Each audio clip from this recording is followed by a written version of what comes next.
Hello.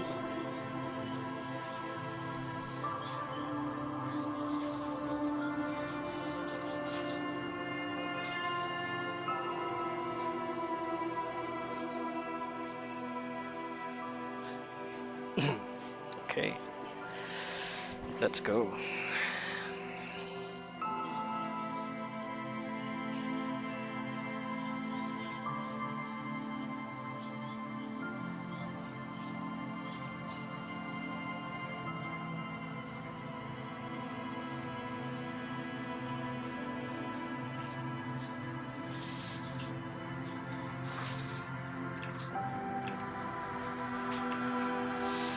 To make sure everything in stream is working fine.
Let's go.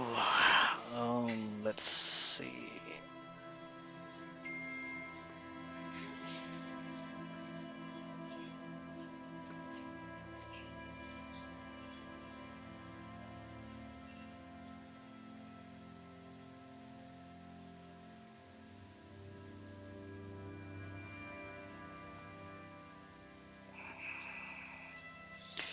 Just check it out.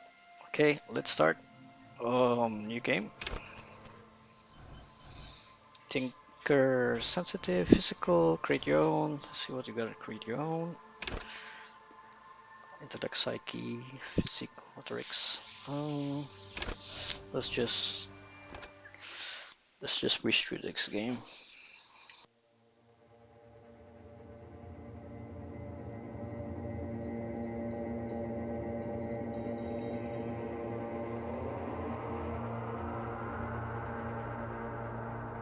There is nothing, only warm primordial blackness.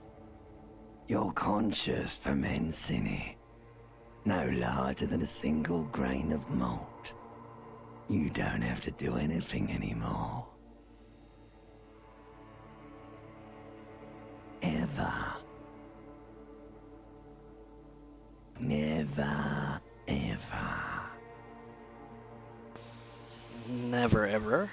Never, ever, ever, baby. An inordinate amount of time passes. It is utterly void of struggle. No ex-wives are contained within it.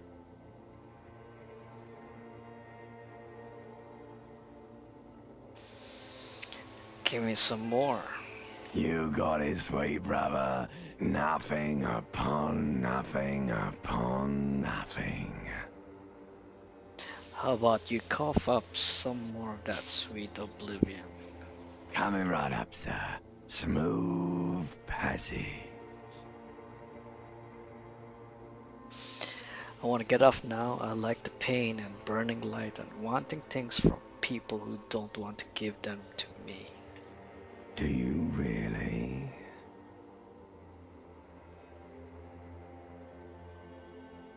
I do. Let me off. You wouldn't like it if I told you what was back there. Why'd you think you had to bludgeon yourself into oblivion? Or did you not sense yourself marinating?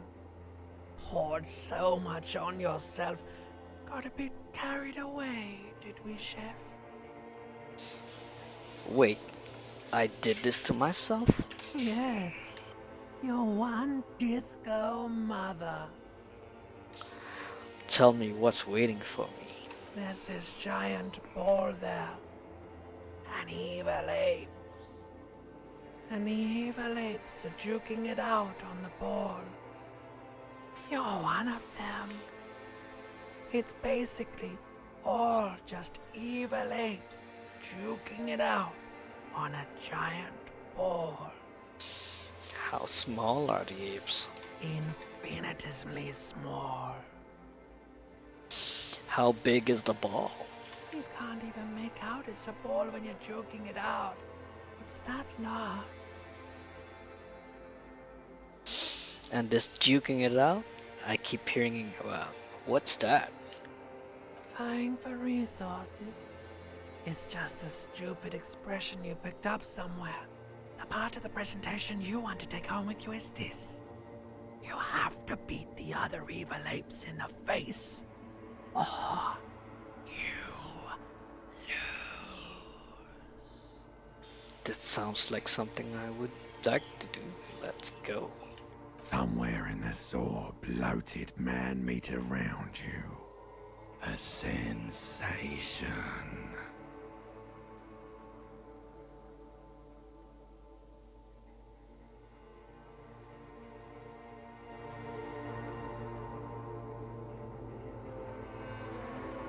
Like a fly to the ointment, your conscience sticks to it. The limbed and headed machine of pain and undignified suffering is firing up again. It wants to walk the desert, hurting, longing, dancing to disco music. Mother help me. There's a head attached to my neck, and I'm in it. The stench of liquor rises from your mouth, and with it, an ungodly headache. Who am I? What sort of creature does this to their own mouth? A fiery streak penetrates your skull, trying to force your eyes open. It's a sound, a clarion call from hell. Somehow, you know what it is. A caprice can name a motor carriage.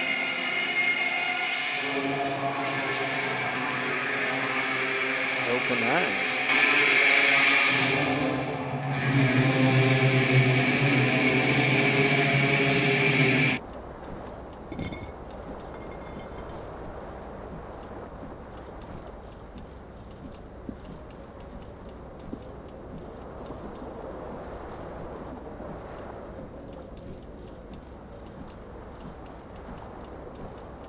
Okay. Um, I'm naked and okay, let's get the time for. Uh-oh. This fan has two chain pull switches. One ends in a tiny fan, the other in a light bulb. A truly horrific necktie has somehow attached itself to one of the blades. Of course, pull on fan. The blades come squeaking to a halt. It should be easier to reach the tie now. You swoop up and catch the tie. Snap! It's released from the blade. What you have in your hand is a truly hideous necktie, with 4 or 5 different patterns. The knot reminds you of a noose. I'm holding my head, so I'm not gonna switch on the light. Let's get some pants.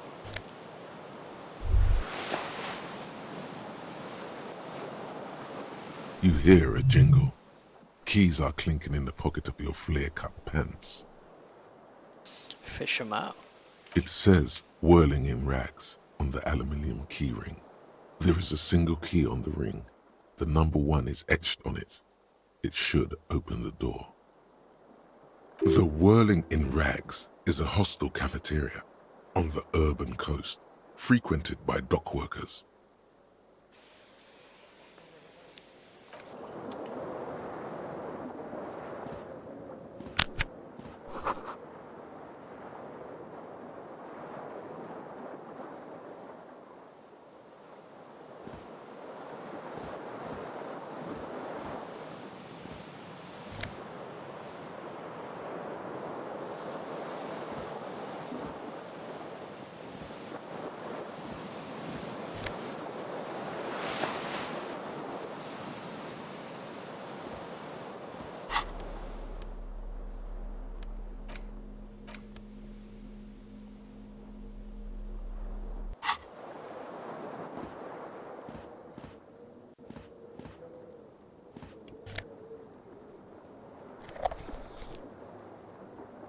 Empty cassette tape. Alright.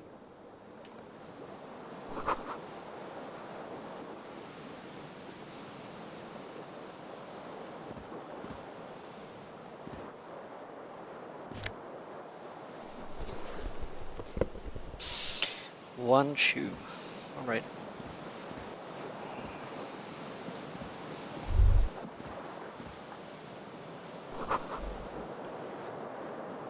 Words fail to describe the rank it smells here. Blah blah blah blah blah. You see bottles and okay. Shirt. And I'm clothed. Okay, gotta look up.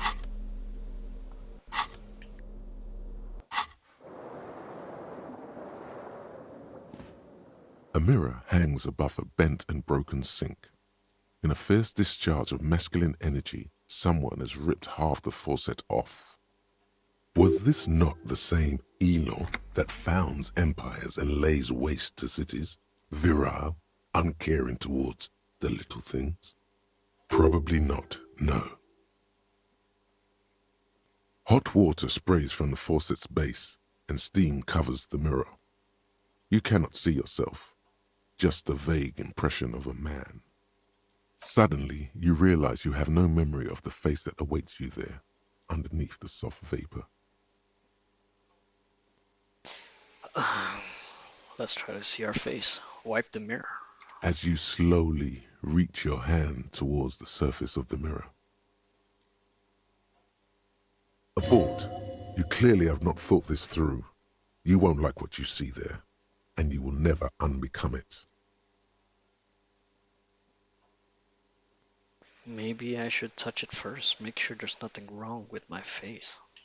Yeah, there is definitely something wrong with it. How bad could it be? Where to even begin? There is the bloatedness, then the swollenness.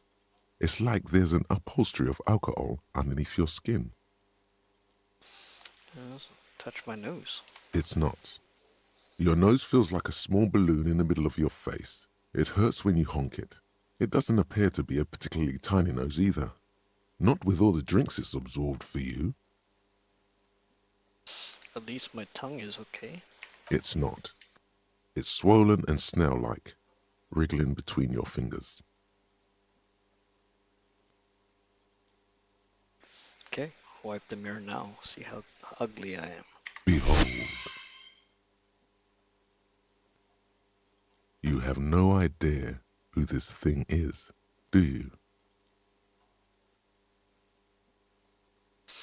This is the face of a late-stage alcoholic. Too late. You clearly have rigor mortis on your face. Or wait, is that an expression? Are you trying to make an expression with that face? Why? I have no idea why it's there. It just is. Please stop. It's horrible. You're scaring yourself. Okay, try to stop. Oh my God. You can't stop. It's like it's not even voluntary anymore. You have worn that grin into your face and now it won't come off. What does it even mean? What is the emotion you're trying to convey?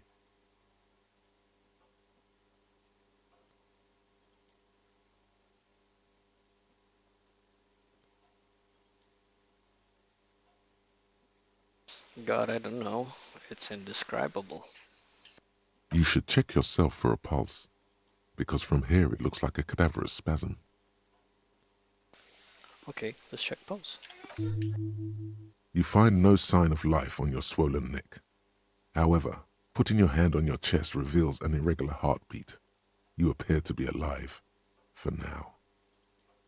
Dig deep into your mind, locate the source of the expression. We have 58%, so this has a... Okay, this game is dice beans. It belongs in the new, the third decade of the current century. Enough time had passed from the failure of the revolution that, for a fleeting moment, free market economy seemed like the ultimate, uncontested way of life for our species. Okay. Things were good. It was smooth sailing. People made gold and champagne-tinted interiors and facades to suit the times, calling this the new style. But more importantly, disco happened. Yay, disco! For Revachol, your city, that meant only one thing. Guillaume le Million. Guillaume le Million. Don't know what that is. If it doesn't rhyme, you're not pronouncing it right. Guillaume le Million. Out of the dazzling swirl of disco music, in an open-air boîte de nuit, somewhere in Revachol West, Guillaume's blonde mane appeared on the screen. He sang some bullshit. Then he made the expression.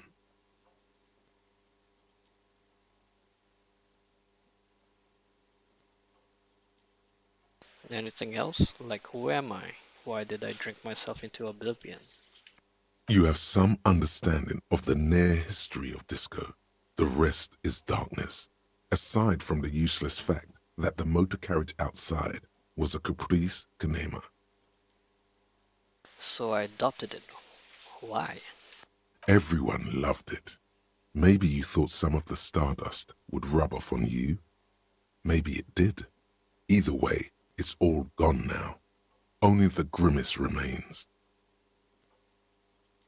I feel the need to add a clicking sound when I make it.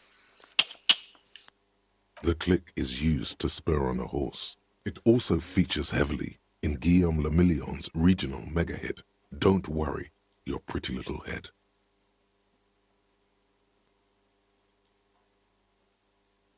How long ago was the new? Some 20-odd years. There is a vast ocean of time between right now and the expression, looking good on you, or anyone. Humanity has run aground in that time. It's a different world now. The expression is a relic. I guess that's it then. It doesn't have to be. You can swoon over Guillaume and his champagne-corked smile whenever you want to. Maybe some of the stardust will return.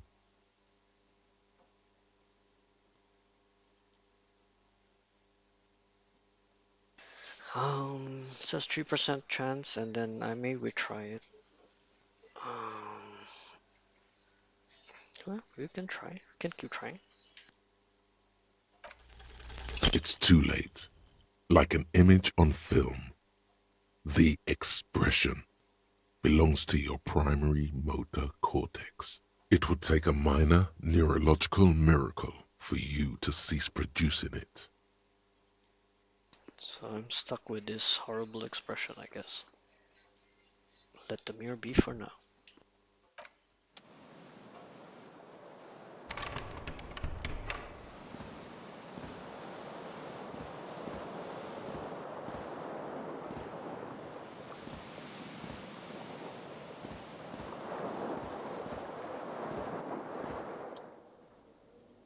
The window stands broken in its frame. Cold wind blows in. Look The out. morning light hurts your eyes. It's hazy, but you see the ocean and some war-torn buildings. Assess the damage. The shards face outward. Whatever broke this window came from the inside. Did I break it with my own hands? A fine web of scarring covers the back of your right hand, but none of it is recent. What did this then? More likely a projectile than a held object. There are no fragments on the floor from pulling a tool back in after impact. Assess the side's impact. Probably my right shoe. It is too large for a bullet, yet too small for a piece of furniture. You're looking for something heavy and larger than your fist. The single green shoe you found fits the hole almost as well as your foot. It would have also been heavy enough if thrown with force. Congratulations, you smashed the window with your own shoe. Now you only have one. If you're lucky, you could still find the other one on the balcony outside. The door to it should be outside your room. I should go and get that shoe. A cool wind gushes in. Your toes curl up from the cold.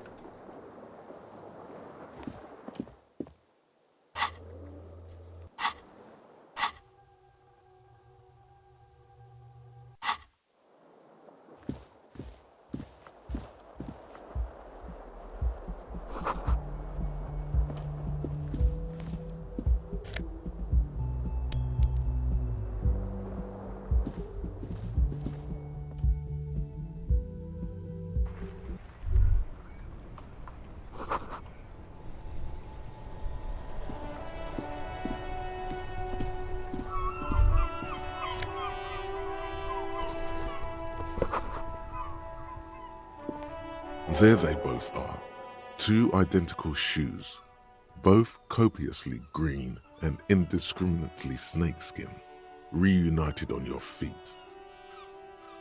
Like two baby crocodiles. How do they fit? Good, they're balanced, comfy. Feels like the only good thing about you right now, truth be told.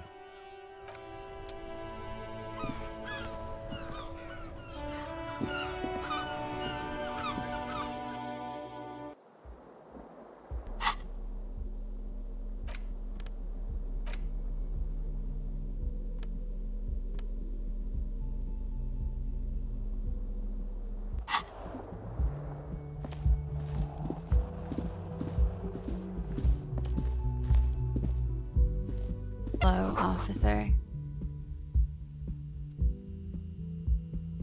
March 51. Okay. The young woman raises a cigarette to her lips. Her eyes are brown and her face is speckled with birthmarks. She can't be more than 28. A silver jumpsuit falls off her like scale armor, sparkling. This is the sparkle of too many nights out on the city.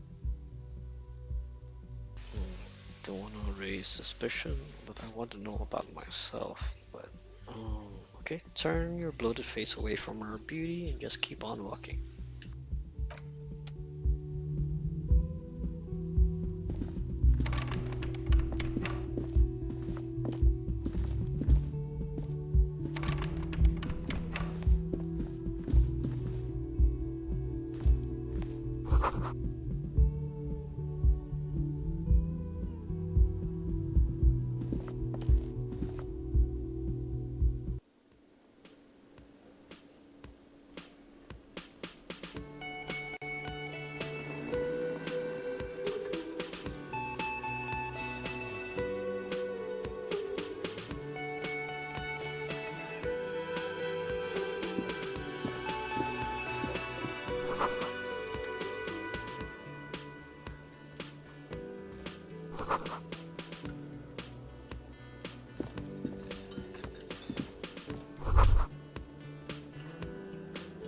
You should totally sing karaoke here, the first chance you get.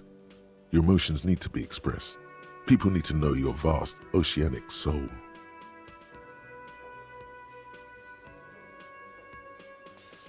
My soul's cubic content is obscured by the hangover. Of course, at this point, precise measurements of your soul can only be performed from the outside. It needs to be heard. Through a PA system. By other people. What I should sing when it comes to it. You should sing the sad small church song from that tape you found. Thought it was obvious.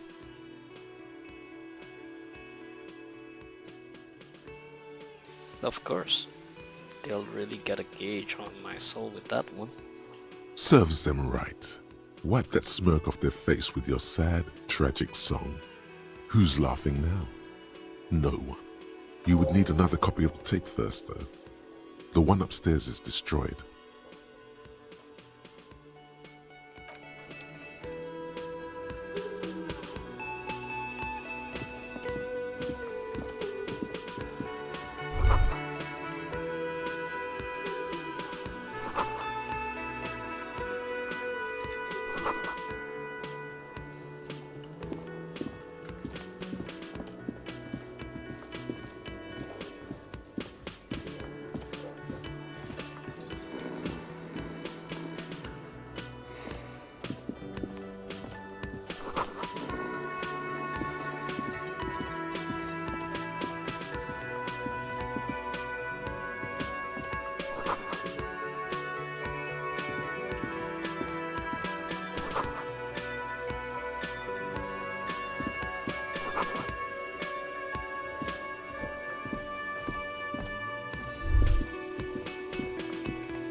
A man in his late 20s stands behind the counter, inspecting a stuffed seabird. As you approach, he gives you a sideways glance, then looks down again. Everything is cool between you and this guy. He's a big fan. Make some small talk. Look at the stuffed bird. A competent work of taxidermy. The white and brown seabird lies among piles of coasters and drying mugs. One of its wings broken The man is trying to mend it. Looks like the bird was ripped off the shield that was used to mount it, most likely on a wall. This is the great skua. The seabird is the symbol for the discovery of the Insulindian Isola, the part of the world you are in right now.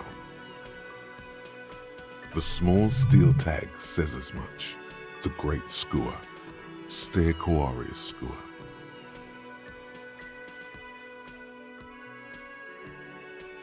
What happened to the bird? Look, your buddy is over there.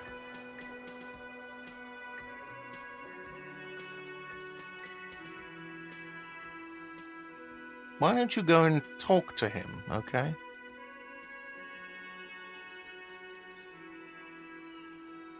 I talk to whomever I please. He pretends not to hear you, concentrating on the bird instead. Well, let's just leave him alone. He doesn't seem interested with me.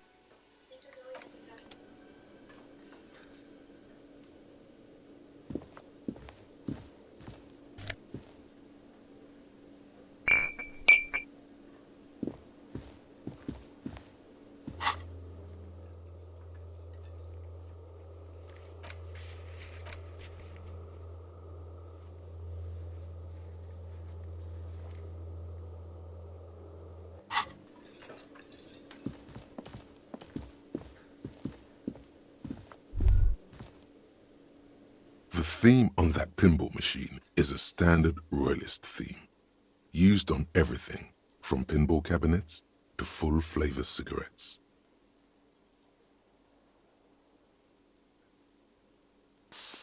What are its hallmarks?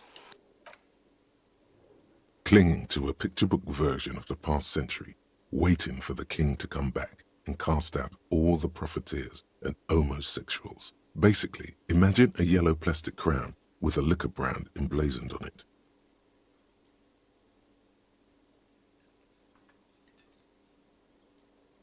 I'd rather know more about the world today. The contemporary period stands still.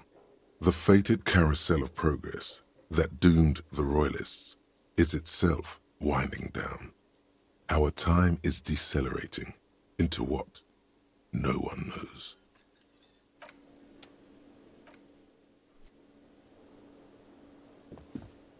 Hello, sweetie. You shouldn't keep your colleague waiting.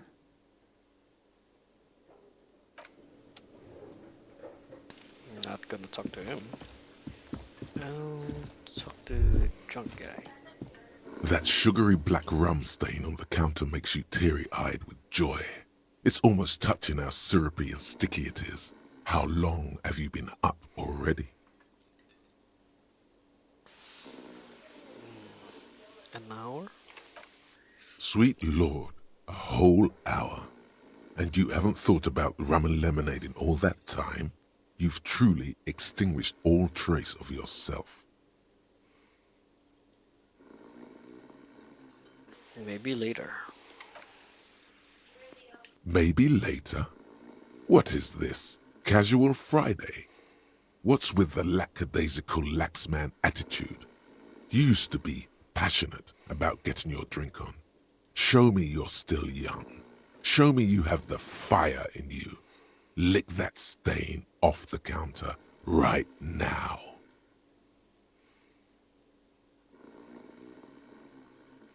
I don't want to lick it. What happened, man? You used to be cool. Go get your boring normal person drink then. Get your drink on and your act together.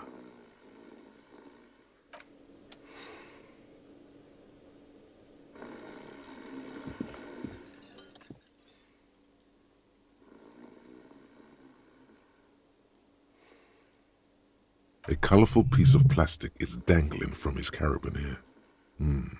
Makes your fingers itch. On the counter, rolled out of his open hand, you see a blister pack of headache medicine.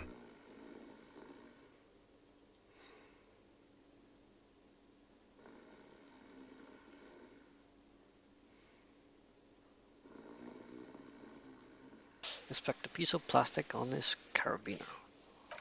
It's a dock worker's ID, doubling as a shift card and a job permit. A young, able-bodied man stares back at you from the photo. Santiago S. John.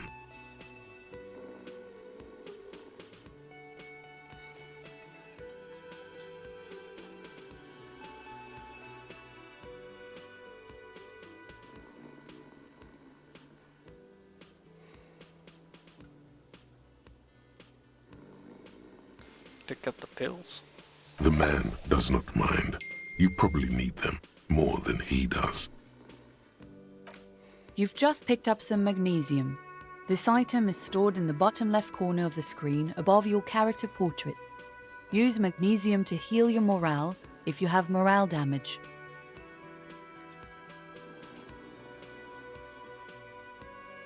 Let's steal his stuff. Or just, let's be good.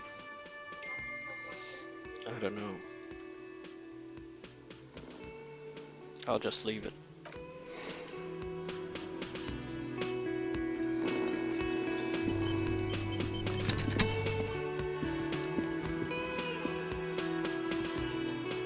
A bespectacled man in an orange bomber jacket is tapping his foot on the floor.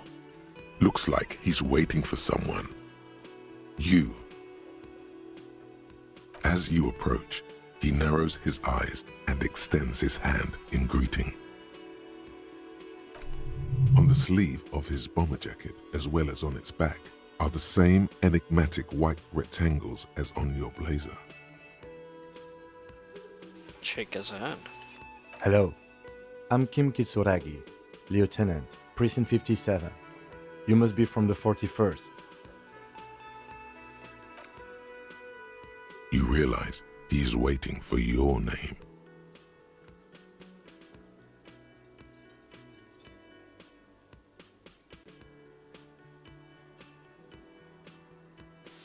Oh, let's go and say nothing.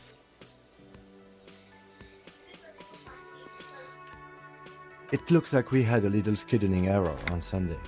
Saturday too, actually. Have you had time to talk to the manager here? What he means is, he has been trying to meet up with you for 2 days, but you have been otherwise occupied.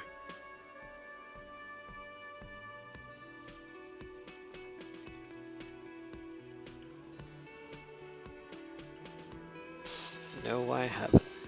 Then we should ask him for a rundown of the area. Get me up to speed. I understand the scene is out back, right? It also wouldn't hurt to assure him the police are finally here. In full force, I mean. Have you mapped out the initial interviews? I haven't. Okay, we'll have time for that after we take a look at the coroner's case. Have you removed the dead body from the tree? I don't know, so I'll answer no. So, the body is still in the tree, where it has been hanging for 7 days straight. We should go there as soon as we are done talking to the owner.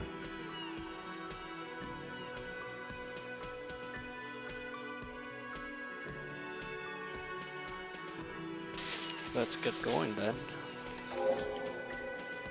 After you, officer. If you're about to embark on an investigation, shouldn't you have a badge? Wait, shouldn't I have a badge? Something? You mean you don't have a badge?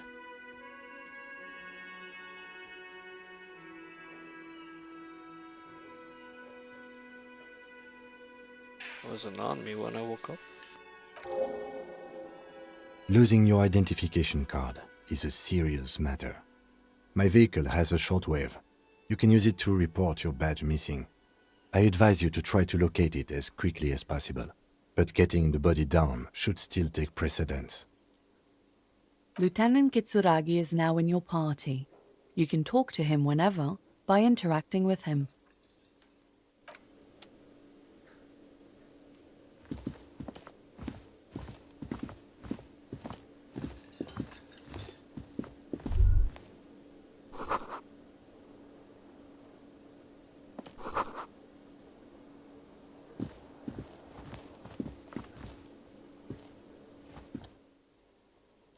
The man with the unimpressive beard notices you approaching. He drops the ledger he was holding and turns to the lieutenant. Mr. Gart, right? You run this place. Yes. I am Kim Kitsuragi from Precinct 57. This is an inter-district investigation, so joining me from Precinct 41...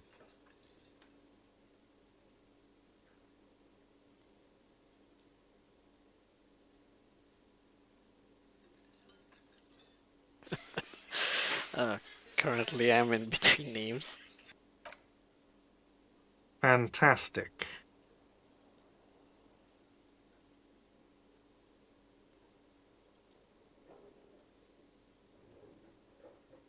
It's like when you left your band, but you haven't decided on a solo artist name yet. That's wonderful, really. I think so. But there's a dead body out back. No one wants to work in these conditions. It's been a week. Sir, I understand your concern, but we are here to do a job. And for us to do it, I need you to stay calm. Yes, of course.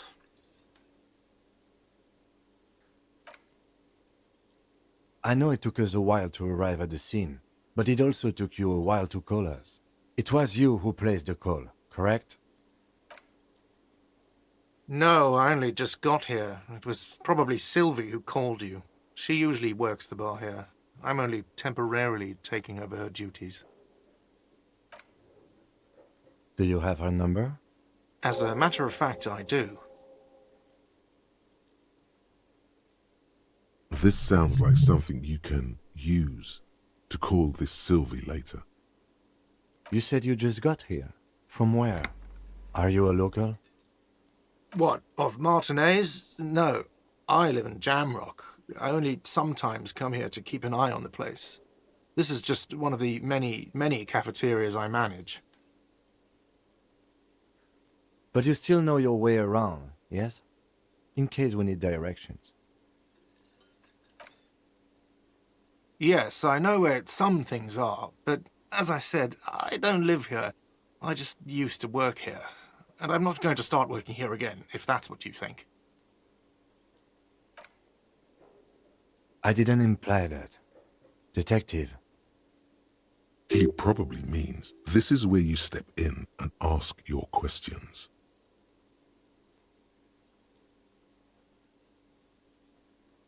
Right then, questions? I got this.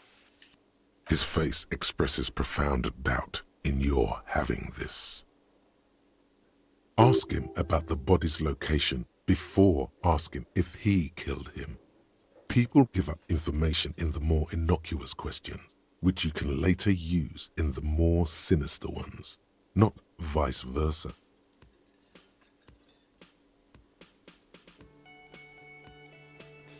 Where exactly is the body? Behind this building, there's a courtyard. They hoisted him up on a tree there. And how do we get there then? That's easy. See that door there?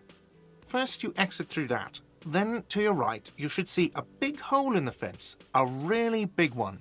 You can get to the courtyard through there. No need for the keys. The hole is big enough for the Franco-Nigerian cavalry to fit through. This man means the heavy cavalry of the innocents Franco-Negro, sweeping over the plains and nations of the enemies of mankind, 5th century style. Unified currency and the concept of cool came in their wake. They wore lamella and carried guns. But first and foremost, Franco-Nigerian heavy cavalry was really, really wide. That hole in the fence must be enormous. Are you the bartender? No, I'm not the bartender. I'm the cafeteria manager. Understood. I hope it is. Why did Sylvie go away? She went away because none of your business. Have they not been telling you you're a cop? Am I not a cop? Everything is my business. Okay, you got me.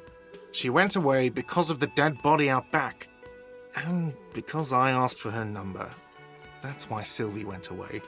I hope you appreciate that. Thank you.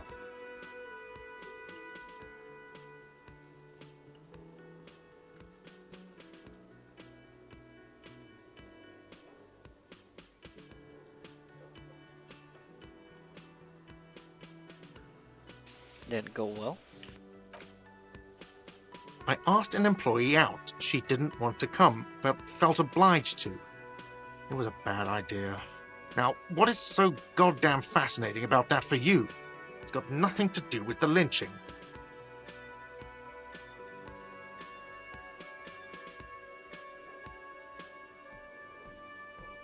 I guess I like to be thorough. Good for you. Was there something else? I'd like to get back to what I was doing. Who killed him? I don't know who killed him. I'm not the police. That's your job. This is it. He said they hoisted him up on a tree.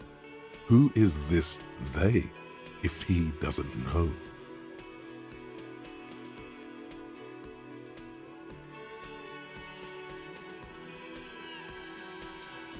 Before you said they hoisted him up on the tree. Who do you mean by they?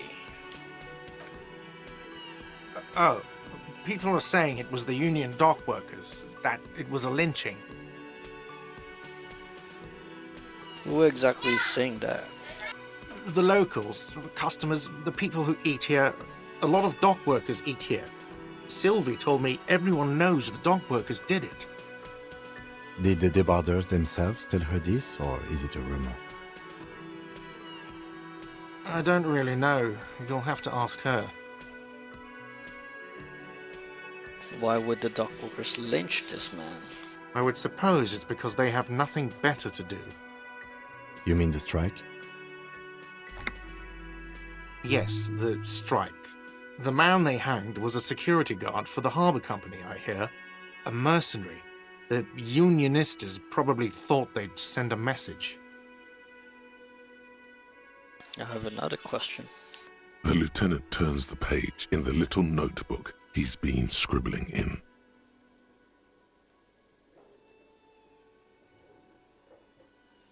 I think let's go with that's all. Let's go. Not so fast. You owe me 130 real.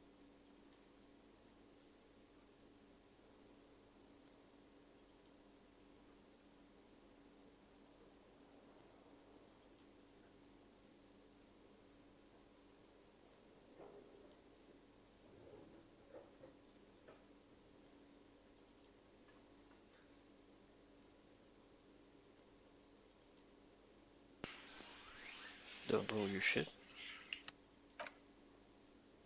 Oh, you don't owe me shit.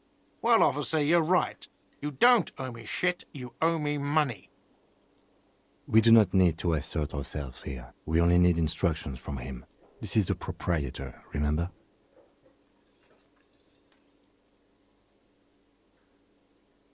Alright, calm down. What is this about? You know, I get this all the time. Some hobo comes in here or some backpacking arsehole off the boat. The next day, when they can't make their fees, they get aggressive. I just never thought I'd be in this shit with a cop. Please, just give me the money. What do I owe this place for? Probably rent of the house. Let's see. 3 nights at a tariff of 20 real comes to 60 real. Then there's the window you annihilated. The hole in the window was the first thing I saw when I came to work. So don't try to tell me you didn't. That will be 40 real in damages. Another thing you've annihilated is half the bar. You've run a tab of 30 real. Actually more, but we'll round it down to 30 for your hard work maintaining the stability and order of Revachol. That's 60 plus 40 plus 30 equals 130 real. And yes, real is still money. What exactly is money? What are you, brain damaged?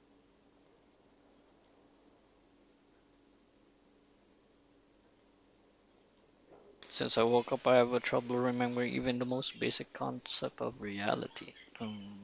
Yeah, let's go with that. Money is what grown-up people use to pay for things. Things like this hostel room or 8 bottles of potent blend and 9 packs of Royal Extra. We use it for everything, really.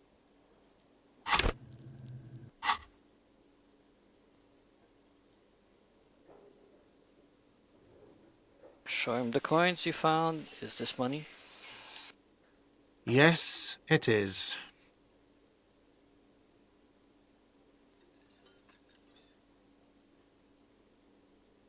Let's count. No, you see, that's 40 cents. Cents are a form of currency 100 times smaller than the real. I'm not even going to take this. Come back when you have 130 real. Okay. The cafeteria manager stands silently, looking at the coppers on the counter before him. Isn't it evil? The order of magnitude between what is asked of a person and what they have?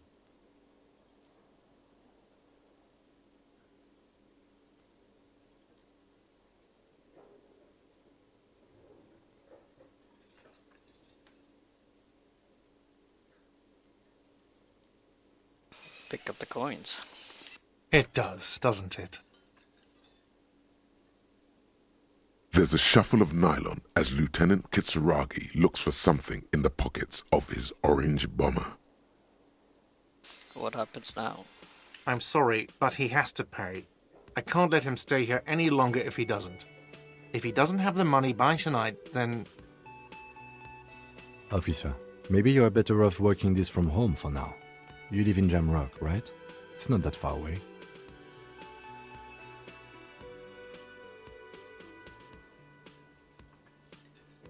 I'll see what I can do. I'm sorry I couldn't help more. You should take this up with your station. I have a shortwave radio in my car, okay? We have to get this investigation started now. Good luck. By the way, where is home? The address is coming up blank, and this place sure isn't it. Do I even have one? But you've been at this hostel cafeteria for only 3 nights. Where were you before? You had to be somewhere.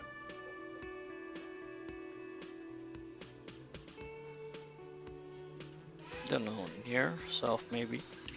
You don't really know, do you? I only have a vague blackened image. A vague blackened image doesn't sound like somewhere you can stay if you run out of money.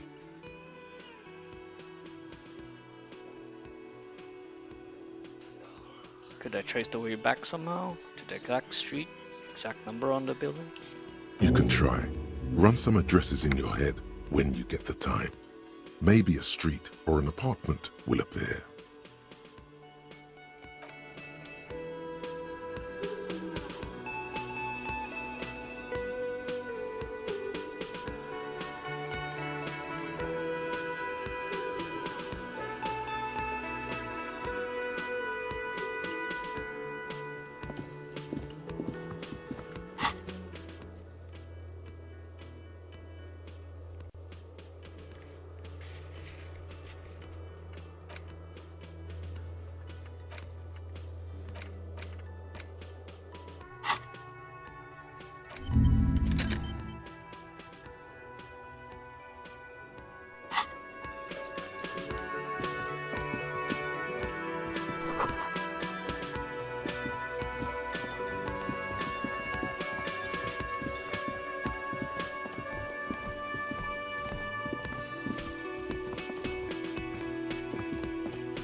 Should call in the badge.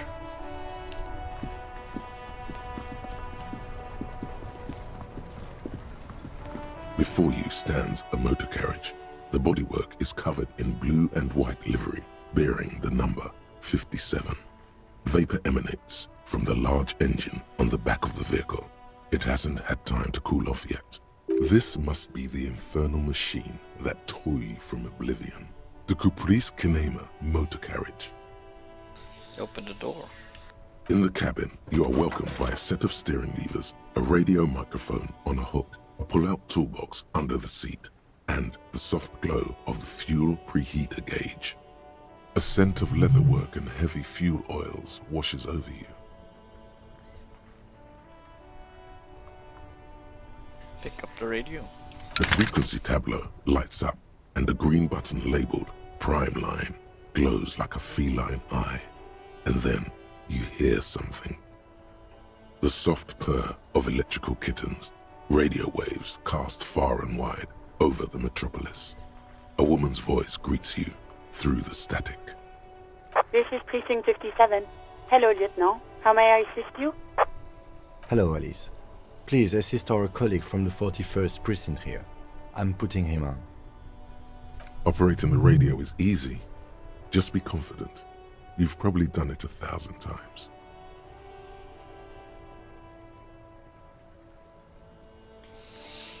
Hi Alice, this is the officer from 41st Precinct speaking. Nice to meet you. This is Officer Alice Demetri, Precinct 57. How may I assist you? Under the green Prime Line, a yellow saved button catches your eye. You wonder what the lieutenant's default radio station is.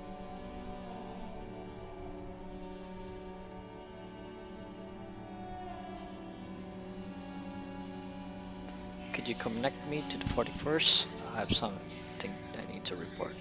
Just a second, officer.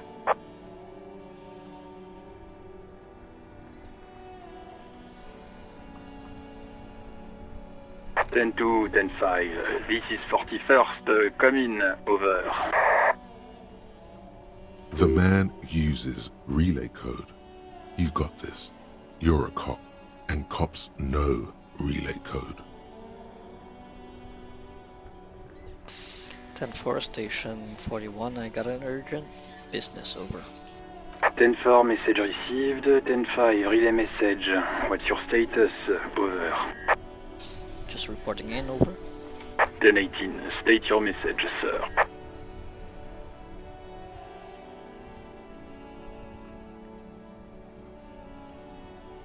I need to report my badge missing. 10-9, over. My badge, I can't find it anywhere, basically it's gone. 10-4, message received. This is a very serious situation. I need to 10-22 the captain. Over. Is it him? What does he want? Says he lost his badge and needs to report it. He what? He lost his badge? Say nothing. Who lost his badge? Dick fucking Mullen. Who do you think? So I'm Mullen. It's Officer Dick Mullen from the bestseller Dick Mullen and the Lost Identity. Dick Mullen is not your name. It's the name of a fictional detective who would not lose his badge. Alright. I'm not Dick Mullen. Defend yourself. Immediately. They're laughing at you.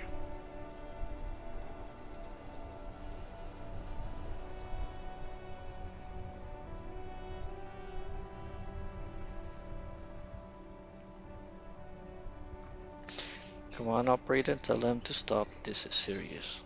He's asking you to stop. Says this is serious. Of course it's serious. He lost his fucking badge. Satellite Officer Vicmar concurs. Losing your badge is serious. Over.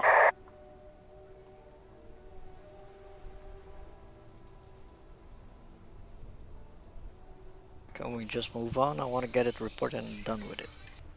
10-4, I hear you, officer. I'm just going to make a note here that you are in pursuit of your misplaced badge. Over.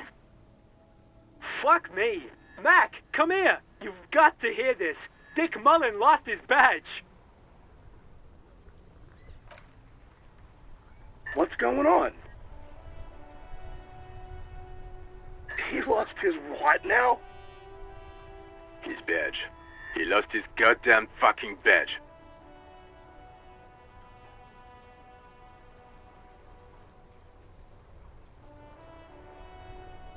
Enough with this now, I have other things to discuss. 10-9, come again. I didn't get that. Over. New heights even for Captain Sober. Ask him. Ask him if he's lost his gun too. Sergeant Orson wants to know if you lost your gun too. Over. Check your pockets. Check your... Holy fuck. You don't know where it is, do you? Oh god, it's not here. Okay, it's gone. Your gun is most definitely gone. 10-9, come in, officer. Did you get my question? We were wondering about your gun. Over.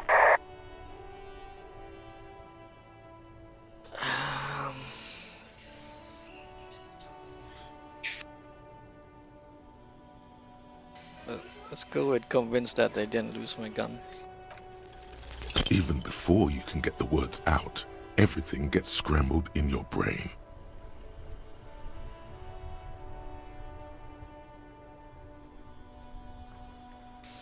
No, of course I didn't lose my fun. Gun, I didn't lose my gun. He says he didn't lose his gun. Or his fun, whatever that means. Ask him to describe it. His gun, not his fun. Just the gun will do. Satellite Officer McLean requests a description of your weapon. Over.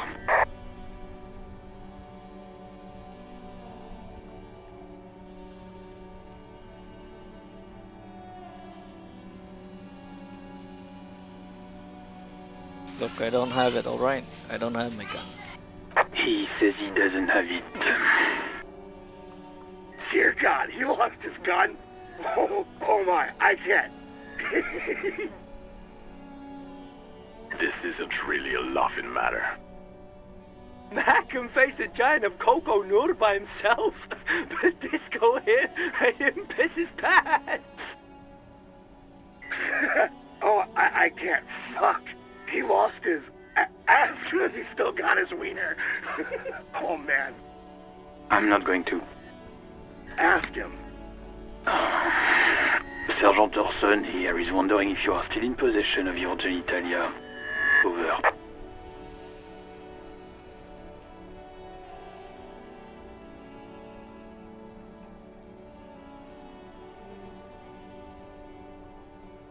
I left it at his mom after all night. Tell him that. That's a negative. Not going to say that. Over. What's he saying? Share with the class. He said he sodomized your mother. The prick ate Mama's vanilla waffles at the captain's birthday party. Some nerve he's got. Sure, vanilla waffles were the only thing he ate? Shut up, Chester. This isn't funny. This is my mom we're talking about. Tell him to apologize right now. Sergeant Orson requests that you apologize for the claims that you made about his mother. Over.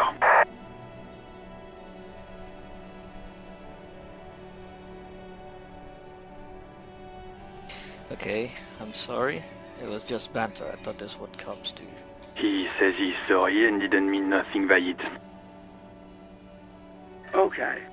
Tell him to find his goddamn badge and gun. That's the only thing that matters here. Satellite Officer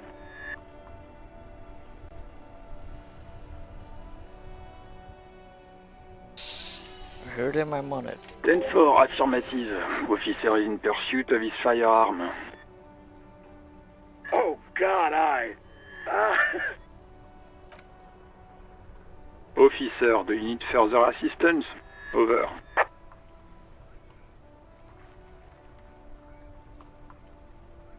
Dire need for financial assistance. Let's make them laugh more. 10-4, I hear you. I don't have the authority to grant your request, but... What does he want now? He's asking for money. Is he fucking kidding? I don't think he is. Don't give that asshole anything. He's just gonna drink it all. Right, that's a negative on the additional funds, sir. Over.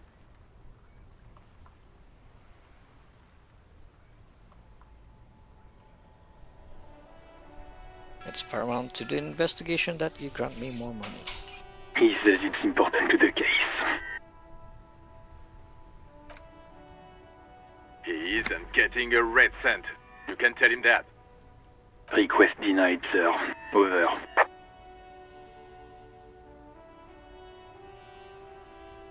Okay, I heard you, no funds. Anything else, sir? Over. This might sound odd, but there is personal details I'd like to discuss. Okay, 10-4, sir. I hear you. Relay your question. Over.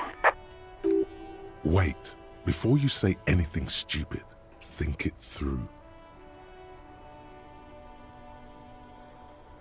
I need information, not fear. Be smart about this. Ask if he's there alone. 10-4, sir. I'm not hearing your question.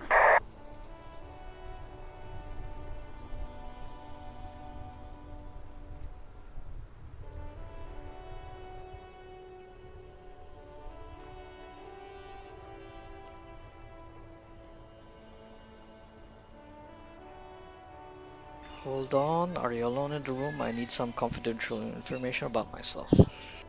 That's a negative, sir. I got 10-12 visitors present here. Over.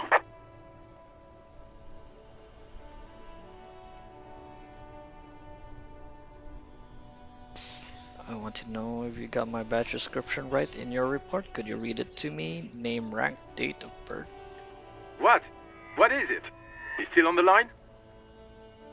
He wants to verify the information on his badge. But of course, it says Dick Mullen, High General of the Revacholian Cavalry Force. Tell him to stop wasting time. What do you need, sir? Over.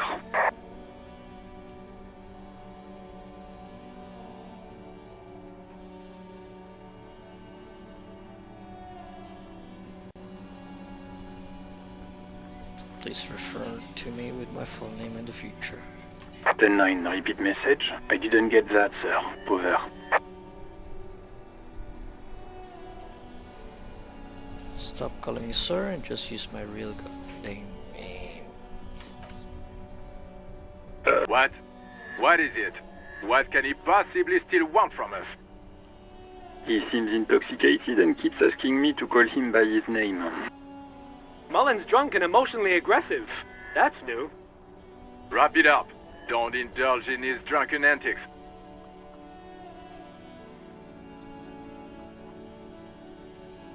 Any news about my family? 10. Excuse me, sir. Over. No, sir, I haven't. You're not really keen on mentioning your home life, so I've always assumed things weren't that good on that front. Over. I ever told you about my life before RCM? 10-4, well, that's, Does he actually want something, or is he hell-bent on disrupting? He asked if he ever told me about it. For God's sake, cut this shit out! Tell him to stop wasting time and be a... Sir, Satellite Officer Vicmar says... I heard him. So, was there anything else? Understood, sir. Over. 10-10 over and call. Roger that. 10-10. Over and out.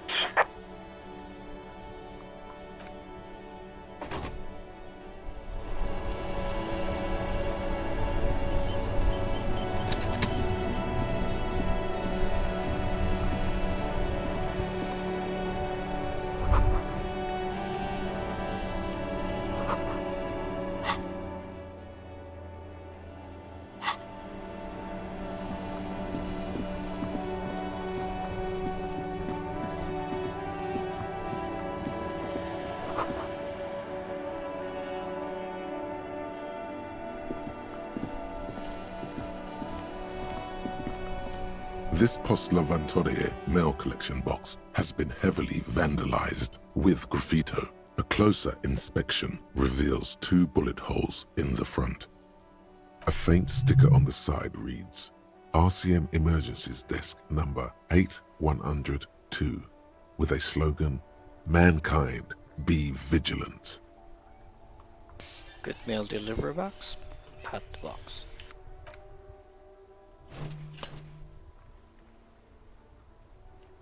The box seems happy. Eat shit, pig, fucked by the coon, and St. G with a crown have been scribbled on it. Jenny is a whore, and best set mailbox also.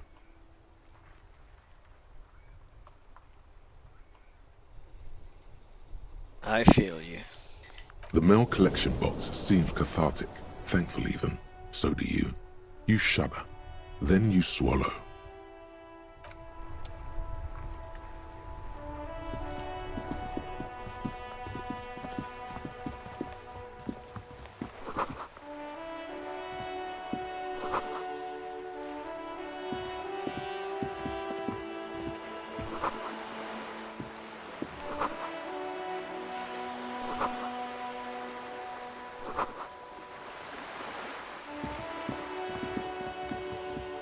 Hello, sir.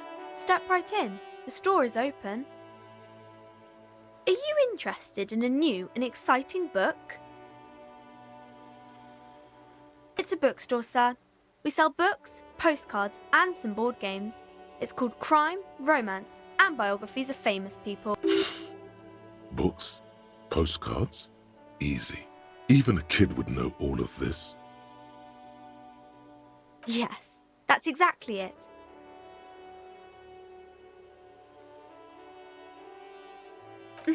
You got it, sir. What about board games? Okay, sir. This was all very enlightening. Okay, sir. I'll try to answer any questions you have. I hope they're about books. What's your name? My name is Annette, sir. My mum, her name is Plaisance. She owns the store. She's inside minding the register or organising the stock. Feel free to step in and browse our wares. And you're standing out here in the cold because? I'm signalling that the store is open. Otherwise, people might not know. They'd miss out on the crime, romance, and biographies of famous people.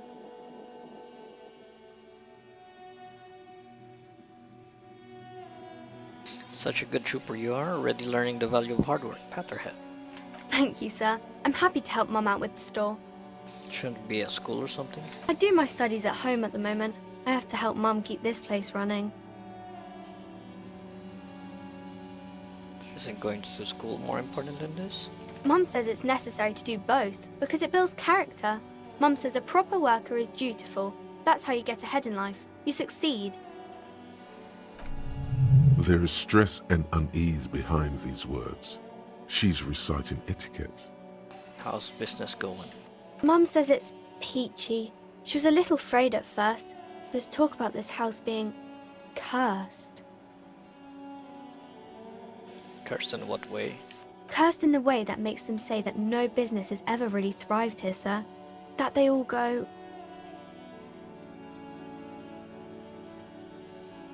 bankrupt. Exactly. But we've been doing fine so far. I don't think curses are real. They shouldn't be, but they seem real. Anyhow, they say that these grounds are doomed for businesses. Be right back.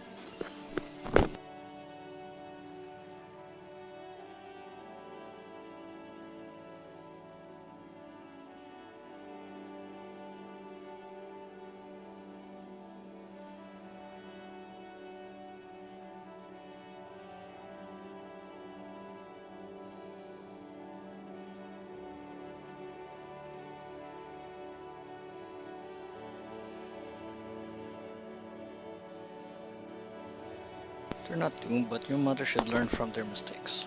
Of course, sir. Okay, bye. See you around, I guess.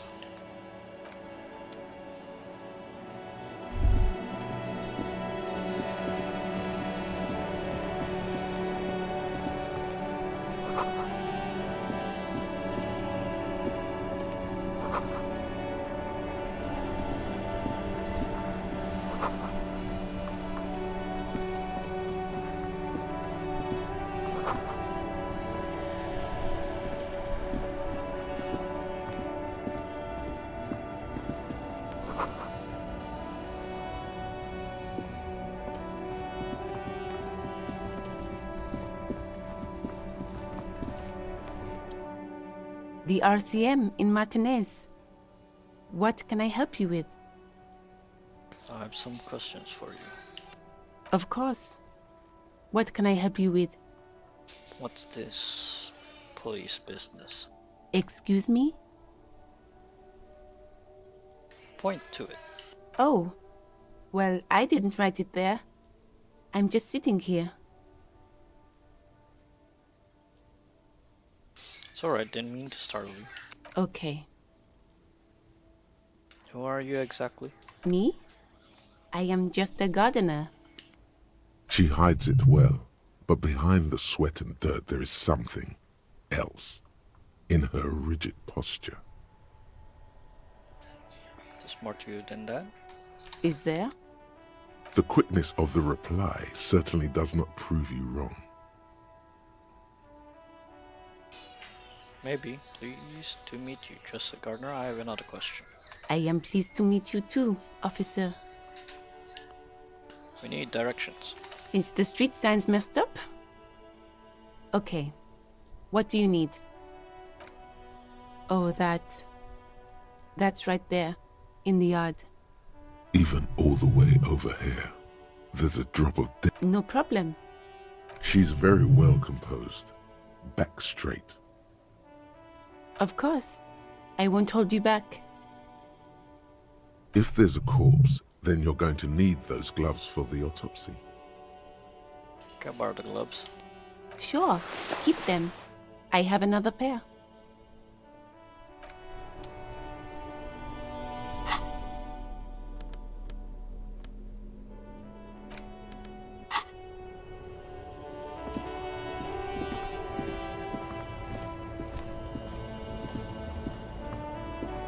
I am a gander and a hunter and a gatherer.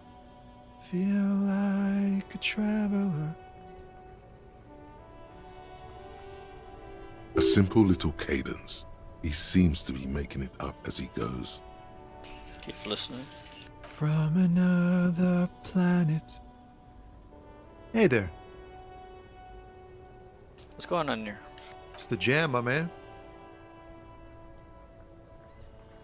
The air from the east is thick with the smell of crude oils, heavy metals and other byproducts of the modern era. You can almost taste it. What's the jam? It's a traffic jam for the ages.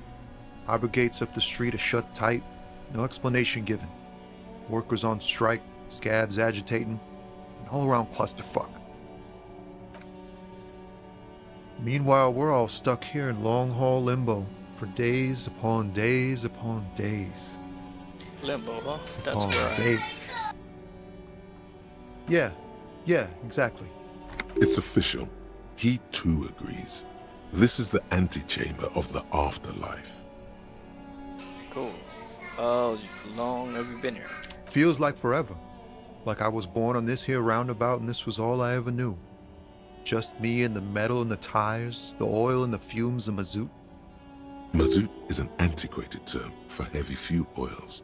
This man has a barely suppressed performative streak, or he just likes unusual words, or both. Take your style, man.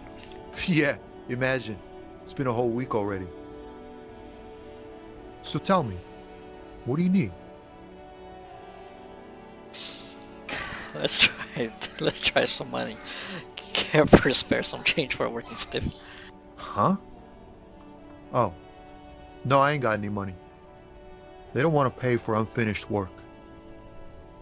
They who? The bosses, man.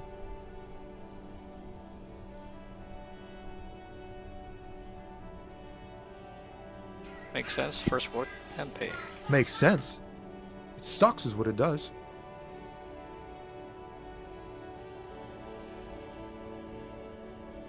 Know anything about the dead man, the one hanging behind the hostel there? He ain't one of us drivers. I know that. All accounted for. Otherwise, I haven't really asked about that. Been wasting time right here. Keep him busy. It's easy to see he's telling the truth. He's kept his nose out of the dark stuff. Alright. Never mind then. The man taps his fingers rhythmically against his arm. Tell me more about the strike. It's like whatever's going on over at the docks. Workers got a blockade set up, making demands, no way in or out. Going on strike would probably help you dodge a bullet or two. What's the union demanding? Some pretty wild stuff, I hear. Like a giant new power crane in half the company? I forget what exactly.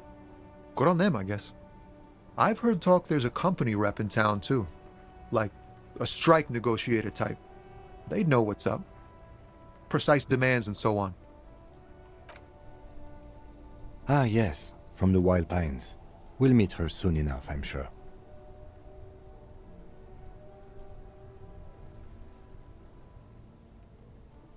What do you think the company wants? They want to keep that money flowing in, my man. Ka-ching. He doesn't blame them, but he's not on their side. That's for sure. Anything else I should know? Anything else? Yeah, this ain't really my area of expertise.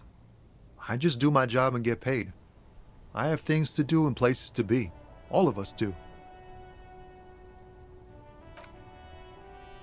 Us lorry drivers, camionneurs, you still hang around here waiting for this mess to end. Most have scurried off somewhere to get drunk or high. Or laid. Not that I blame them, really. Not you. Not my thing.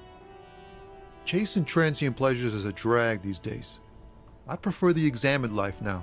Thinking, reflecting, observing. He tries his best to look nonchalant, but there's a rigidity in him, as if trying to conceal something warm and deep beneath a cool exterior. What you hauling anyway? Oh, high-grade narcotics, illegal firearms, stuff like that. Relax. He's merely joking.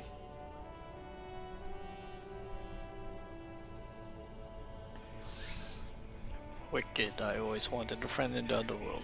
Ha! No, I'm joking, my man. Found runs a nice, clean business. This haul of cargo is mostly sporting goods. You know, tracksuits and that kind of thing. They usually get shipped to Grad and the Occident, though we've been making headway in the Il Moran market lately.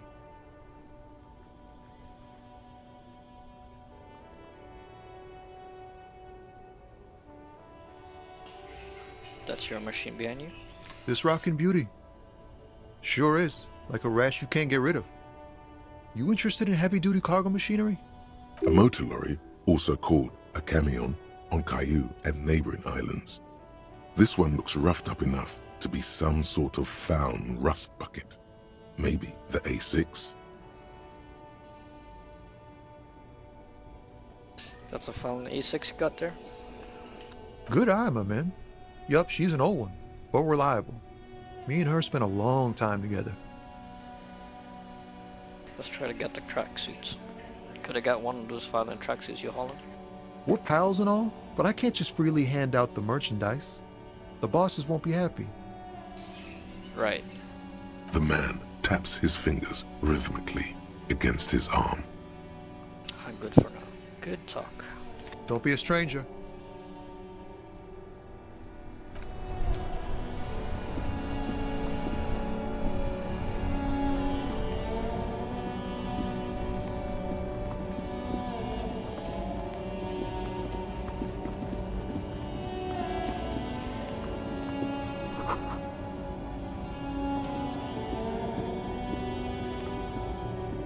An old monument stands in the middle of the traffic island, pointing toward the sea. It looks as if it's been reassembled piece by piece, secured and mounted in the air with the aid of numerous ropes and rods. I guess that's Napoleon, but who is this?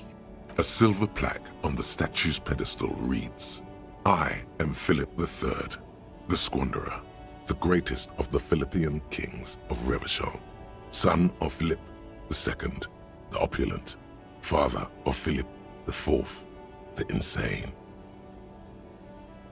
Guess I'm wrong then. As you look up, you notice something about the statue. There are some odd indentations on the king's chest piece.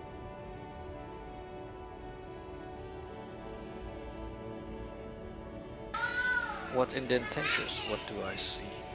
Something with great kinetic energy seems to have impacted the cuirass, around where the heart is.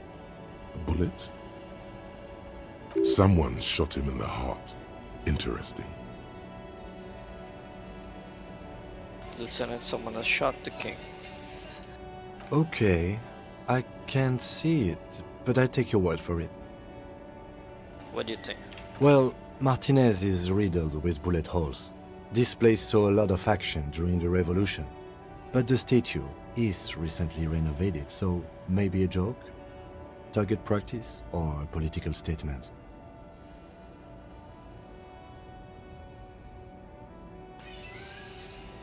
Political? It's a king and he's shot. Why not? What this shows us is guns aren't too uncommon here, and people still shoot them, sometimes at kings. The king stands high above you, surveying the bay, mute and indifferent to your sightings. What did the kings do? What did this king do? Even by the standards of the Philippian kings, old sumptuous Philip was known for his profligacy. In what way? Well, he blew through the whole national treasury, starting the decline of one of the penultimate century's greatest superpowers, the suzerain of Revachol.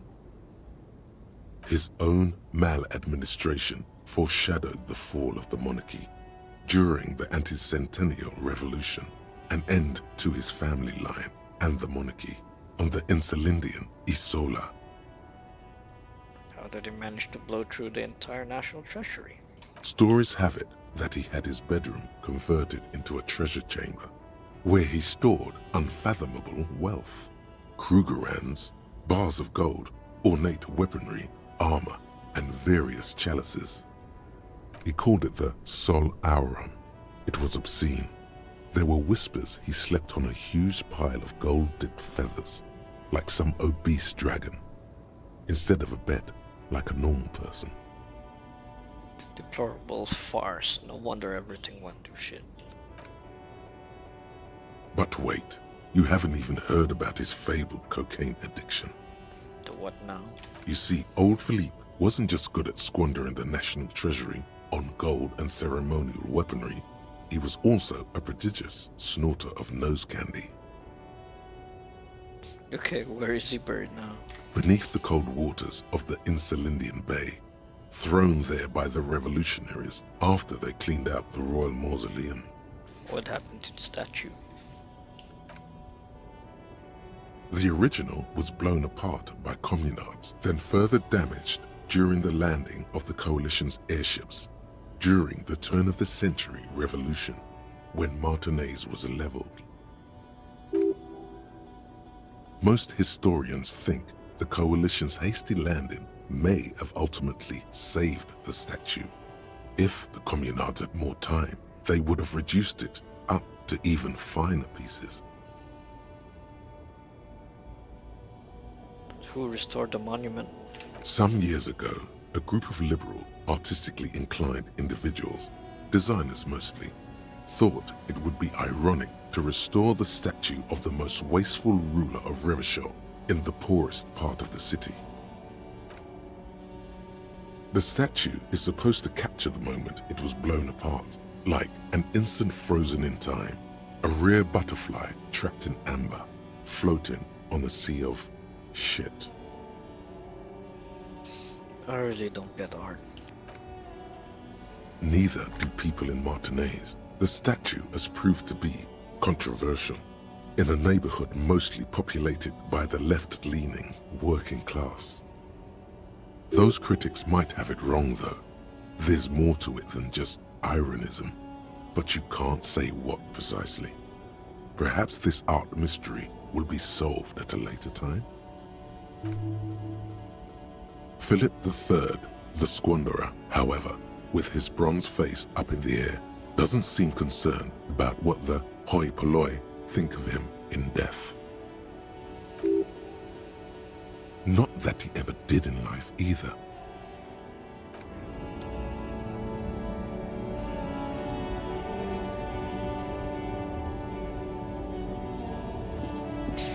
I think let's go to the body first. We haven't done anything.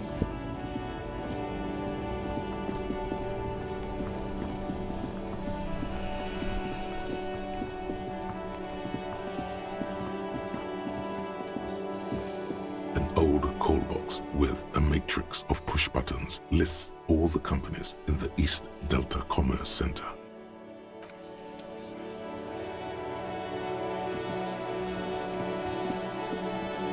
You see a set of tire tracks in the brown slush that covers the plaza mosaic.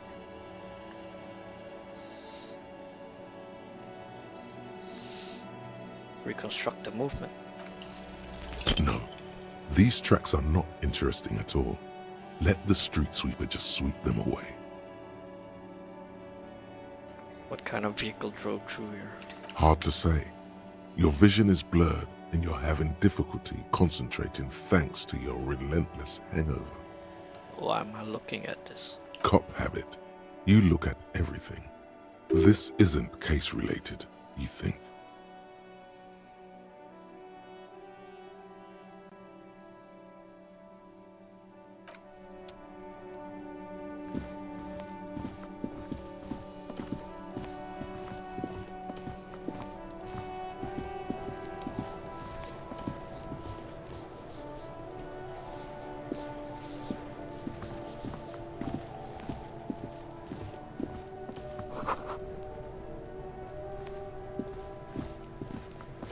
This trash container is locked. The sliding lid has a padlock that says, whirling in rags. Just a trash container? There is no such thing. Your fingers start to itch just looking at that padlock. We could try using a pry bar. There's one in my motor carriage, or we could ask for a key from the manager of the Whirling in Rags. He probably has one. He might also have information. This is better than the pry bar idea.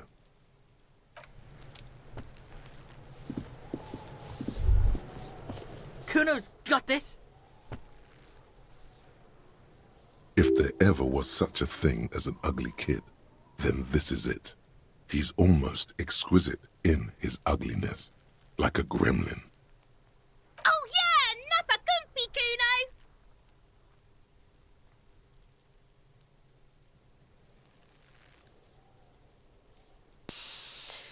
Hey kid, a word, please business. Right in the dick, Kuno! Get him right in the dick!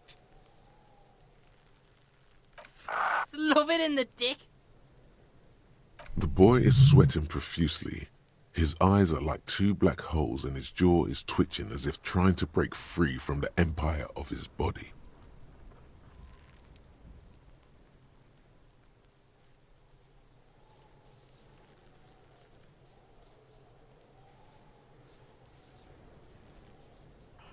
Hold on, what does this mean? The kid is obviously high. Stop getting high in my crime scene. Fuck up! Kuno, yeah! Right in the mouthhole! Shits himself? The rake, Kuno! You should throw the rake at him, Kuno! The fuck? Does Kuno know what a rake is? Kuno's not a gardener.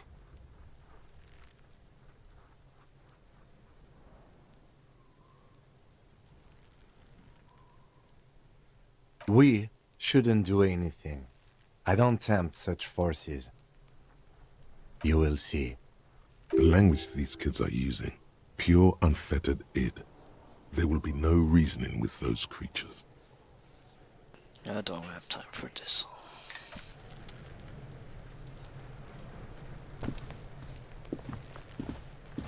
Kuno, the pig's getting pretty close to me. Come to snuff my shit out, I think.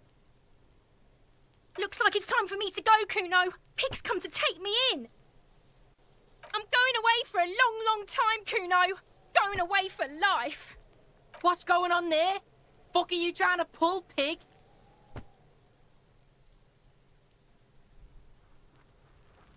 I come from the woods, good Davidu. You don't want to go there with me. You don't want to see what I've seen. Don't be traumatizing here. Get the fuck out of here.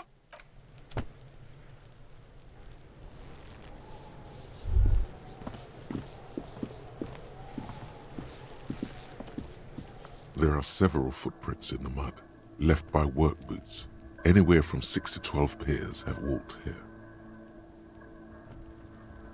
What kind of boots? Heavy workers' boots with reinforced toes and hobnails, all over the yard. Hold on, I need to pee.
Isn't this something an industrial worker would wear? Lieutenant, workers boot tracks. Point at them. Noted.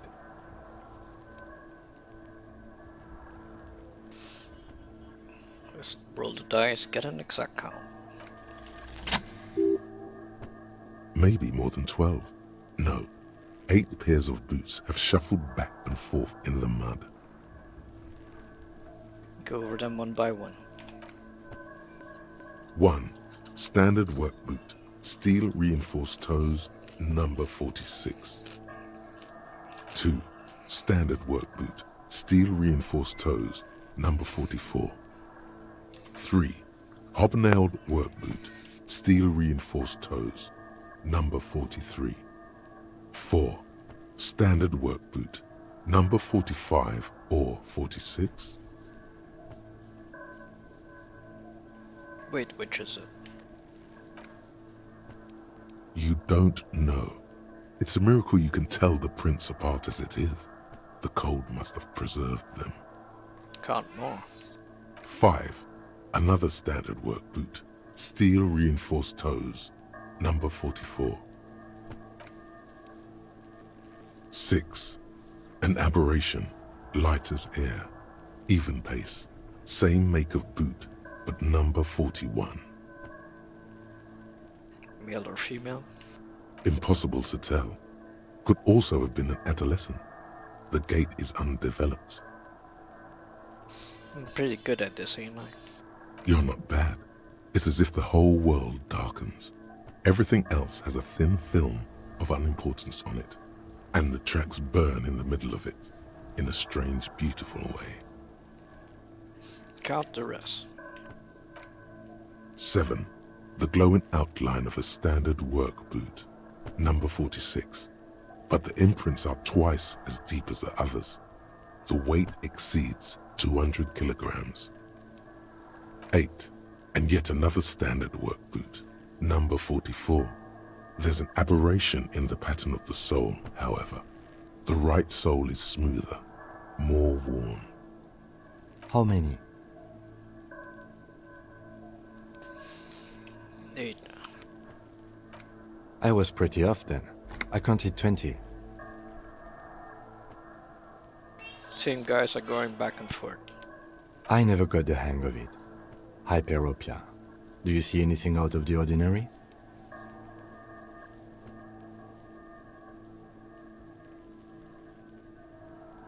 Like, let's go one by one. Light stuff, number 41 shoe. A woman or a kid? I don't think there's any way to be sure. Understood. Anything else? A heavy one. 200? Could it be the combined weight of two people, one carrying the other who's tied up? Let's say a heavily built worker carrying a similarly built, soon-to-be-dead man. Could be. He might be right. 200 kilograms of living weight is unlikely.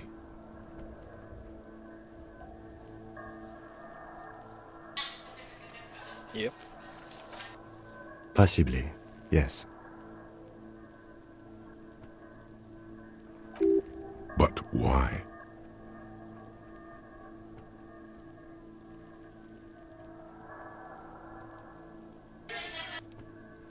You're thinking, why did they have to carry him? Yes, they could have used a makeshift stretcher or just march him up to the gallows.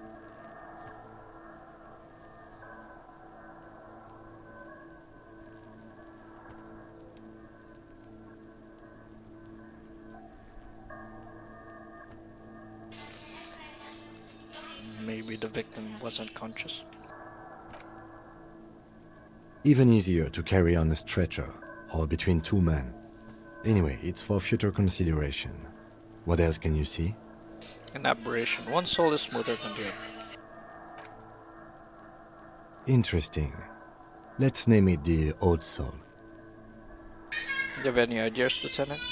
Someone operating a workbench with a pedal? Like a joiner at the harbor. Or maybe a drummer?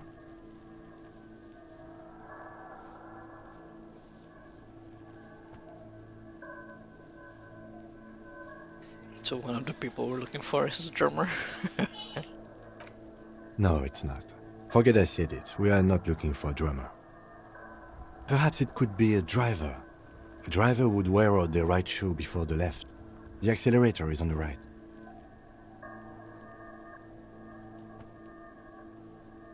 I was actually thinking the same exact thing. He doesn't seem to hear you, looking south toward the traffic jam instead. The machines are silent. The engines are all turned off. We should keep our eyes open around the traffic jam. See whether anyone strikes out as a potential suspect. Seems prudent, no? Yes, prudent. Mm-hmm.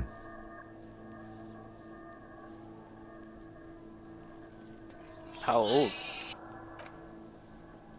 A week, maybe?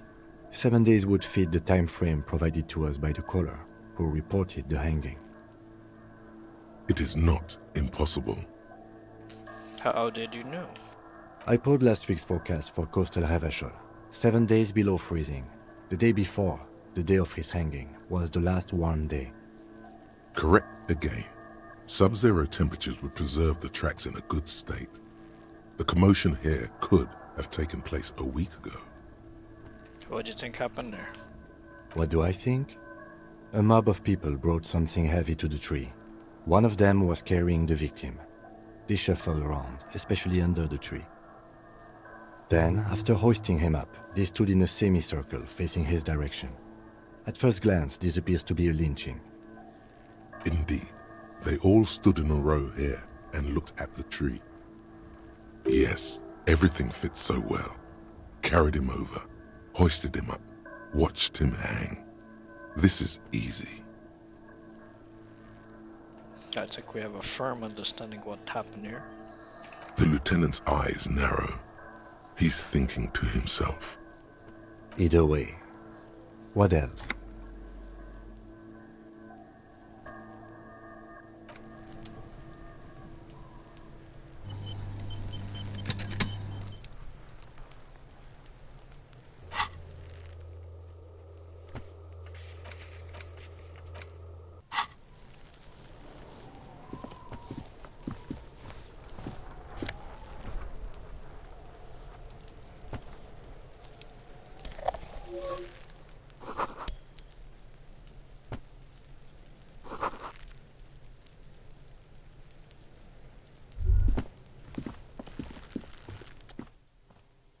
The corpse looks at you with bulging white eyes. The face around them does not look human. It's swollen and ready to burst. His lips are fish-like and his tongue like a ball gag in his mouth. You seem to be holding your breath. Look down. A cargo belt twists his neck at an unnatural angle. The body below appears stiff. It's letting out an ungodly rot. The smell seeps in, even through your clenched nostrils.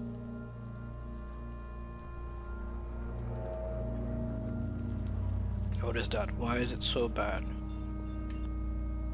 Active decay. It's okay to throw up, officer. No one is judging. He's about to blow! Cock's gonna blow, Kuno! Turn away.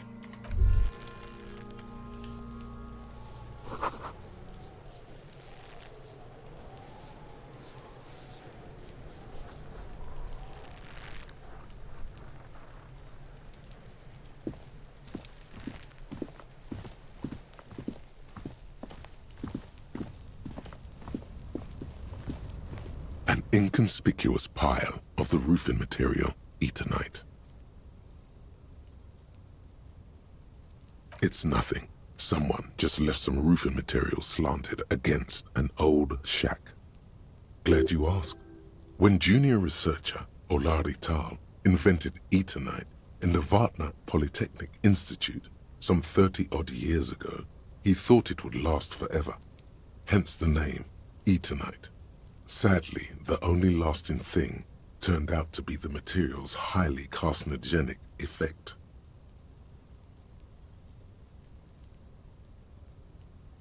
That's right. Why am I looking at this pile of roofing material? Because it's nice and orderly. Well-laid pallets, easy on the eyes. Rhythmic pattern calms your mind. Mammals like this stuff.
Can I help you?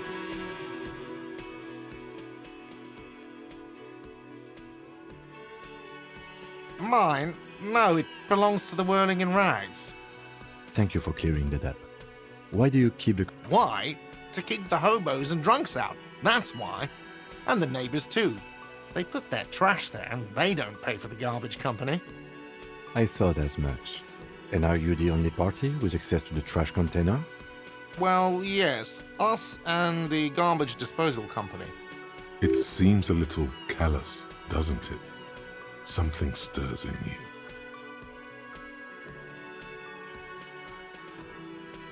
I wonder what this feeling is. Prod at him and find out. We need those keys. What do you need them for? It concerns the case. Please cooperate. Just bring them back once you're done, please.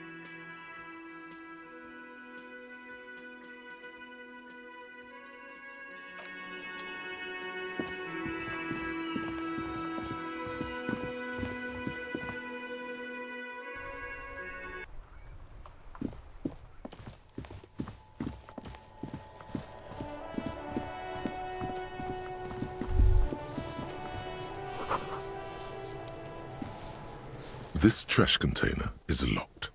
With a well-oiled crack, the lock pops open. It should now be possible to simply raise the lid. Don't. Maybe you shouldn't. Just a feeling. A warning from some part of you. Just, okay, it's trash. I feel woozy. I might puke on it. Yeah, maybe another time. I need a mask. No. We need to investigate now. The smell of rotten food rises to greet you. You see soggy cartons, dirty rags, and organic waste. We're just in time. This hasn't been emptied for over a week. Look under the boxes of carton. You see milk, an egg rest with one broken egg in it, some pasta wrapper. Picking up the soggy packages somehow feels familiar. You've done this before. The movements are recorded in your elbows, the methodology in your fingers. You're used to this. Dive further. A box falls into pieces in your hands. Batiste Soleil cereal. There are plastic pasta packages below, and turbo noodles. Nothing of note, however. Pick up the rags. Among the threadbare kitchen towels, something catches your eye. A pair of denim trousers. That's the dead guy's. He has no pants. Grab them.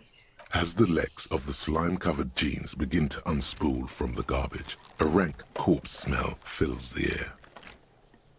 The victim's clothes? Cadaverine odor is faint. If these belong to the deceased, they were removed when he was still in the early stages of decay. Drop them in here, officer. Guitar-marked blue jeans.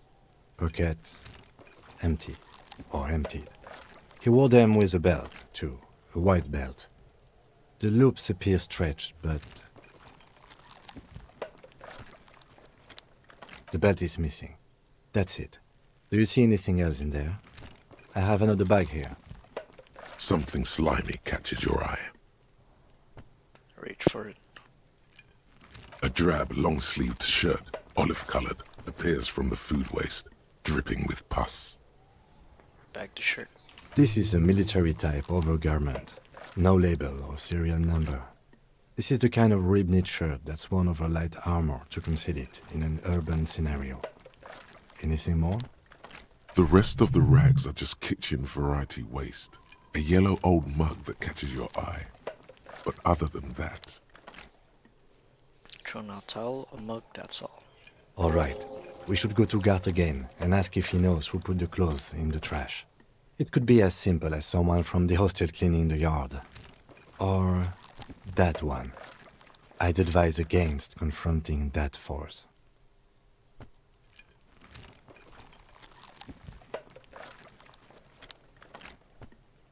You think someone from Berlin might have been involved, maybe? Not really. All we know is the victim's clothes are in the trash. The lid was locked, and his establishment had the key. It's just a small loose thread. Okay. The lieutenant nods, then looks back into the trash container. Search the foodways. It's just organic waste, cold and slimy on your hands. Apple and potato peels, mostly. Unidentified sludge, and the occasional chicken bone thrown in for good measure. But hey, what's this? What? A blue piece of plastic sticks out from the apple peels. It's shiny. Looks like the corner of something. Pick it out. Something larger. A clipboard. A blue plastic clipboard with moist papers hanging from it. They look badly damaged, but you can still make out forms and notes, written in a man's handwriting. Officer, is that your paperwork? No, it can't be. Yes, it is. Look. This plastic has the RCM street grid on it. You've even got an autopsy form. If you don't mind me asking, how did this get in the trash?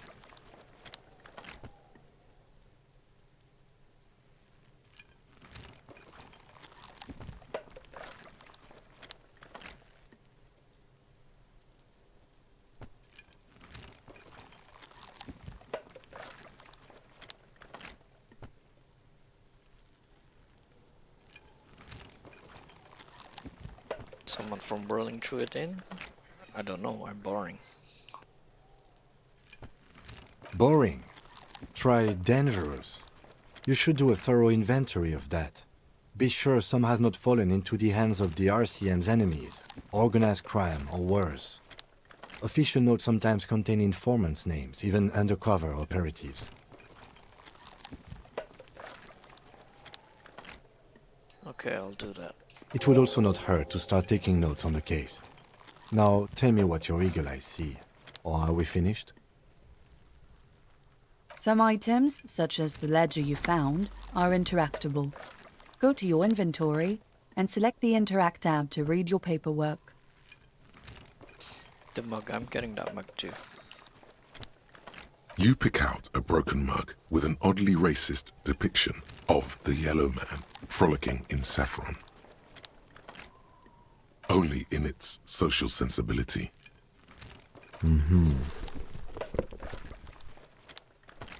You've acquired an interactable item. Investigate this item further by going to the Interact tab in your inventory.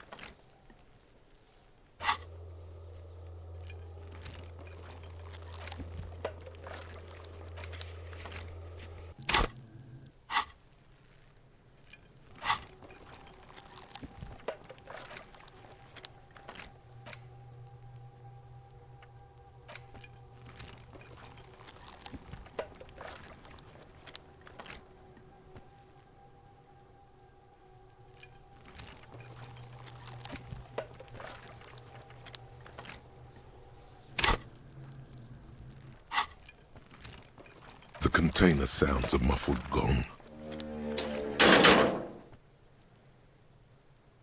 That's one thing off the list. I think we got it all.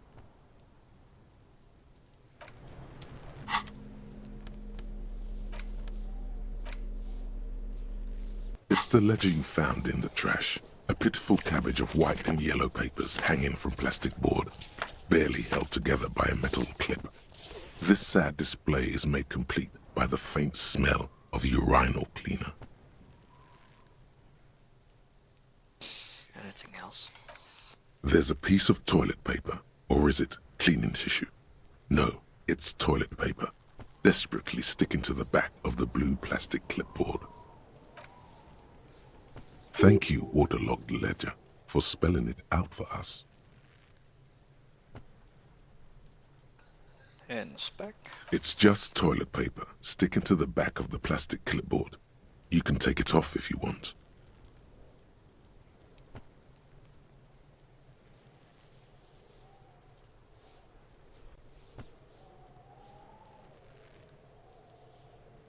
Still wet, the toilet paper peels off the plastic easily. All you have to do is shake it off with your finger and voila! The ledger now looks marginally better. Inspect the clip. An aluminium block runs the width of the board, biting down on the paperwork. Its crocodile teeth are the only thing keeping the papers together. A regular pencil, the tip worn down to nothing, has been attached to the clip. Run across the aluminium. The surface is interrupted by a silvery sticker. It's rectangular, sparkling with iridescence. You don't know how you didn't notice it before. Looks like an official mark, made to be low visibility outside the right circumstances. What is this? What? That thing. It's a halogen watermark. We use it for adding information to RCM property.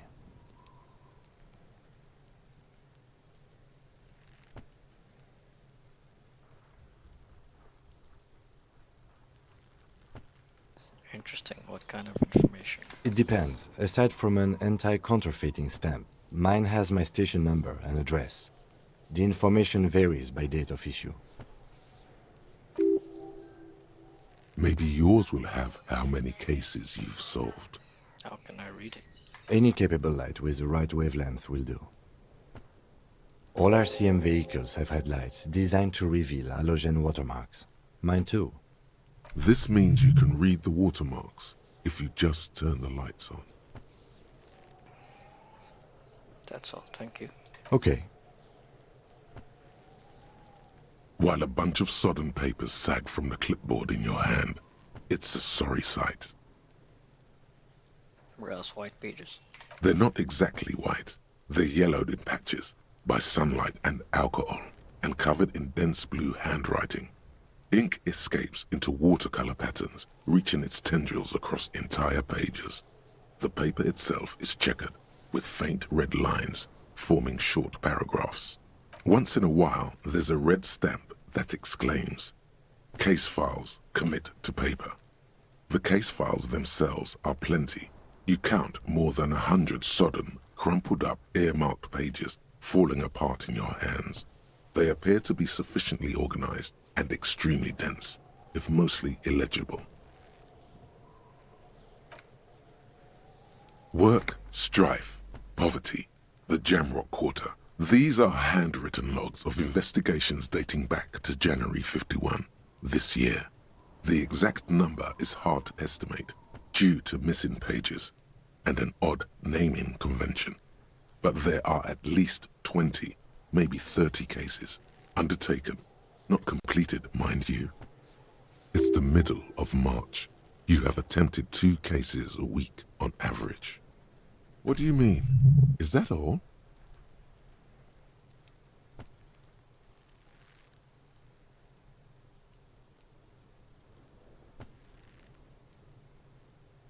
Is 2 cases a week a good caseload, Lieutenant?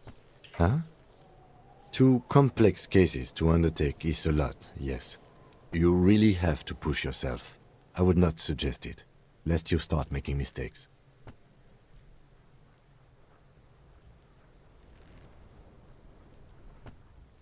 Two? That's a lot. I didn't mean to say you are making mistakes, by the way. That was presumptuous of me. I'm sure I made plenty of mistakes. It's okay. We all make mistakes. Like a fan of gills, the checkered papers dry in your hand. The notebook is annual. It says 51 on what remains of its cover. A molten strap of cardboard. Everything prior to this must have belonged to a previous volume. In short, there was more.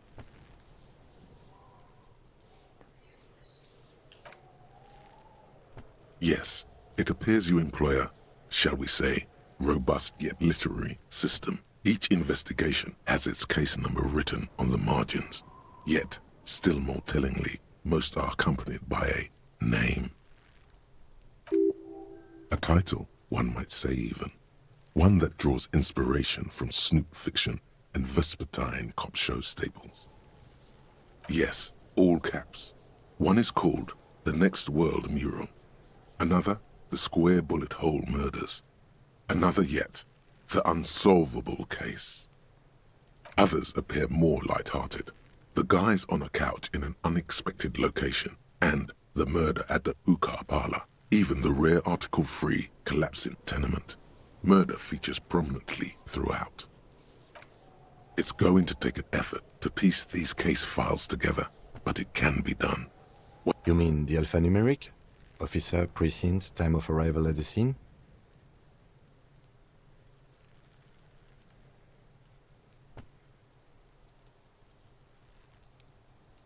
Oh, you mean the titular?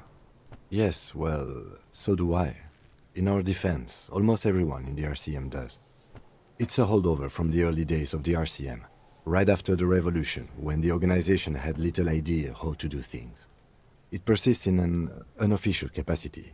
Officers use these titles to refer to their work among themselves.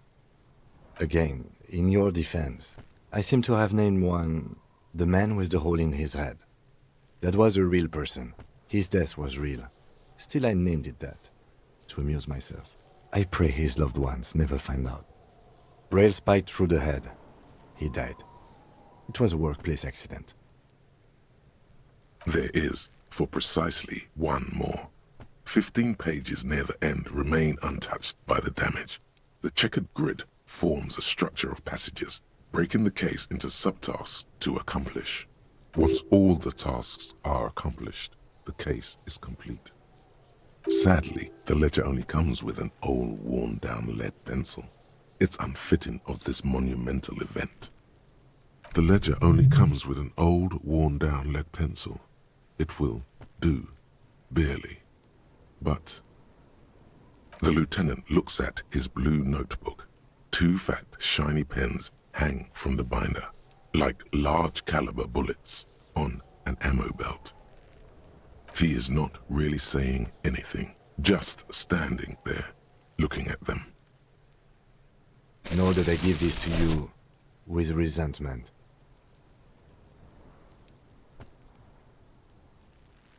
The tasks you've completed flow out of the blue oblong pen in a brash freehand uncannily similar to the rest of the letters. The wording comes easily. It's almost robotically simple, a language developed for mental rigor and simplicity. Inspect the victim's body. Interview the cafeteria manager. It's not exactly poetry, but poetry would be out of place. A satisfying slash sounds across the paper. You're done, it seems to say. And you, and you. Things to be done and things already done. The composition of reality. This is an extremely useful tool for a detective of the citizens' militia. Now all that remains is to name the case.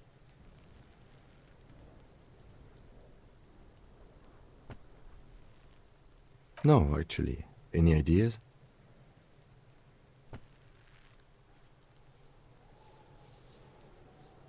Great. That's great. That's actually what I was thinking too. The Hanged Man. Good, strong name. We have a very good name for the case now. I'm going to start calling it the Hanged Man. It's good we sorted this out. You don't exactly close them, so much as distance yourself from the smelly papers. They're a little further from your nose now.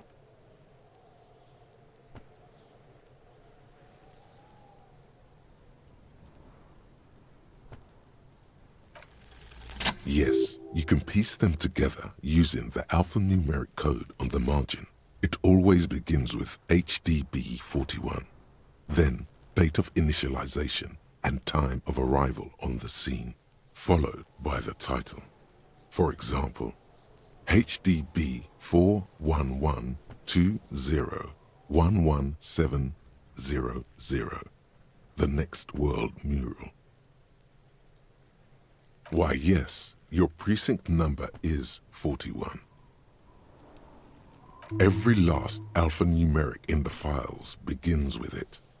And these are your case files. It's safe to say HDB are your initials.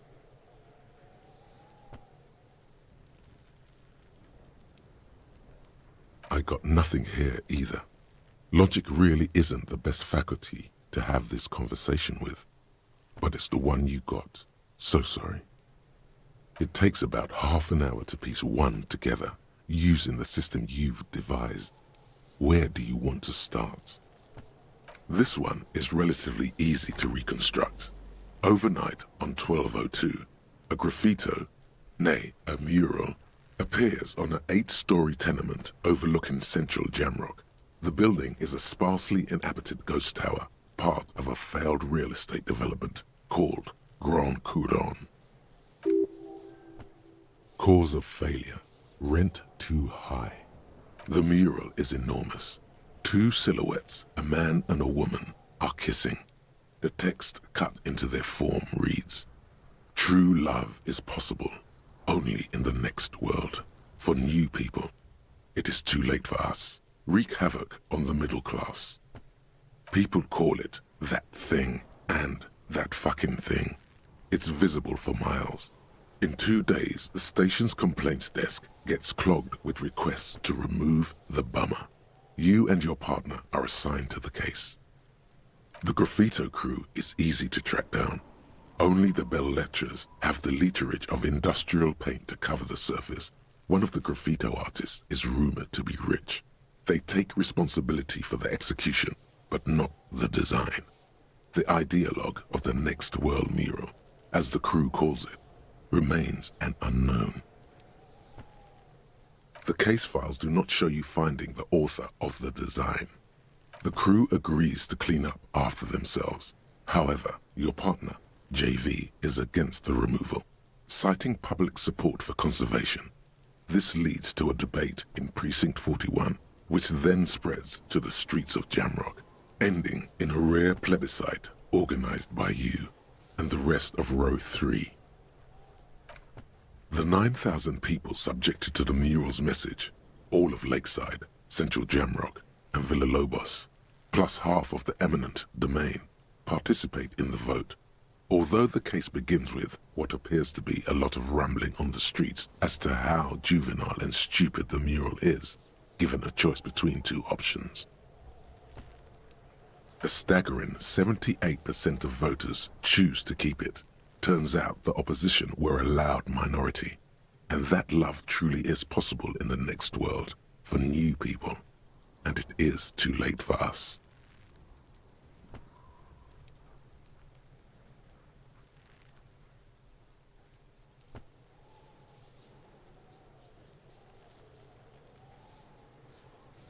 In any case, it appears to have been a rare case of civil activity in the quarter, and agreement as well.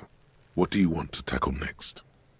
AKA Leslie and Burke, AKA the public indecency drunk and the property damage drunk, is a cursed case. It has been passed from unsuspecting officer to unsuspecting officer for 10 years. On January 29, the unsolvable case made its way to you. Why you accepted it, it is unclear. Every officer, and indeed most civilians in Jamrock, know it's unsolvable. Leslie will always take his pants off when he's drunk. Burke will always trash everything. It's just what they do. It is their nature. You cannot change the nature of a man, and you can't lock them away because public indecency and small-scale property damage are not punishable by incarceration. The only way for Leslie to stop flashing his genitals to bypassers and for Burke to stop dismantling signage and rear-view mirrors would be for them to stop drinking alcohol, which, in their 40s or 50s, it's hard to tell because of their distorted features, is a medical improbability on par with you ceasing to produce the expression. You would think that, but you're wrong. Where's the fun in exposing your genitals or breaking stuff in your own home? No, Leslie and Burke are on the corner of Main Street and Perdition, because that's where the action is. Can you keep yourself off the streets? Threatening, fines, dragging them to the station, locking them up in the hellholes they live in, locking them up in the station, hypnotherapy, even trying to get the local gang of Zemyaki to take them out. The Zemyaki gave them ethanol, so Burke and Leslie would expose and rampage even harder. You tried it all, and still the complaints wouldn't stop, as they hadn't stopped for 10 years. It's plain to see from the files that you, Satellite Officer JV, and Special Consultant TH had more important cases to attend to. You uncover cross-reference to several ongoing investigations, each brought to a standstill every time you drive down Main Street. Because there they are, on the corner of Perdition. And what is Leslie doing?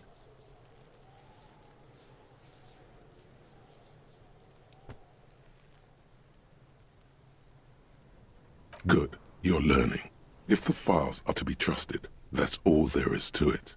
That and Burke breaking things, and the fact that they're both drunk. But then again, so are you. The case becomes considerably less comic one day when Burke takes a swing at your ledger. He must have it confused with the property he likes to damage. But the joke's on him. You're drunk out of your mind on potent Pilsner. You slam the hardened plastic board in his face. Then you proceed to beat him unconscious with it. In the process, the ledger sustains damage. The compartment within, reserved for permeable documents, is jammed shut. You stop your assault on the now unconscious Burke to open it, but are unable to do so. The officer began to cry, reports Leslie, who, at this point, is tending to Burke. He came at us, and at us. I think he was trying to kill Burko. While trying to kill Burko, you slowly come around. The permeables compartment is open. You've smashed it open on poor Burko's kneecaps. The good news is, Burke can't walk anymore. Can't get out of his apartment, an invalid. With Burke to tend to, Leslie cuts back on the indecent exposure. Maybe he flashes his genitals to Burke. Who knows? But both drunks are off the street. The complaints stop. The unsolvable case is solved. Which is also why the officer responsible narrowly escapes a disciplinary hearing. The end. Do you want to read another one? It would be very interesting to read about these, wouldn't it? I mean, there seems to be a square-shaped entry wound in the victim's forehead. She's been sitting there for weeks, on her rocking chair, with a square hole in her skull, staring at the wall, her mouth agape. But that's all you got. From the half hour you spent piecing it together, all you know is the entry wound was square-shaped. You never found the bullet. And then another body showed up, also with a square hole in his forehead. Sequence killer. Who knows? Those pages are missing. What next? One day you may still catch the man with the square gun. Some assholes brought their couch outside and hung out on it. In the middle of the street, on the roof, on the hillside by the motorway. You know, at an unexpected location. They were young, and they thought they looked cool on it.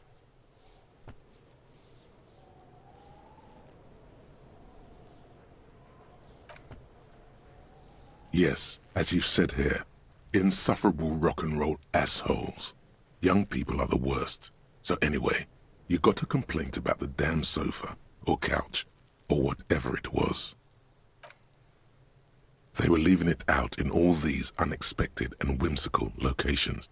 They took it to where they also took photos of themselves on it, and smoked cigarettes, and drank coffee because they felt it's intellectual. Yeah, it feels like Shadowrun. It really feels like. But I haven't have the gun yet. I think it's more like Days of the Tentacles or Carmen Sandy. Carmen, what else?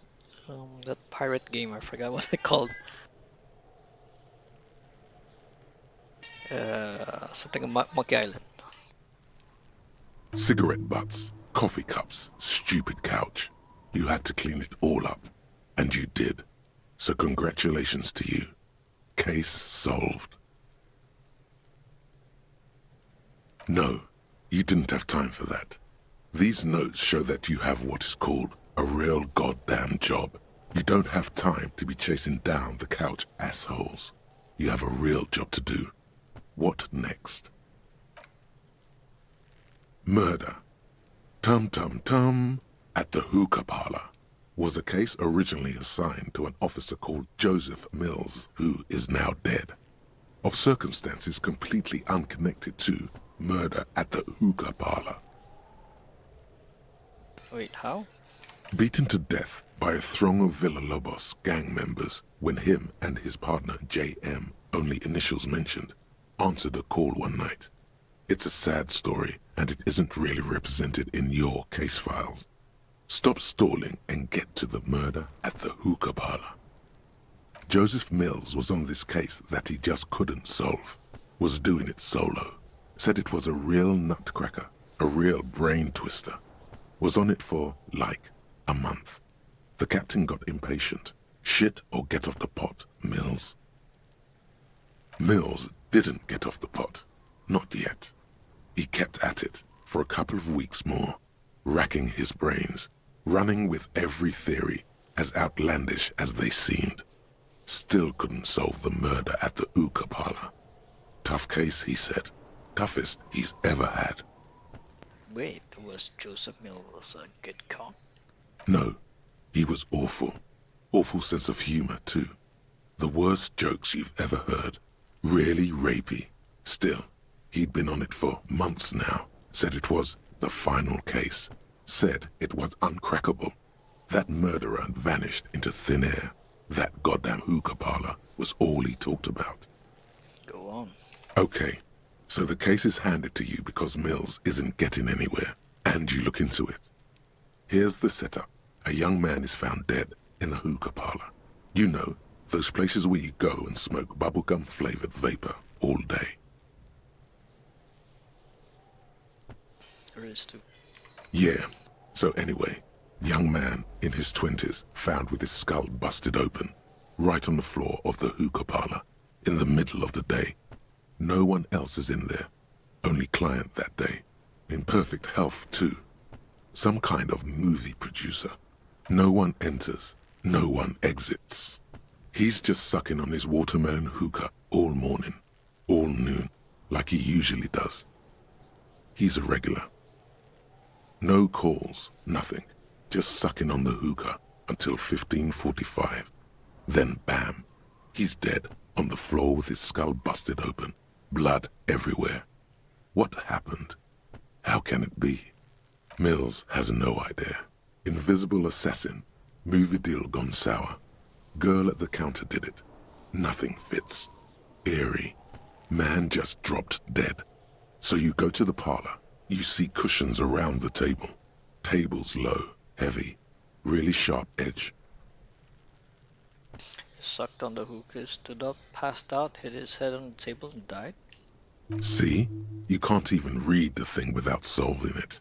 Yeah, it was that. Turns out hookah does do something. It turns off your brain's oxygen supply, and you don't notice it until you get up to go to the bathroom.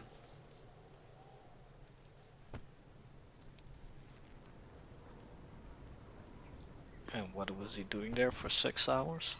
Smoking hookah. Didn't you hear? I don't know. Trying to come up with a movie script, maybe. Anyway, that was murder at the hookah parlor.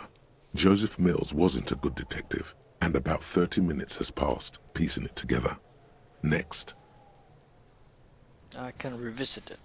Not much has changed in the meanwhile. A bunch of sodden papers still sags from the clipboard.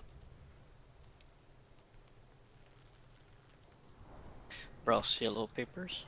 In the back, you see thin, translucent copier paper. Some neon yellow, some bright red, all covered in boxes, like marching armies. These look like official forms, waiting to be filled out. Then rip them from the binder and hand them out, according to type of form. What type of forms are there? 3. The topmost are misconduct fines. The middle ones are station calls. And the bottommost are field autopsy forms. Each is easy enough to make sense of. You don't have to be an intellectual giant to do police work. Misconduct fine. A monetary penalization ranging from 20 to 250 real. Severe cases allow for 1,000 real, but that requires special paperwork. The details of issuing these fines are spread out over the rest of the fields. Okay, I can try to give someone a fine to get money to pay for something. Alright. But they appear pleasantly vague. Station call. These are quite sinister in tone. They give a date and time for the person to appear at the specified precinct police station. Below the call are the criminal charges you risk by not appearing. All in a print so small it could be considered downright cute.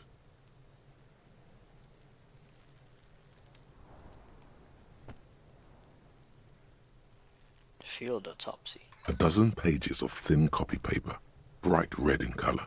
You see the parameters of a deceased human form waiting to be filled in. Age, sex, condition of internal organs. Yes, all that remains now is to fill those forms and hand them to people. Fines for wrongdoers, interview requests for bad guys, and field autopsies to dead guys. The rest of the stinking cellulose is much worse for wear. Being sandwiched between the board and the rest of the paperwork must have spared the fragile copier paper. It's made of dark blue plastic hard enough to beat someone to submission with. The edges are rounded, however. The U4 size board feels thick and heavy in your hand. Light shimmers on its wet surface. On the back you see the embossed letters, RCM. Shake the ledger. Something rattles inside, ever so lightly. Is there a hidden compartment? And something small inside, light, made of paper or cardboard, or dried flowers perhaps. Permeables. It's not hidden per se. The compartment is made for permeable materials that would get damaged if something happened to it. Let's peek inside. The plastic shimmers like lapis lazuli, but it is not see-through. You cannot see to its center. Shake it again. Something rattles inside, ever so light, and something small inside. Permeables. It's not hidden per. The plastic shimmers like lapis lazuli. With your hands, U4-sized pages hang from the clip, screwed to the top of the board. Open the hidden compartment in the clipboard. The two sides of the board appear slightly misaligned, like a drawer that's come off its slides. If you bend the plastic on your knee, slowly, the slides snap back into place. It should be possible to just, Slide the drawer open. Without resistance or sound, the two panels move against each other. The compartment is now open. What's inside? 2 ticket stubs and a handmade postcard. Pick the ticket stubs. 2 octopuses are smiling, reaching their tentacles toward each other in the colored pencil drawings. The tickets permit access to the zoo in Revachol East. The aquarium costs extra. These let you go there too. Pick up the card. Thin wax paper has been glued to a piece of cardboard. Sounds like leaves rustling when you pick it up. You see violet flowers, floral patterns, patches of glue. Smell it first. It smells of chewing gum, apricot flavored, a touch of cinnamon, the end of summer. You think the label says tutti frutti. Open it. Familiar handwriting lines the inside of the card. Looped, round letters in a woman's hand. A young woman in her 20s. There is care, effort, and a smile, you think. Although that is not something you can read from someone's handwriting. Harry, it begins. You're already reading. I wanted to write you a letter so you can read it when you wake up. Maybe it will make you happy. Keep reading. Perhaps my name's in it. Your hand shakes, holding the card. Every morning when I step out and you're asleep behind me, it says, I find a little piece of sadness in me. I carry it in my chest, down Voyager Road. Every step I take, it grows. By the time I reach the fuel station, it has filled me entirely. I step onto the light rail and look back. Sparks fall from the bow collector. I know it will be like this until late afternoon, when I get off the 42 and walk back to you. Keep reading. You. Every step I take will get lighter. It almost makes me run. Sometimes I do. I can't believe I met you. I can't believe the happiness I feel with you. You have a vast, vast soul, and I will always, always, always come back to it. Keep reading. Kisses, kisses, kisses. You feel the air sucked out of your lungs and the blood sucked out of your head. Everything around you gets dark. Small white dots appear. Sparks fall like snow from the bow collector. A streetcar distancing. You feel the ledger slip from your hand. No, hold on. Hold on. To what? There's nothing. Detective, is everything all right? Fall sideways.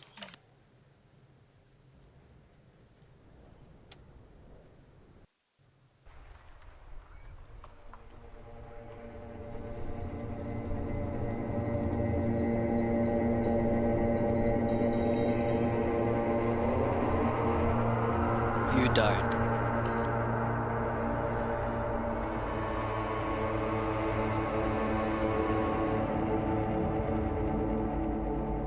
There is nothing. Again. Nothing? Nothing sad, brother. No treachery, just blackout. Just lie there passed out. Well, almost nothing. There is the ground below you, that's still there. And the small light that's on, fluttering, somewhere in the basal ganglia. Who's that? That's me. Blue eyes, that's me. Nice and quiet. Is it? The world is gone. You are no longer reacting to outward stimuli, yet still. A bitter, caustic sense of loss remains. Even in the darkness, great sorrows slip in the water. Slimy. No, I was cool. I'm cool. The cool when you're dead, brother. Here in the paleo-mammalian cortex, we call it the shadow. Because it's always there.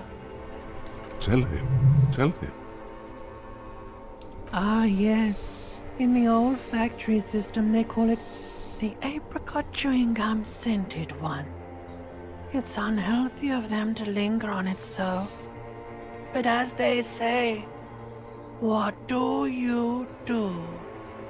Smelled so nice. It didn't smell nice. It smelled like betrayal.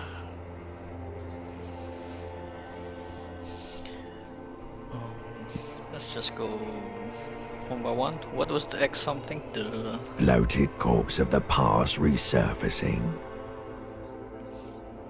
No, it was beautiful. Beautiful. Believe me, stupid ape. Its lack of beauty was not the problem. Where is the Voyager Road? There is no Voyager Road. There are no roads, no houses, no lights in the windows. It's all on pause. There's something about a bow collector too. Yeah, man. What was that about? Enough. Just lie there motionless. You think they would let you? Until you disintegrate into biomolecules? No. Someone is breathing on your face now, inspecting your pupils, stupid idiot. What is that? It's cold. Yes, they're pouring something on you. It's in you. It's delicious. Glowing lights on a dashboard emerge out of nothingness. Where am I? In the upholstered cabin of Lieutenant Kitsuragi's motor carriage, seated in the driver's basket. The air is thick with leatherworks and heavy fuel oil. Cold water runs down your chin. Drink. Water. Drink. The water is cold, silvery, the stuff of life itself as it pours down your parched throat. The pounding in your head recedes. The darkness parts. Drink. You haven't drunk water in 2 days. Did you know the human body is not made to survive on alcohol alone? You need a secondary form of hydration. Drink. With greedy gulps, you down half a liter of cold water. Some of it spills on the driver's seat. What happened?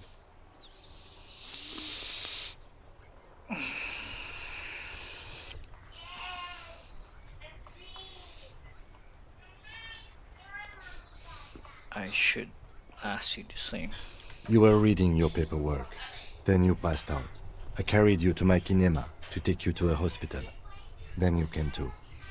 How long was I out? 10 minutes, maybe.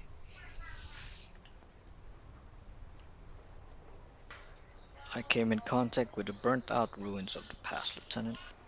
That does sometimes happen. He replies with such understanding, it's as if the burnt-out ruins of the past were an occupational hazard. Athlete's foot for cops. You dropped these. Are you okay to proceed? Let's solve this case. Good. The Ledger of Failure and Hatred is a special item that can be used both as an interactable and a tool equipped in your held slot for skill bonuses. Find it under the Tools tab in your inventory.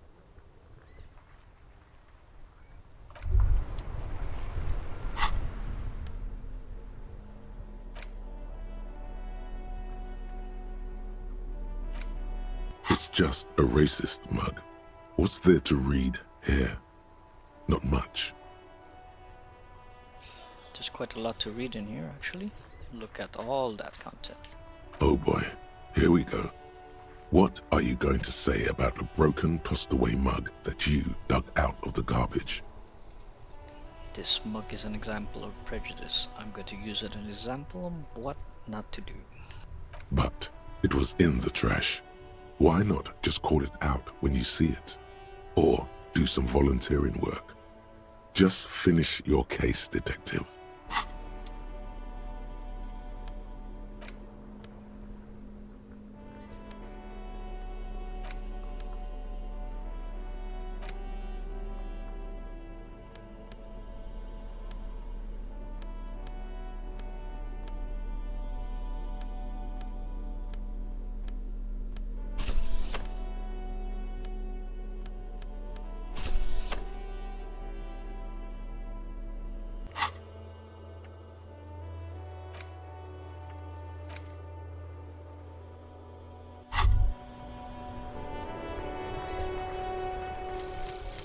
Guillaume Le Million. Bad news. Guillaume Le Million did not become a cop. In '38, he went on a tour to the Sinyao province in Safre, where he died of autoerotic asphyxiation. His body was found hanging from a decorative dragon tree in his junior suite amid drug paraphernalia, unwholesome objects, and the Sylvia Trainer single Wonderland skipping in the background. And yes, you can take this as a metaphor for Revachol in the 30s, and also as a warning.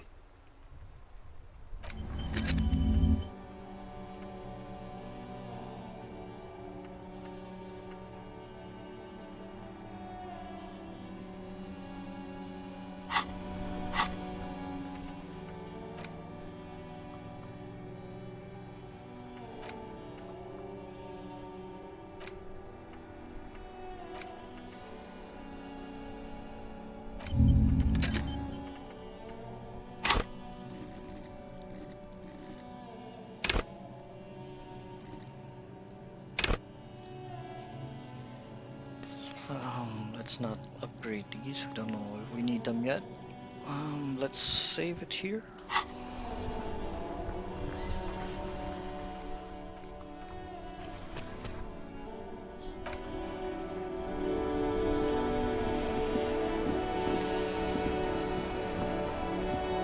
Inside, you see a set of steering levers, a radio microphone, a pull-out toolbox, and the soft glow of the fuel preheater gauge. All right. Ready? I turn, you press start. It's next to the preheater. The dashboard lights up with orange glow. The rounds per minute gauge jumps, and the engine of the Caprice Canelo comes to life with a whiny growl. Like a leopard waking from its sleep, yawning and roaring at the same time. The lights unfold with a little click, casting electrical light onto the ground before the vehicle. There you go. I'll turn them off from the remote once you're done. We just need to stand in front of the machine now.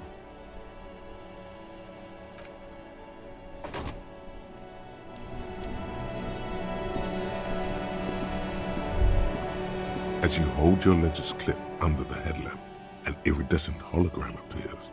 A street grid and the veins of a great river. A familiar sensation washes over you. There she is. Revachol West. Around the borders of the watermark are dozens, no, hundreds of micro-perforations. Look at the shimmering street grid.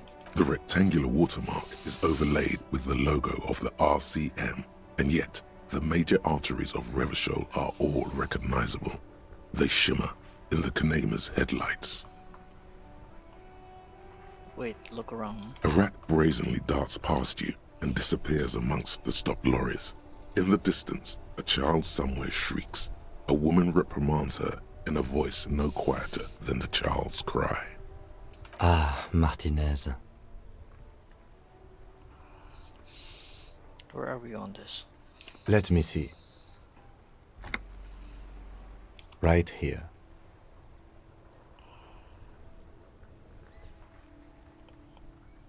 Seems nice. No, it does not.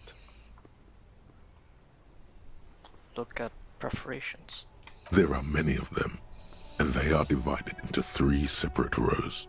Tally up the different rows. The first row has 18 dots. The next is the longest. It runs all the way around the border, and then some. You count 216 perforations.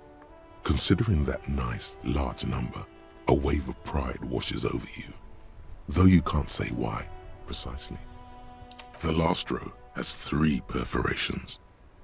That's it. Hey Kim, what did all these holes mean? Those are perforations. They represent your record as an officer of the RCM. They are your statistics, as it were. I should have guessed you'd keep a record. Officers often do. Let's take a look. Alpha male officers who are proud of their numbers often do. It's meant. The first row represents your years of service. 18 years. Okay, not bad at all. What did you do before you volunteered? Wait, 18 years I've done this. That's what it says. I might have guessed even longer based on your age. What did you do all those blissful years of your youth?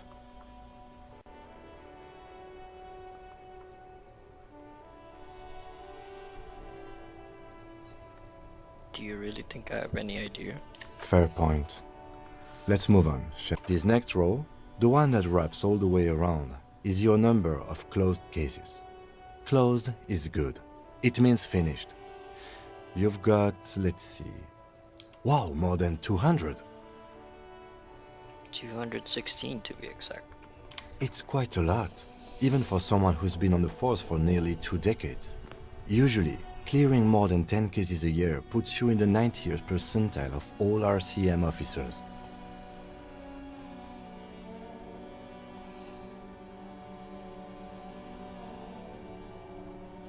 So you're saying I used to be a super cop? Call it what you want. You were a valuable member of your precinct. Now, let's look at the last row. Right. Those are your confirmed kills. You've got precisely 3 perforations there. So I'm a killer. For an RCM officer, especially Precinct 41, which is in the Jamrock quarter, it's rather tame. I mean that in a good way. There are certain officers who treat their kills like some kind of ghoulish game. If they do happen to solve a case, it's usually by accident. But it seems as though you are, or at least were, one of the good ones. So we have that to be thankful for. Have you ever killed anyone, Kim? Yes.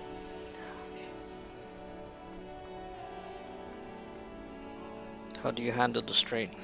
Everyone has their own method of coping. Some more effective or self-destructive than others. Personally, I find it helps to keep up a few hobbies. Like what? Oh, this and that. Let's not get into it now.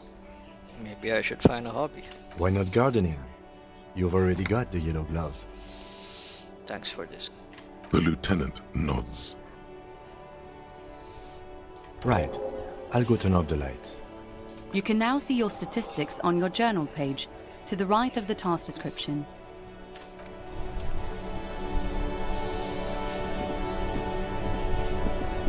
Inside, you see a set of steering levers, a radio microphone, a pull-out toolbox, and a metallic drawer slides out from under the seat and clicks. Take what you need, officer. It's going to be a long case. I'm not protective of my tools, like some men are. He's clearly a little protective of his tools. But what can you do? Work is work. The pry bar feels nice and cold in your hand, heavier than you'd think. Useful for opening all sorts of doors and lids. The handles are long and sleek. Snap, snap, go the cutters in your hand. You can do good work with these. Cut is robust, weatherproof and well made. Police issue, blue, lets you see things in the dark you would otherwise miss. The pull-out toolbox slides back into its nest. Preheater gauge casts a warm glow on the steering levers and the radio on its hook. This is Precinct 57. How may I assist you? I need you to connect me to civilian Sylvie. She may have reported a murder. Of course. What is the number, officer? Kim, didn't guard give you Sylvie's number? Yes, hold on. Her number is 005 1944 298. Received. Hold on, officer.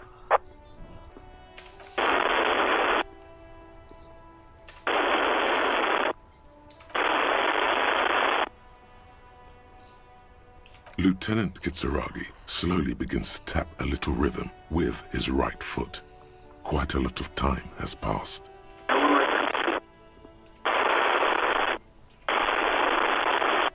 Officer, I have Sylvie Malaika on the line for you. Yes, hello?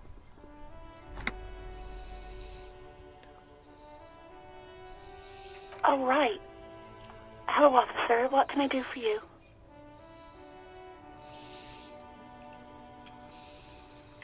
No, not me. Do you know who made the call? No, sorry. I don't. Not a lot of people have phones around here. Copper thieves take the wires. People don't have the money to have the cables put in again. They use the Union's phone, or the one on the coast. So the Union has a phone, and there's one further down the coast. Got it. It was someone else. We'll find them sooner or later, officer. It just might take a while.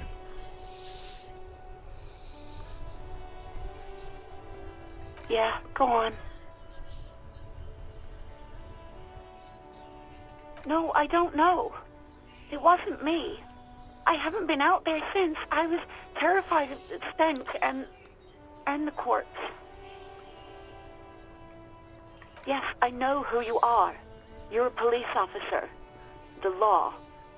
This exact conversation has happened before. Establishing authority before this young girl seems to have been important to you in the past. Don't go there again.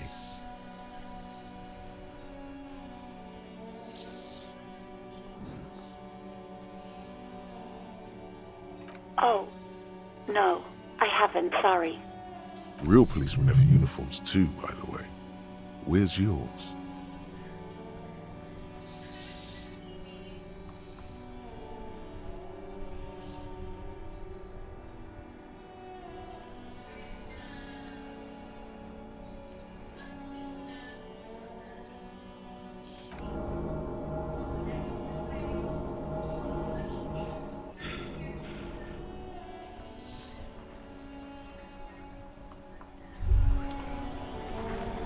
Despair creeps into you, getting fat on your weakness. What you're still coming up with sentences. That's a step up from total annihilation, right?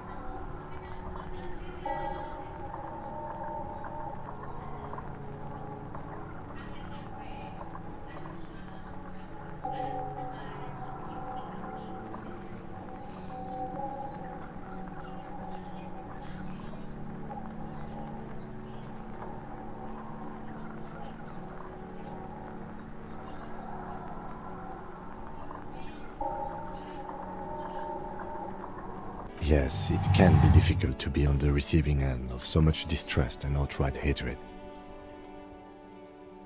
Nothing you can say would make cop gives up the detective genre. Okay, I don't know how to heal myself at that time. That's the right call to make a save.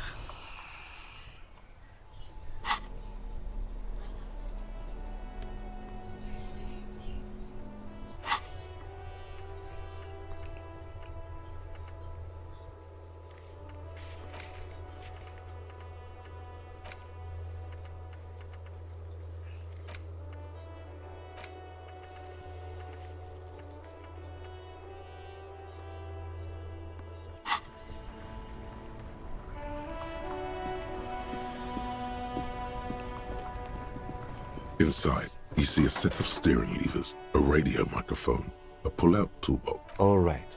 Ready? The dashboard, like a leopard, the lights. There you go. I'll turn them off from the remote once you're done.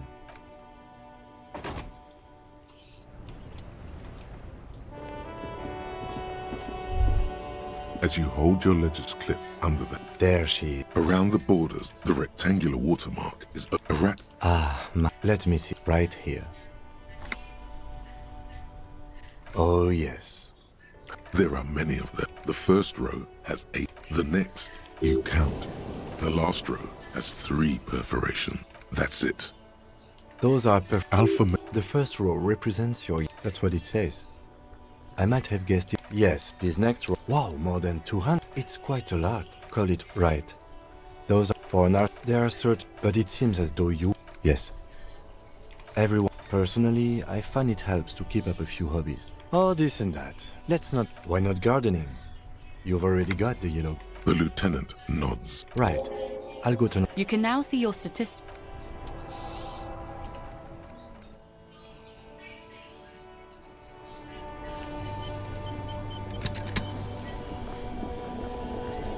Inside, you see a set of steering levers, a radio microphone, a pull-out toolbox, and the soft glow of the...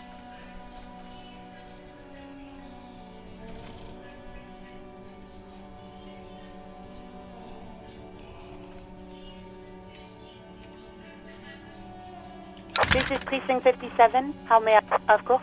What is the number, officer? Yes. Receive.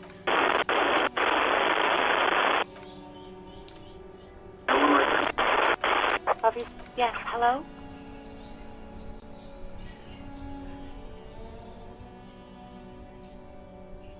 Oh, right. Hello, officer. What can I do for you? You mean, why did I leave the bar? Honestly, I'm not really comfortable. Why not?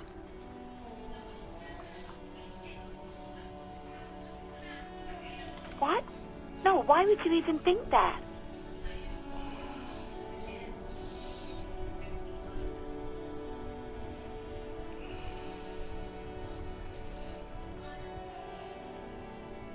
Please, don't bring Gar into this. It's none of your business. God, why can't you just mind your own business? I already said I don't want to talk about this. You're messing everything up again. No, not me.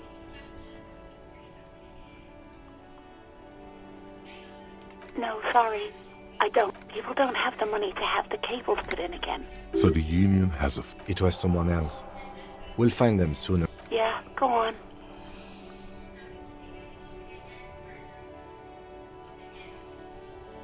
No, I don't know. It wasn't me. I haven't been out there since. I was terrified of the stench and the corpse. Yes, I know who you are. This exact conversation has happened before. Establishing authority before this young girl seems to have been important to you in the past. Oh. Real policemen have uniforms too, by the way. Where's yours?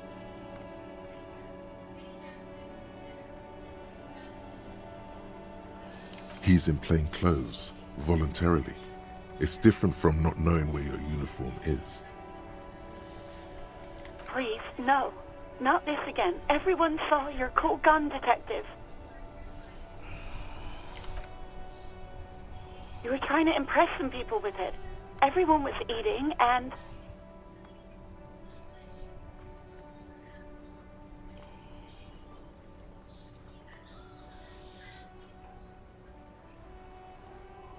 You were waving it around in everyone's face, begging them to describe it.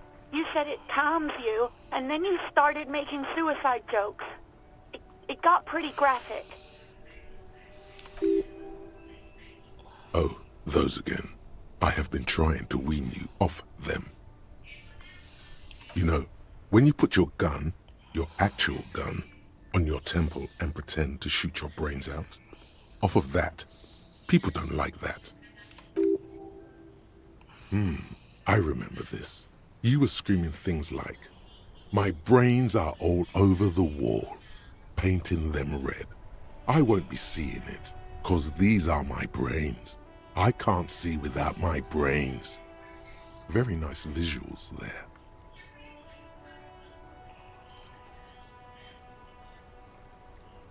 Why would I threaten to kill myself? I mean, look at this world. I would have loved to stay.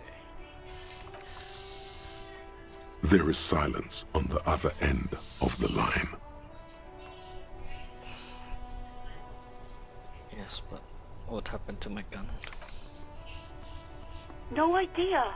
All I know is next you were waving around money instead, saying things like big bucks cannot lie and guns can't buy money, but money can always buy guns. It almost looked like you pawned it, but believe me, I did not ask.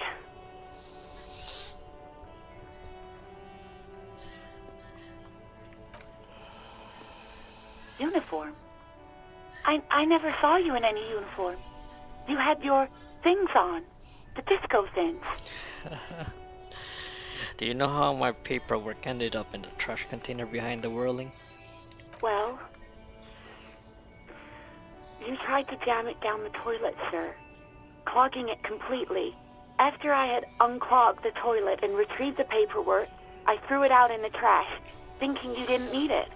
Okay. I am sorry about that. Anything else, Detective? I think I got everything I need, thanks. I do hope so. Please, don't call me again. Bye. Empathy. Wait, why does she seem angry with you? No, she doesn't have a problem with you. It must be someone else she's angry about. Some other guy. Like Gart. Yeah, it's definitely some other guy. A guy like Gart.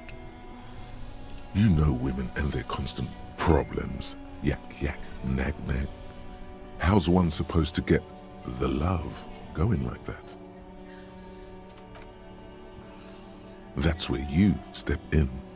You're Lieutenant Love, matchmaker extraordinaire. Help the poor girl out, lest she turns into a spinster.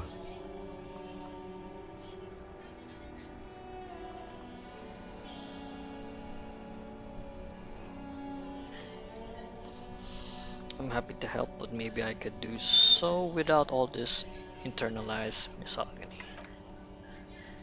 What misogyny? I'm just telling things the way they are. Can't a man be honest in his own head anymore? You have to act, Lieutenant Love. You have to calm that hysteric down. Tell it you've got everything under control. Then go and have a little boys' talk with God himself. Think you can do that, Lieutenant Love?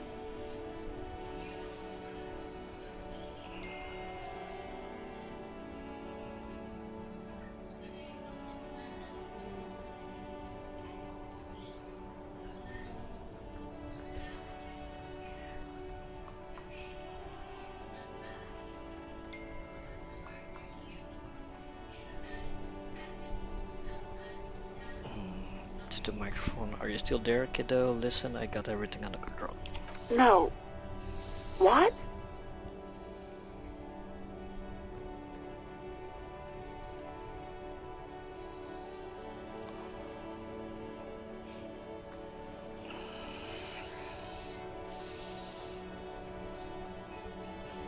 I know, baby, I know. It's just what you got, that sweet woman child thing that makes men go crazy, especially a man like Gart. Oh God. Please, just stay out of my life. I got a hunch of your love life is about to take a pleasant turn. Give Lieutenant a knowing wink. What? What is it? Call was dominated by the other party. Anything else, officer? It's on.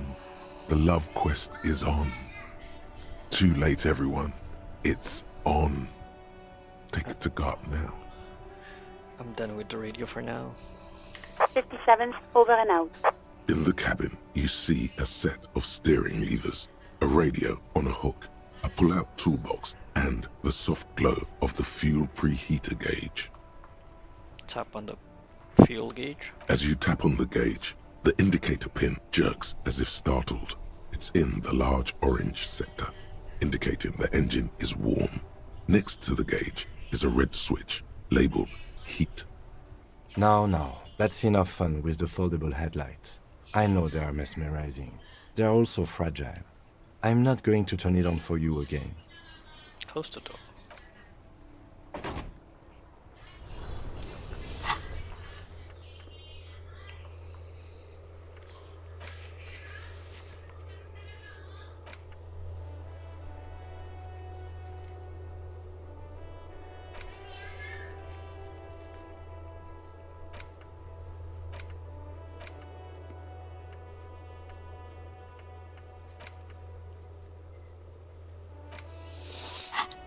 Let's ask Kuno about the...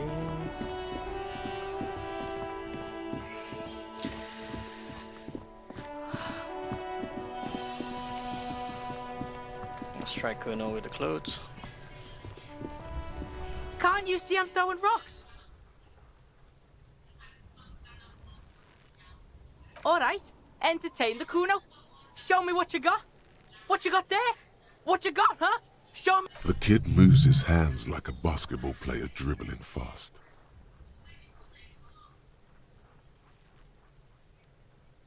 The body, what do you know about it? Shitload, pig. What's your question? Don't tell the pig shit. This is where you quickly ask him questions. Real cop questions. Like a cop. You know who he was? Kuno's fuck gimp. Kuno uses the fuck gimp for target practice. He's trying to hide the fact that he doesn't know.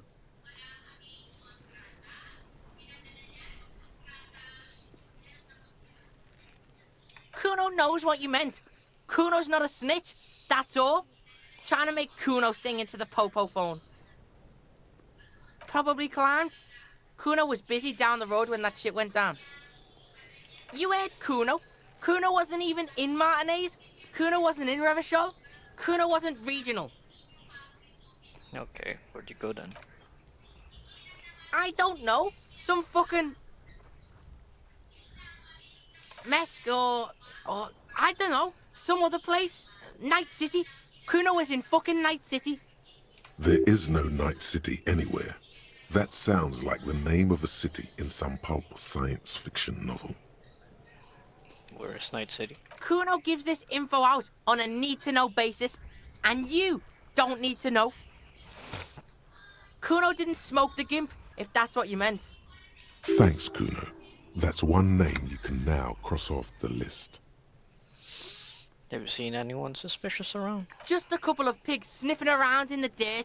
That seems pretty fucking suspicious to Kuno. Yeah, you tell the faggoty Kuno. More on this later. Right now, let's talk about something else. You're testing Kuno. Get lost.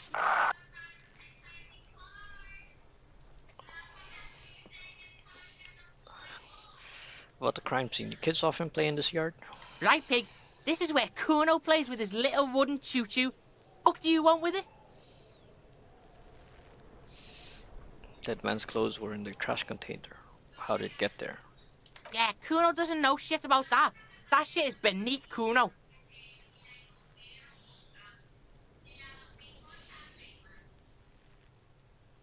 Right, about something else then. Shoot that shit at Kuno, dumpster diver. The ladder, ever climbed it? Look at that fucking shit. You're trying to get Kuno killed. So you'd say that ladder is unclimbable. Fuck does Kuno know? Kuno's not a fucking acrobat. The lieutenant takes a quick note in his notebook. It's a trap, Kuno. Don't climb it, Kuno.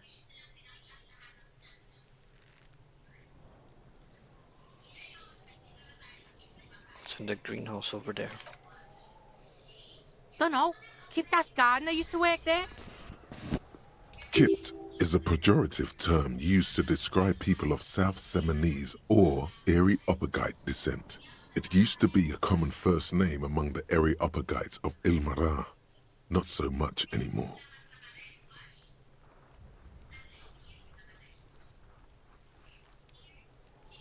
Hold on, the garden used to work there?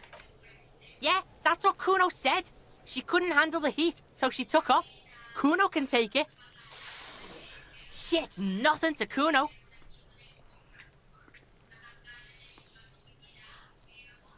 You mean the young woman by the whirling in rags? That Carter? Look, Kuno doesn't explain shit. Kuno just says shit. Yeah, her. What was she doing in the greenhouse in March anyway? What kind of gardening is done in March? Fish is sometimes used to fertilize the soil a few weeks before planting something. Maybe she was preparing the garden beds. I should ask her about that. Yes, it seems suspicious. You don't like things being like that. Suspicious. Kuno, there's a stack of Eternite back there. That's just some shit roofing gimps left behind, lazy dinks. He's hiding something.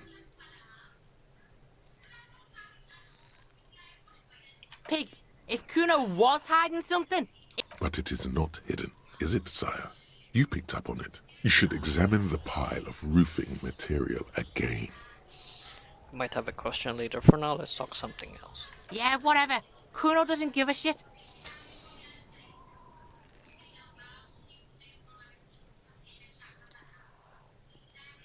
Yeah, the kingdom of Kuno. Yeah, whatever. Kuno's Kuno, pig. It's always Kuno, never I. Clearly the kid's using the third-person perspective as a shield.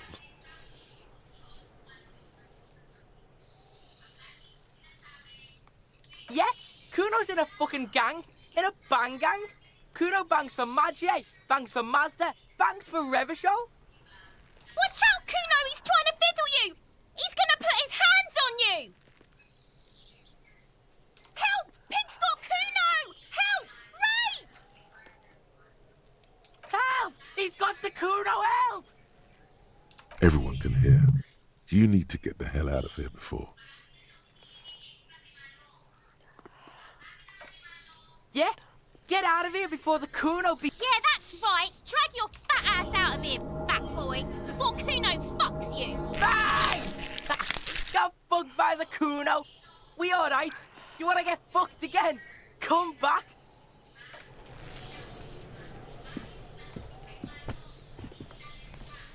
There he still is, looking right through you with his white eyes. The body below is entirely dedicated to that corpse smell.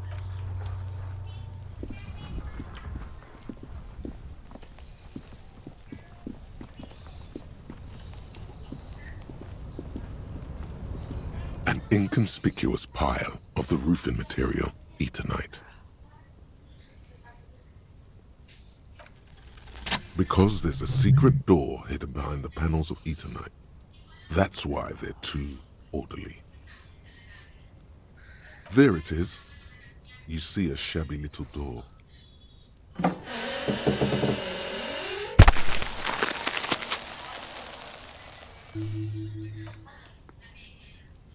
What is this then? A tool shed?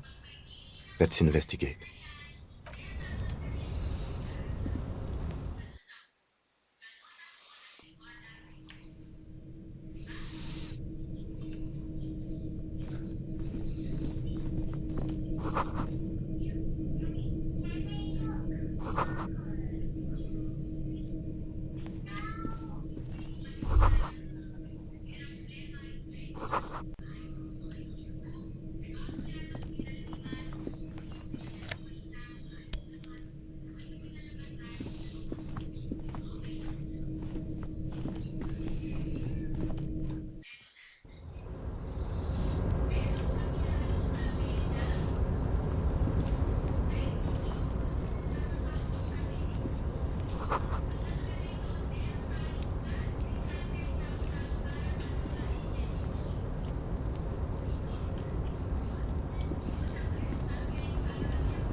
looks like someone left his tarpaulin cloak hanging on the railing here. When the wind ruffles the cloak, you can most definitely see a white rectangle on its back. Yes, it's probably yours. It bears the RCM insignia, and you have a habit of being careless with your equipment. You could probably make the jump. You look like you've done some track and field in your day.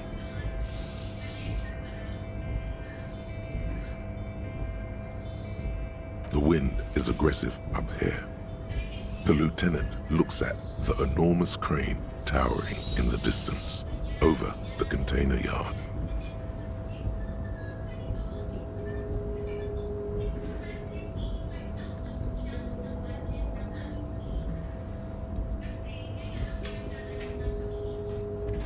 That machine is a Kvalsund 1020 HK. Is it? Kvalsund makes a lot of heavy equipment, but this is phenomenal, even for them. But I digress. We were focusing on your cloak here.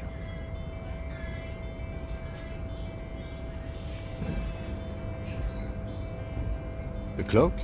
I do think it's yours, yes. As to whether you should go for it?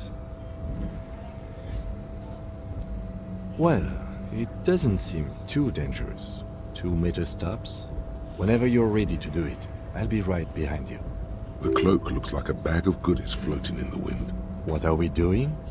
Or it could be that we are just exploring.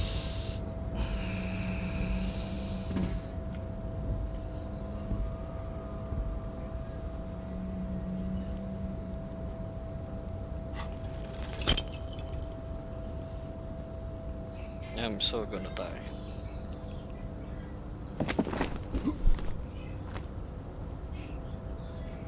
Nope, no. That's still too high. What were you thinking? You're not a gymnast, you're a boxer. And you've climbed way too high up here. You could have died there. Shit.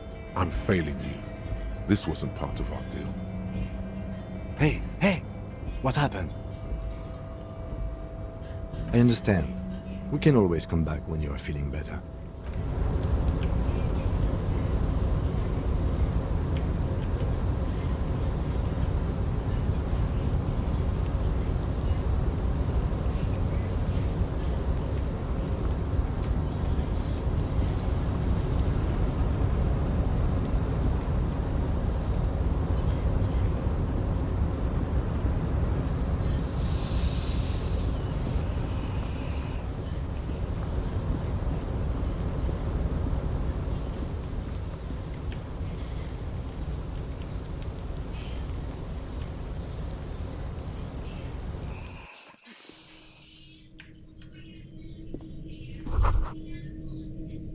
Be still, my beating heart. It's amphetamine, sweet amphetamine. The lieutenant isn't studying the powder in the mirror. He's studying you. There's a good vague way to ask where he stands on drug use. Professionally, I mean.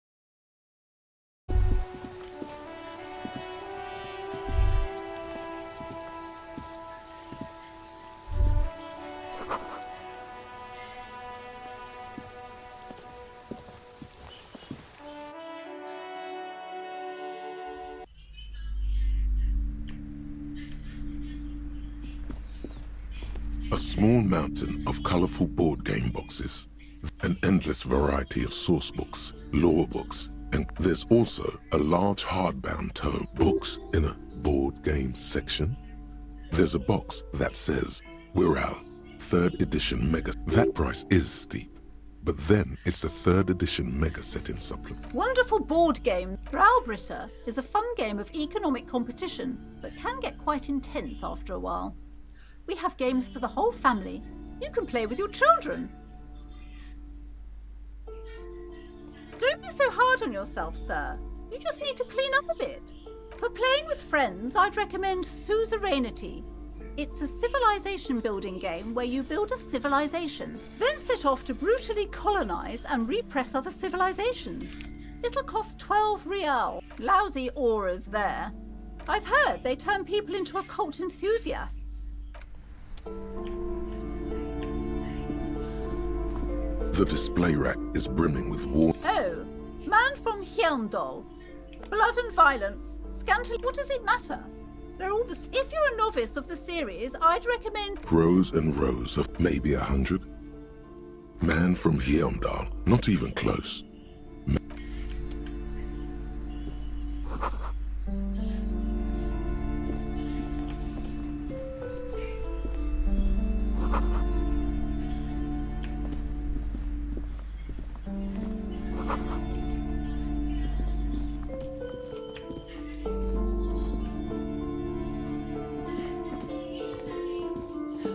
You see a set of tattered curtains blocking the way to another room.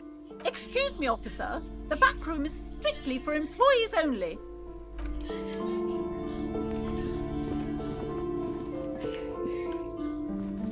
These shelves are a couple of spook novels hide amidst. Oh, crime! You're a police officer. Note, reading about Dick Mullen would not actually make you a better detective.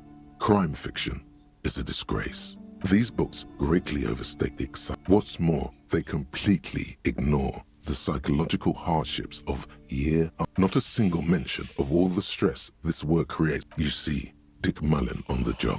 Get Me Mullen. The stalwart adventures of Richard P. Mullen. Dick Mullen and the murder in the orchard. The sordid affair of Dick Mullen. A killing is declared. Dick Mullen in the murder house. The final case of Dick Mullen. An obvious lie. Dick Mullen in the clock tower. The ordeals of Dick Mullen. Dauntless Dick. Dick Mullen's funeral pyre. The murder of Dick Mullen. Yes, there's also the dame who did it. Farewell, my Mullen. Faking death seems to be a common trope in the Mullen series. The morbid tales of Dick Mullen. Tragedy calls for Dick Mullen. Another one with fake death.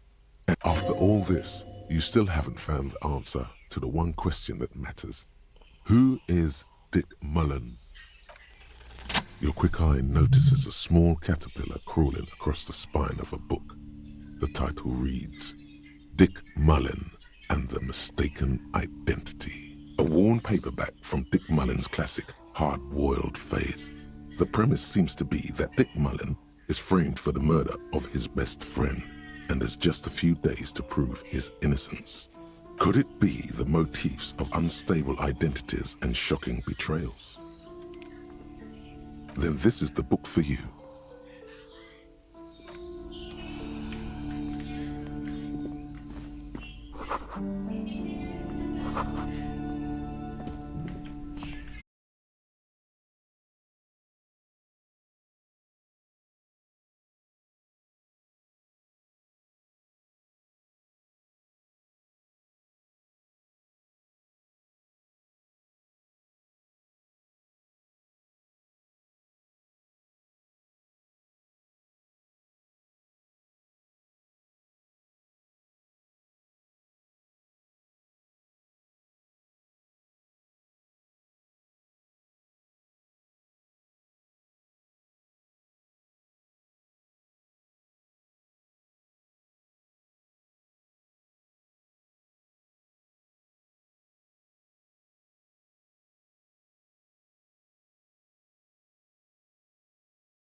The book is also very daring.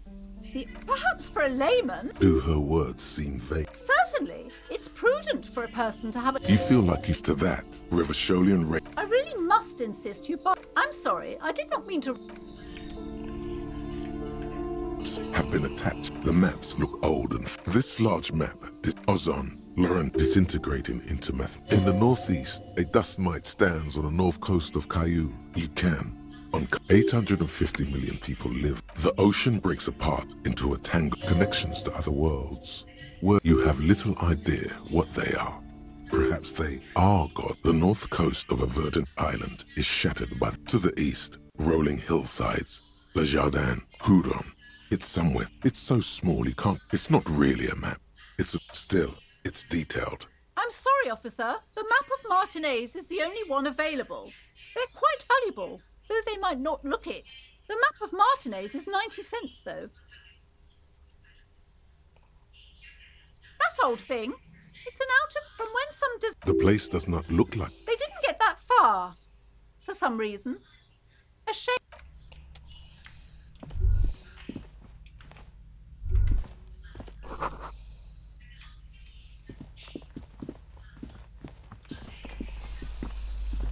Welcome to Cry. Be welcome. And please take responsibility. Sir, don't be ridiculous. One has to earn one. Certainly there are good things to be said about dependence.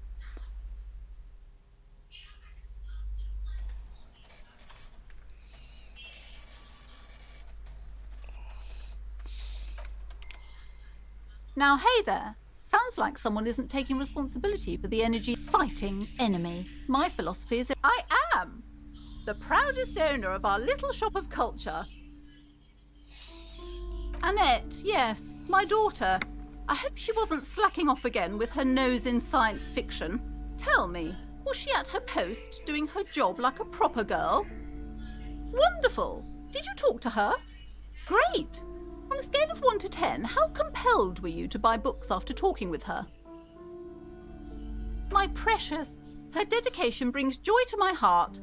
If you have children, I hope they turn out as great as my Annette, as a young girl should be. With the proper attitude, she'll have a bright... The woman before you scans the store. Cursed? Who said... What in God's name is she talking about? Goodness, you were already doing good, browsing the shelves. Everything is on the shelf. She smiles and nods.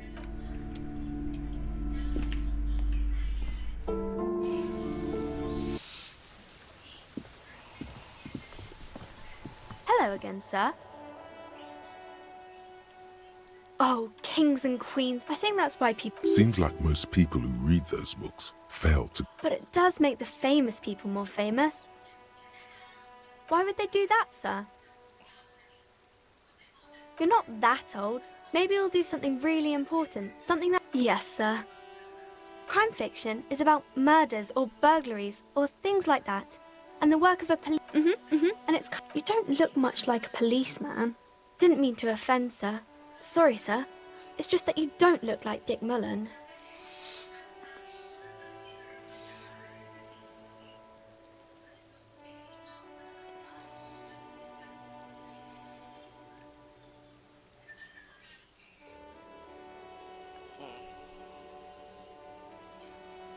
Head, yeah. No, you're mine. Not head, child. Heads.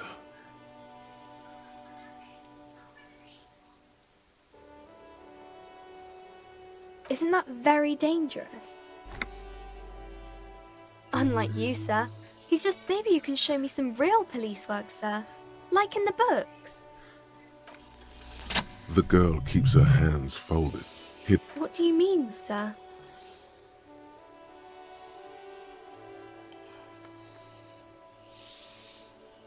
She looks around anxiously.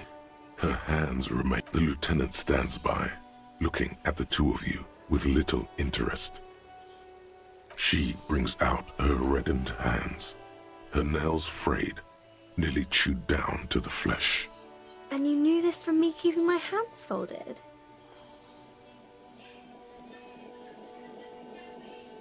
Well, that proves nothing. Anyone could do an easy deduction like that.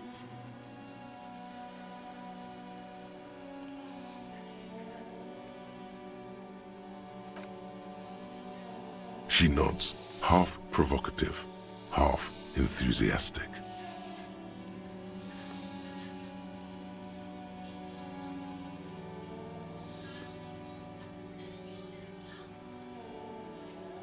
Maybe so, sir. Okay, I know it's a bad habit, and I shouldn't. It was okay, sir. There's more that can be achieved here. Ask her to do the same. The lieutenant does not flinch at the comment. He does not flinch even a single bit. He is intensely not flinching. It takes effort.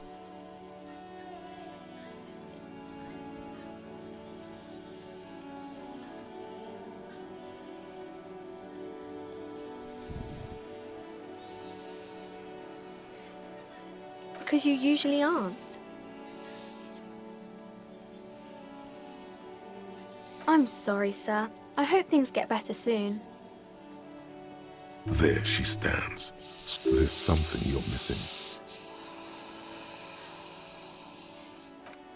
It's the type of... Or there could be a story about a poor lady getting a rich man. It's about man and lady business, sir.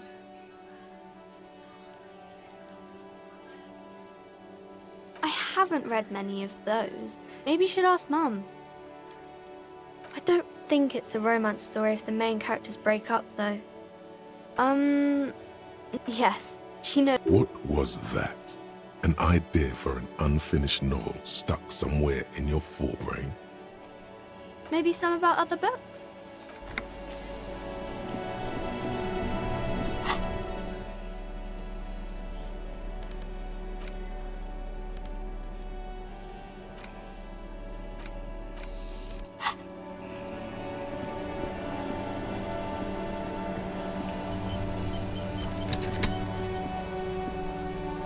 It's raining again.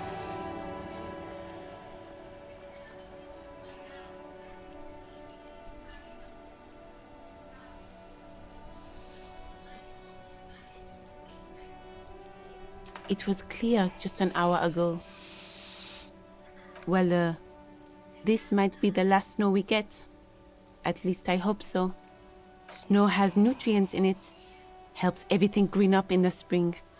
At least that's what my grandma always told me. Yes, think about the cute grandma, not the weird snow. Stop looking at her. Look around.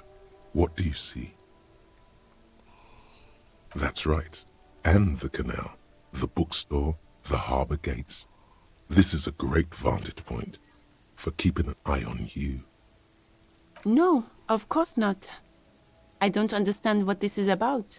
The kid did this, right? The red-haired rat? Can't say a sentence without or kipped. He's always giving me trouble. Maybe you shouldn't be. I mean, you do your job, but that kid is beyond help. And he certainly won't help you. You've been resting here for quite a while, haven't you? Yes, I'm tired. I understand. The RCM isn't welcome here, and the locals want to keep an eye on us. There's silence, the smallest of smiles. That's okay, miss. Do what you have to do. I think we're done here. Let's go.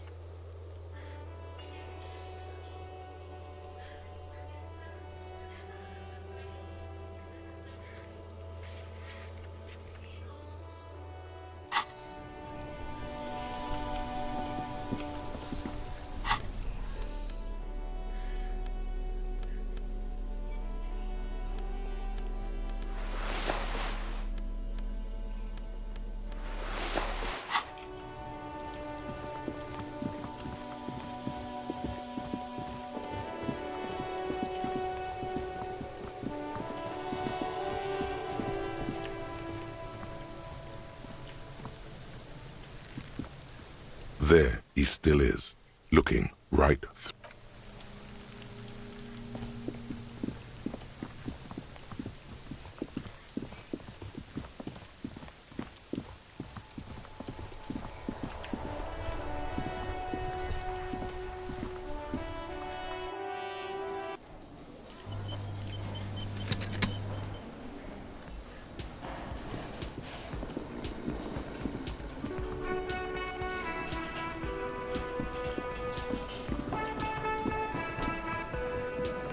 Can I help you? Thanks. I hope you found what you were looking for. How strange. I certainly didn't put them there.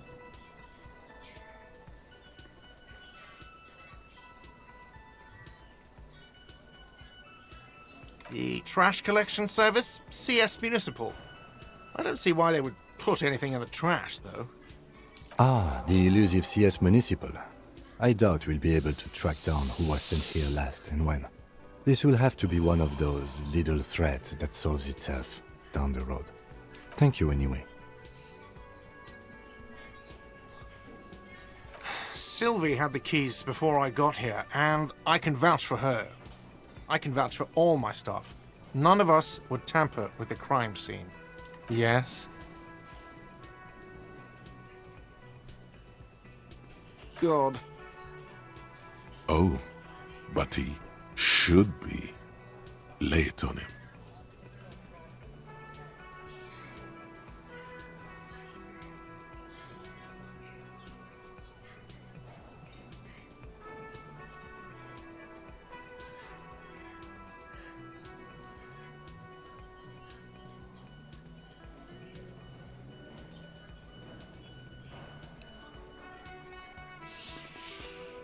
Wonderful. It is. It's wonderful. What? What does that mean? Cock carousel?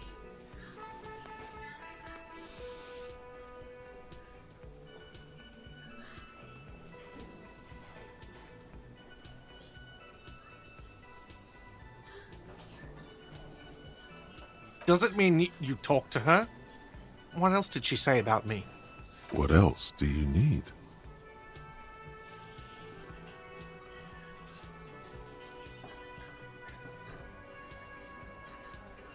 The man leans his hands on the counter and sighs. His head drops between the shoulders, heavy and defeated. She broke the bird, you know. The great skewer. I found it on the ground with the broken wing. On the morning she left. I should have known. It was her way of telling me to piss off. I should stuff it up my arse. Or you broke the bird. It can also be that. I think Sylvie even. Yes, the bird is connected to this. It's a symbol of hope, and she broke it.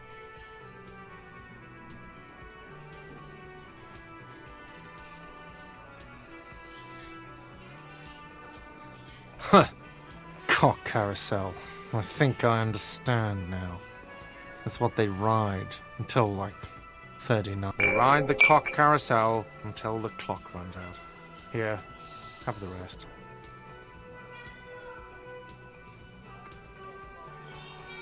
Now, let me have a drink and think about this shit for a moment. On my own. And there we have it. Isn't that beautiful?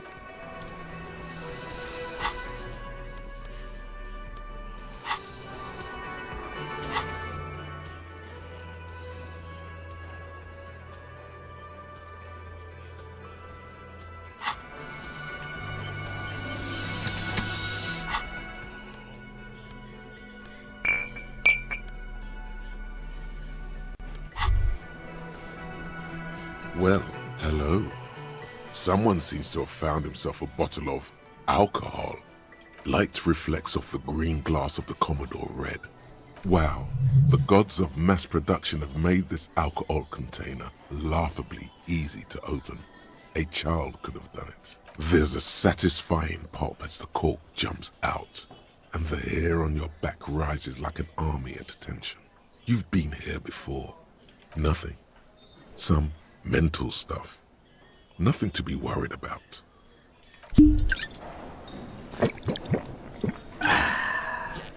Despair creeps into you, getting fat on your weakness. You're still coming up with sentences. That's a step up from total. Fuck me? Please leave the rage you have for after we've... Nothing you can say. Cop gives up. The detective...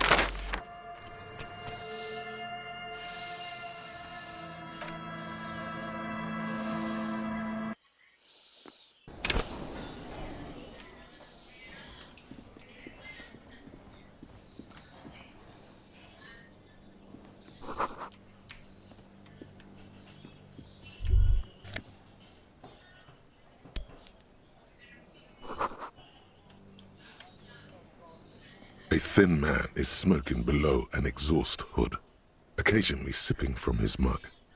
This must be the Whirling's cook. As you step in, he nods toward the table and says something. Okay, it's definitely not his name. Whatever you do, please don't call him Goransi Quebec. Please. It's not funny.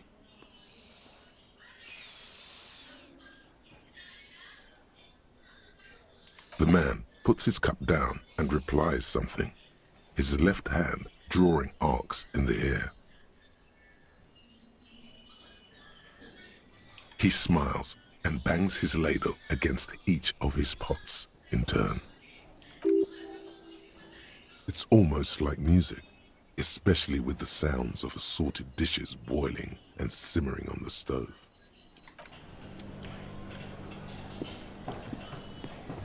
You see a heavy steel door with a prominent dimple lock. It's painted blue. The door does not budge. You do? It's a door in the back of the kitchen. Why do you care where it leads? The winch. Outside. In the backyard. Remember? No? Your fingers do. Well, if there was a winch... It's hardly a side investigation. You already have a name for it.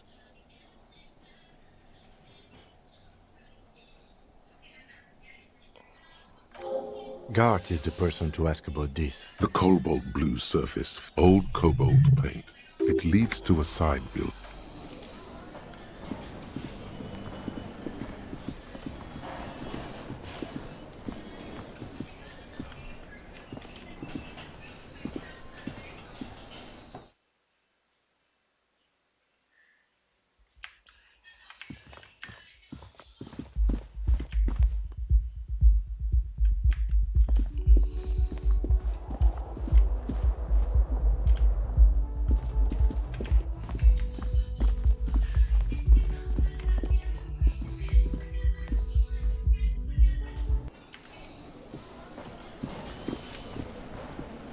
Can I help you?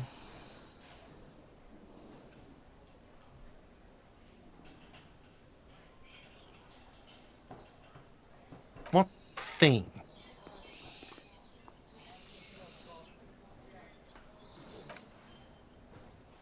No, I don't have a key. I don't know how to get there. And I don't care either. It's not like I've been wondering about it for 10 years. He's attempting to maintain an air of indifference. It's absolutely not convincing.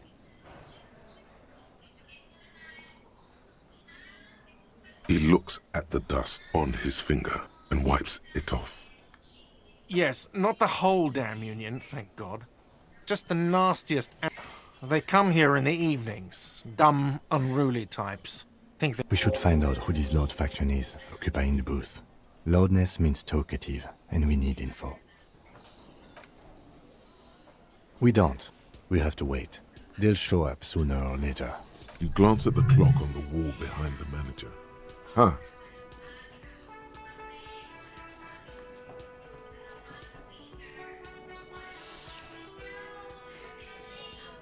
Was there something else? Because... By the way, you should come back to this thing-based questionnaire if you see anything interesting in the Whirling later. Absolutely in the question. First, your body is ready, sire.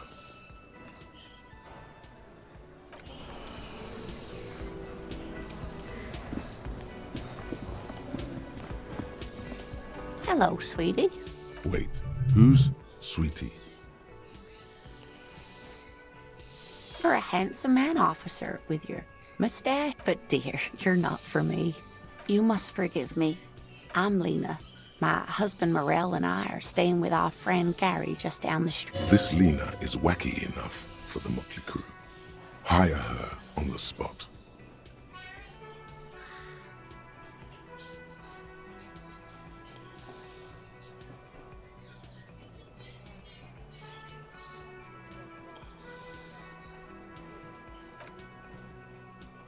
Yes. A paraplegic is someone with limited or no ability to use the lower half of their body.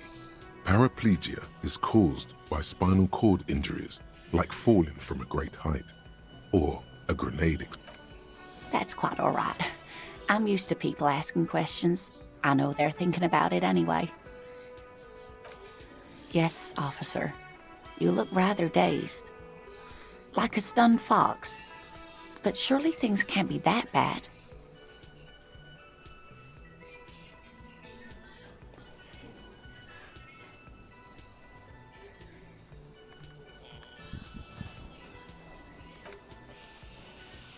Oh my. You know where we are, right? That's right. And where is the Whirling and Rats cafeteria? Yes, indeed. We are in the fine city of Revachol.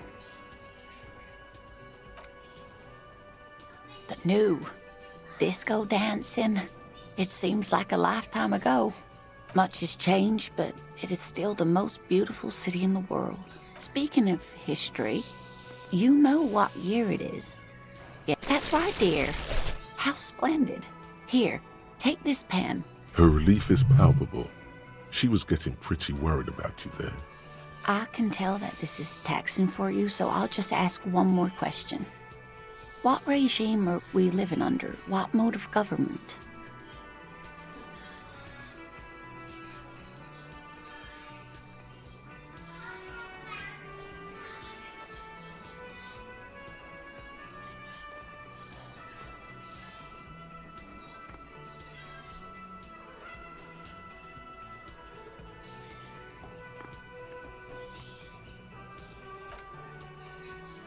Nope, sadly not.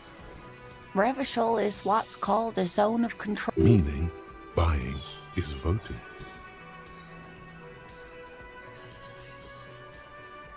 Oh dear. And you were doing so well.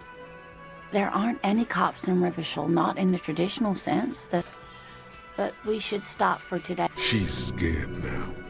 She's realized you really are brain damaged. A defeat, I'm afraid. The people of this archipelago tried to build something new, something different. The rest of the world didn't like it, so they came and ended it. This was 42 years ago. It has something to do with everything. You were doing quite well up until the end there. It does... A sigh. The lieutenant buries his nose in... But maybe a fresh set of eyes is what the world needs. Someone more educated in sweeping matters. No. I'm not an encyclopedia. I won't be a guide either. Of course. Then I don't know. Someone rich, maybe? That's a good point. This doesn't look like Rich Central. Whatever do you mean?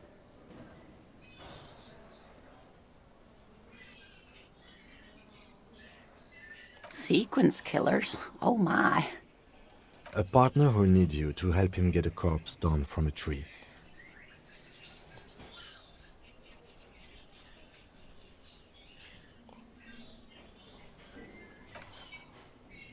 Yes, and it seems to me that you... And even if he weren't there, I don't think you'd have much use for me.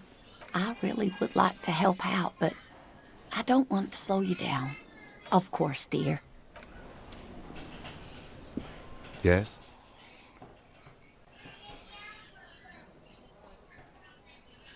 What do you want to know? Maybe you can tell me what you do know to help. Then you are not that far behind, actually. Do you want me to brief you? There's no reason to wing anything. If you didn't get the brief, that's okay.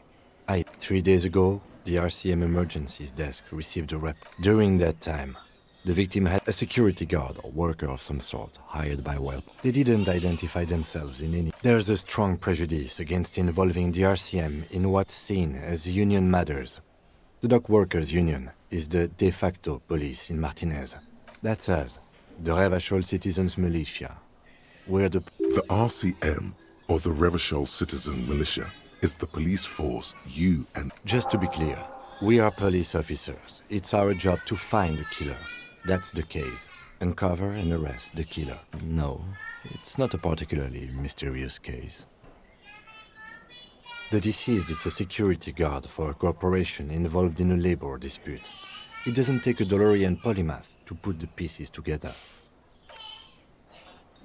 Is this a strike then? I expect the case itself to be less challenging than navigating this community strike, coup, revolution. You feel something rising through you, a familiar feeling, an opinion taking form.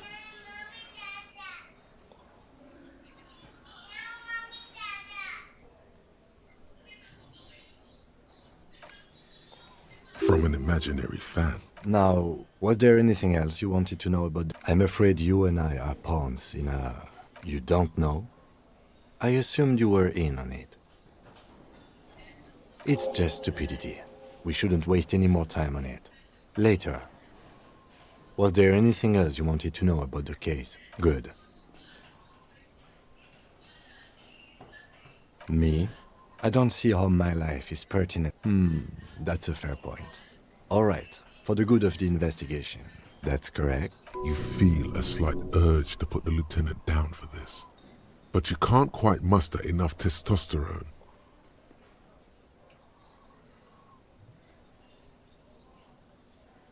Are they?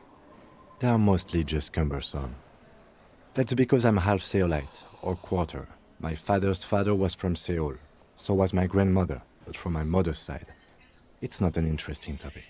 It's a part of the world, officer. A geopolitical entity and a geographic division. I told you it wouldn't be interesting. Seoul is a protectionist, isolationist, pan-Isolari state west of the Insulindian Isola. Actually, it's quite interesting. Some would even say mysterious. You're barking up the wrong tree. I don't speak a word of Seolite. I've never met either one of my grandparents. A point of pride to him. No.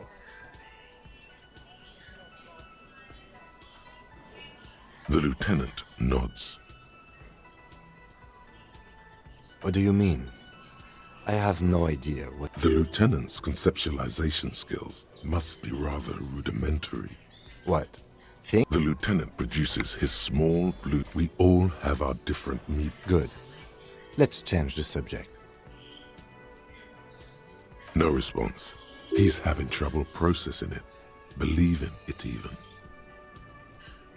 Have you tried concentrating on something other than your personal affairs? There is a sudden, harsh edge to his voice, like he's tired of hearing about your personal affairs. Focus on other people's troubles. A moment passes. The lieutenant glances at the sports watch on his wrist.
bedraggled woman does not greet you.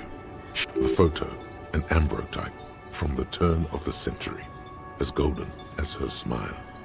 Wait. She's just a distracted old woman. Better to leave her alone.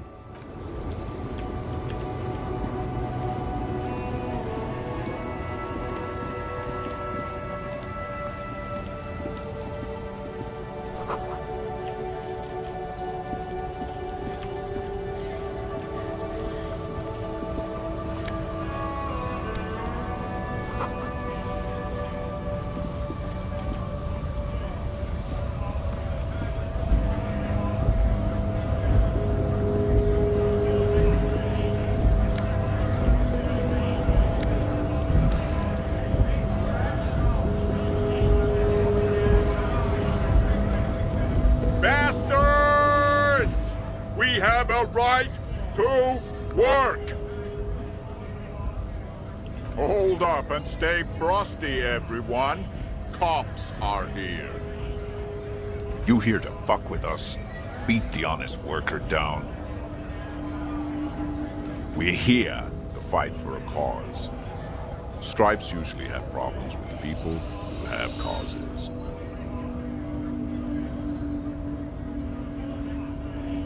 Good. We're fighting for a cause. Besides, we're not that different.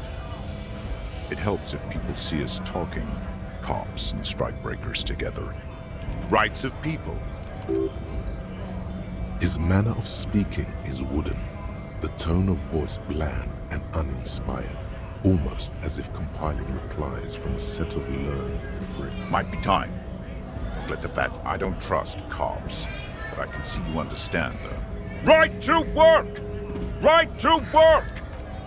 Maybe you should ask them the questions, like we have families to... So do we, Scott.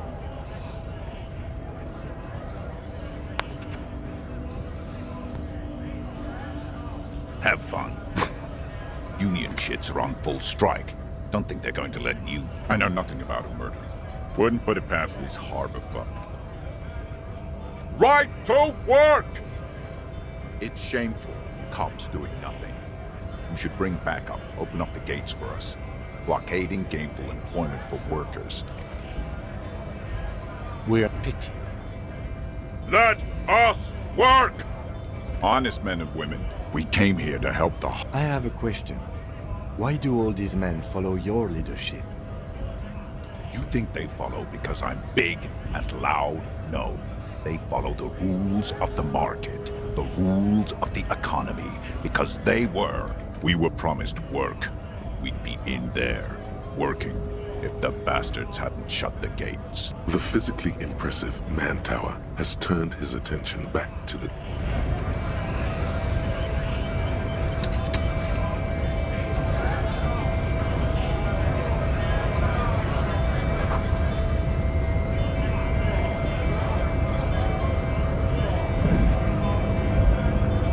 Scab? You're hazy on the notion of a scab. Smells like politics, though. Maybe it's got something to do with the flask he reaches for from time to time. A kind of a worm, content with mere survival.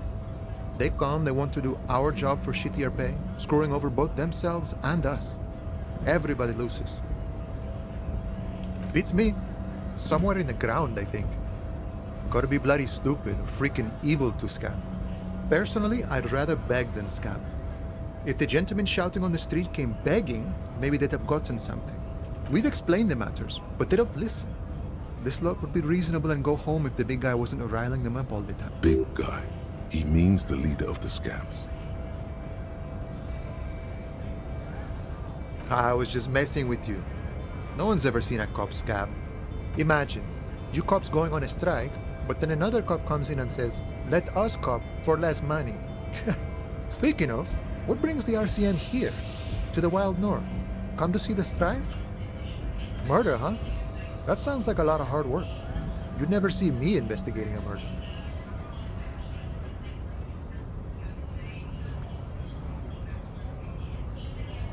I don't believe you.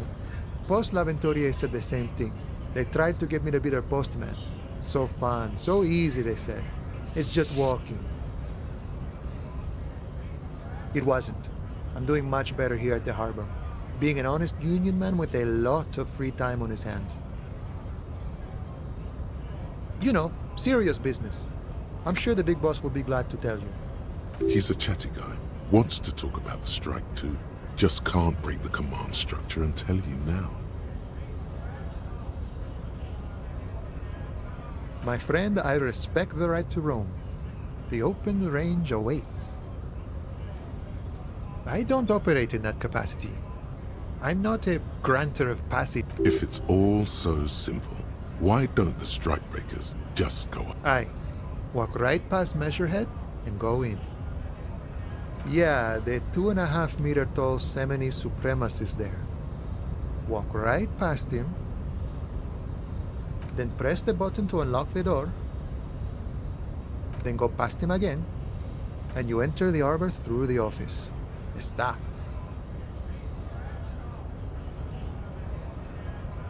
Don't worry, I'm sure it's not completely impossible. For example, you could best measure head in a physical confrontation, or you could convert to a Semini supremacist worldview. Or, maybe it actually is completely impossible. Not yet, no. He's incredibly strong.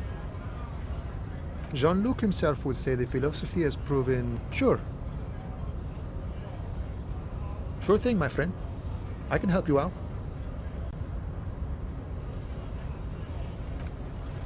The coin narrowly slips by your outstretched fingers and falls to the ground. Oh, I'm sorry. Didn't mean to throw it like that. It's a thing we harbor folk do, passing around cargo and such. Was not meant as provocation or ridicule. The boyadero stares at you with respect, then gestures towards the trickles of blood adorning your clothes. Right, always glad to help out the RCM.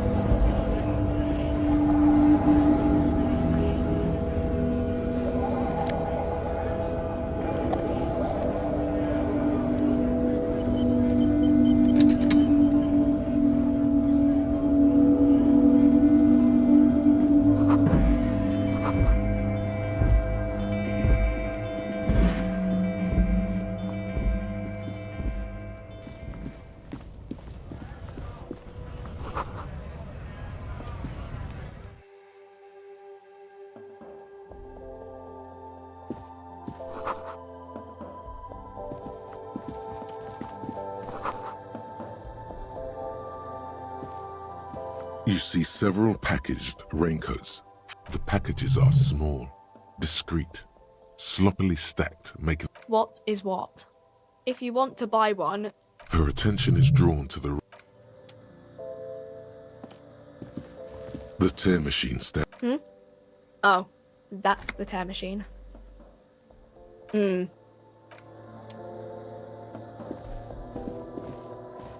Welcome to Frit. What's that magazine she's reading? I don't know. A 7 to 11 grocery store. I think they think that the... The story goes... You mean this? This is Pop Stars. Looks like it also has something called Police de la Mode, featured on page 34. This speaks to you. It's where they rate different outfits famous people wear. It's kind of funny. They're kind of mean. It's about who's the most stylish. We are not the fashion police. Okay. A warehouse. I don't... She looks up from under. Fine. Frit doesn't have a warehouse. Just a little back room here. Okay? I don't really know anything. Not really. No. I don't know, really. No need to worry. It's just... Okay.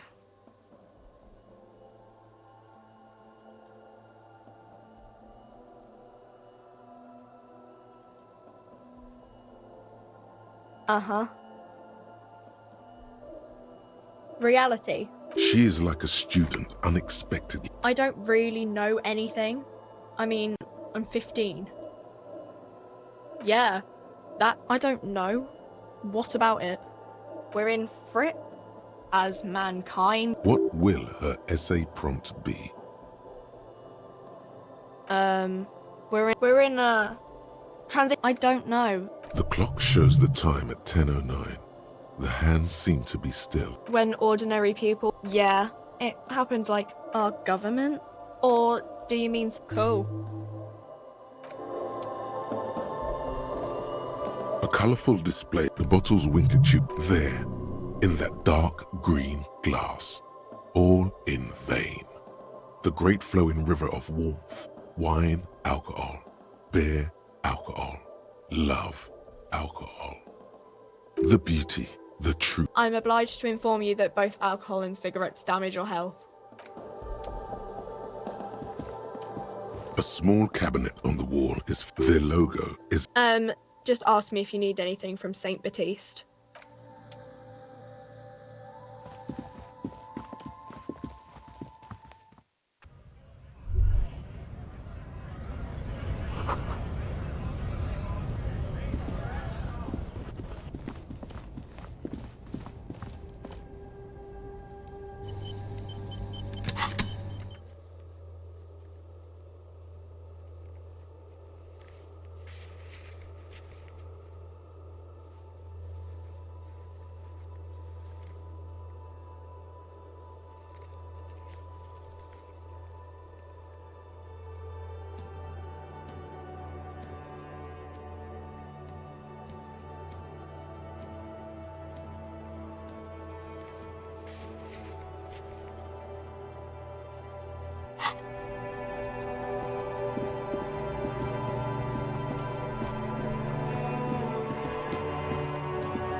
You see a set of tire tracks in the brown slush that covers the plaza mosaic.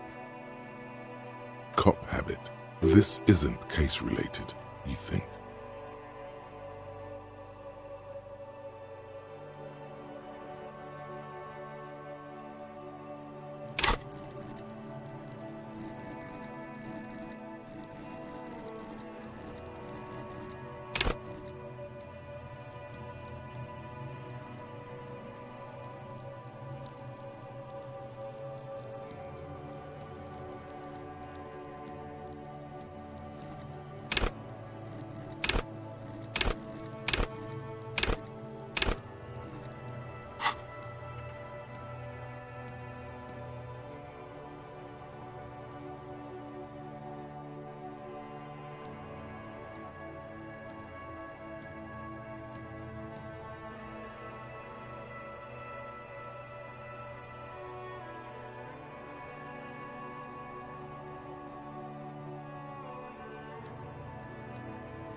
What do you see?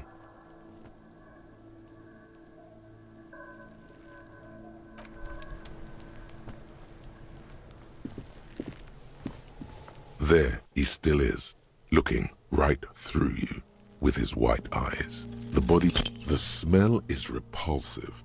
It pushes in from your mouth, more instant and more familiar than anything you'd expected, more fever than odor. It fills your mind, flushing you from within.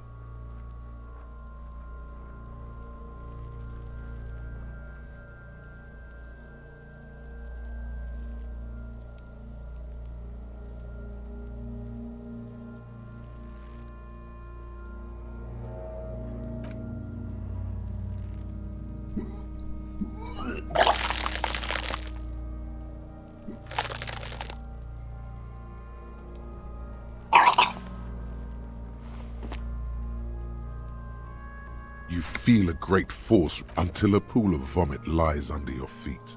The smell of Commodore Red rises from the pool. Among it, distilled spirit and bits of shish kebab.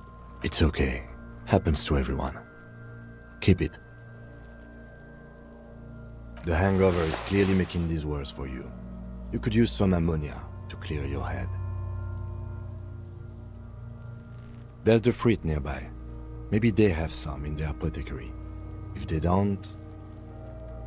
There's a greenhouse here, and a gardener with a wheelbarrow on the corner of the whirling in rags. If she works here... Acquiring ammonia will provide a modifier to the white check. Modifiers make checks easier and allow you to retry them.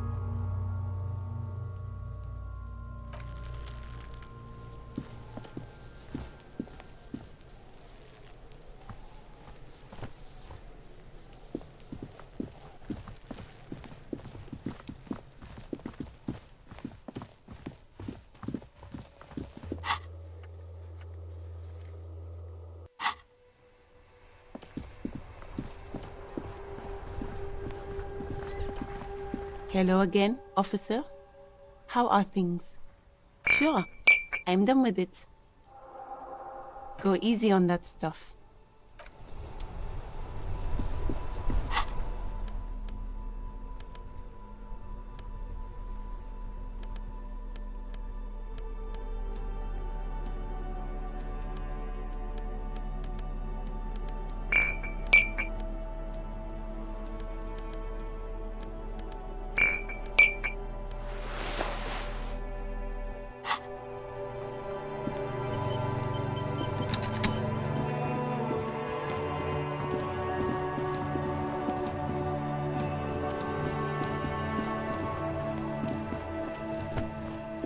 There he still is, looking right through you with his white eyes. The body below is entirely dedicated to that corpse smell. The ammonia only makes it worse. The combination forces tears out of your ducts. The second time, not so much. When the vomiting is done, your cheeks are wet with tears.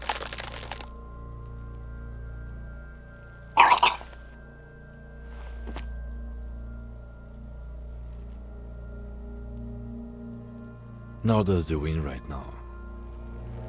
I've seen strong men turn themselves inside out for hours.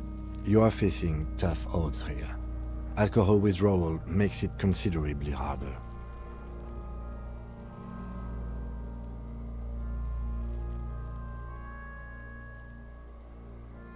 I've seen captains puke their guts out. It never gets easier. Then drive to the station. I think I've lost my sense of smell. A white lie. Not being hungover helps too.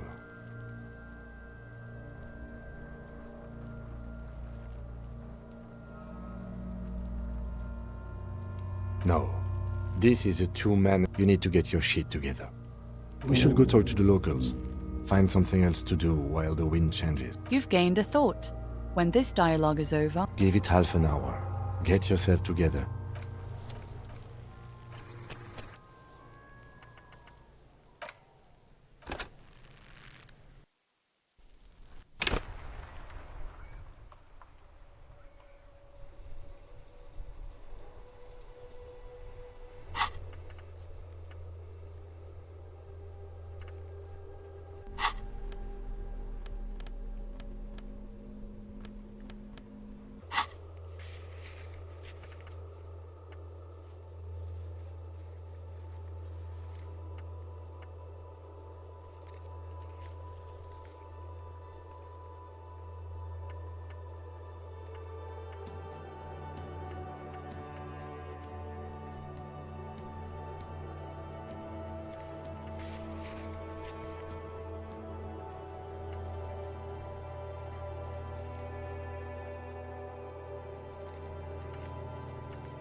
Yes?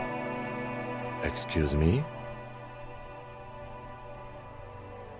You have I hope you don't take... They say it's a scene clearing. Yes, but containers contain things, shiny things. He simply nods. What do you want to know? You mean like a brief? 3 days ago, during that time. Okay then. Good.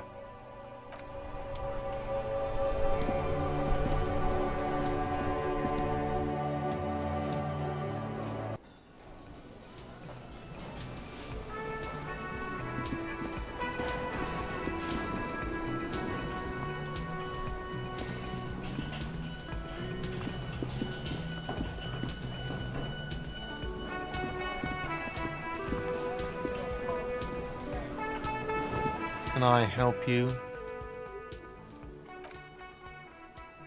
Yes? Yes. Have you got it? A lot. A lot. Like what?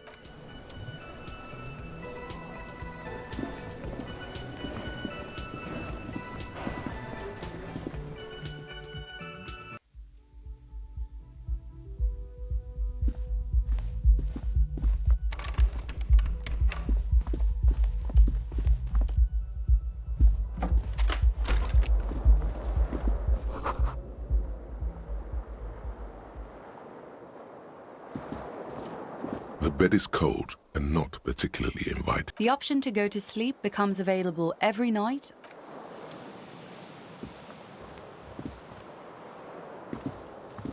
A mirror hangs on the bathroom wall. In it,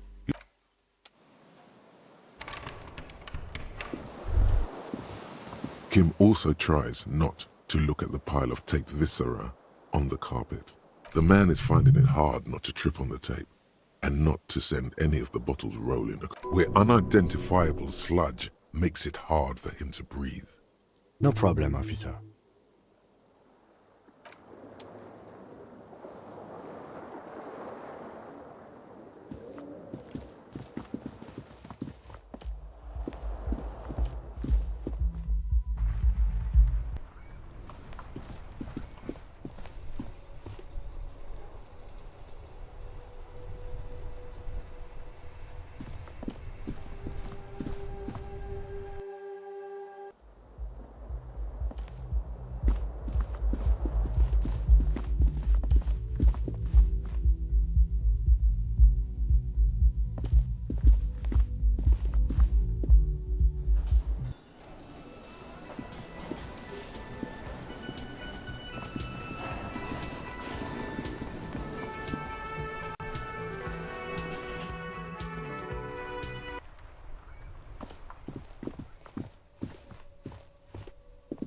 An old call box with an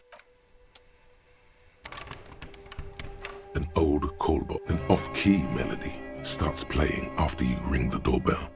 Kuno, please stop calling here. Grown-ups don't have time for your stupid games.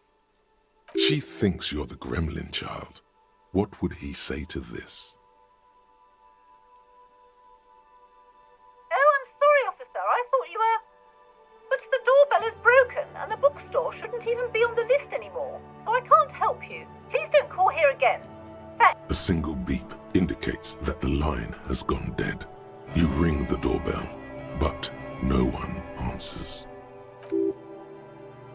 What an ominous name for a hair salon. Doesn't bode well for anyone's hair. You ring the doorbell, but nothing happens. You wait for a minute or two, but all you get from the call box is silence. No one. Looks like someone has melted half the plastic off with a lighter. The doorbell doesn't work anymore. You hear static from the intercom speaker. It sounds as if Yes, hello. This is Tricentennial Electric.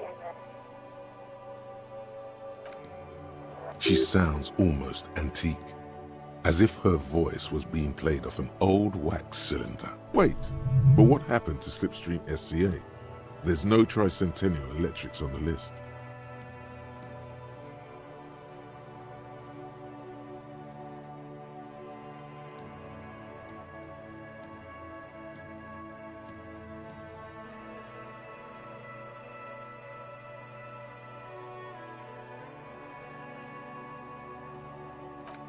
my god. The lieutenant exchanges a look with you. It's you. Oh my god. She must be mistaking you for someone else.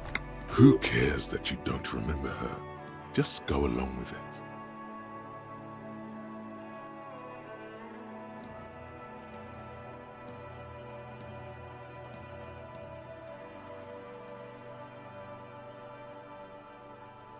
Michelle, just please. Why did you even call? I don't understand. You've been gone for months. I thought you didn't care.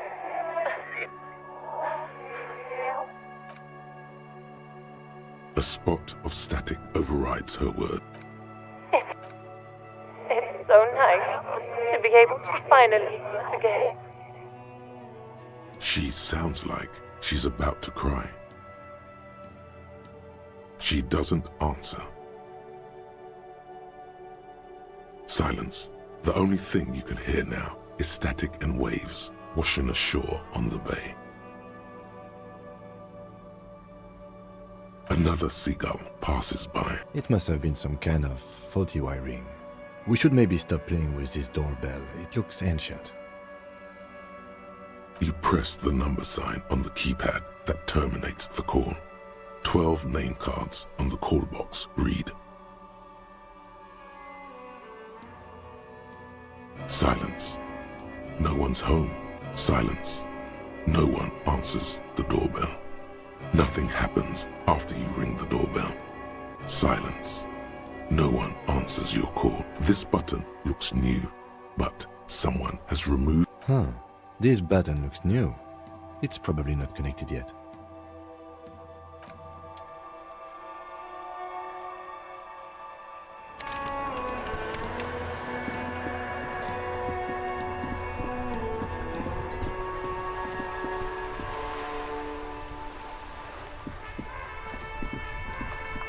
The worn and beaten wooden You can revisit the bench if you ever need to pass.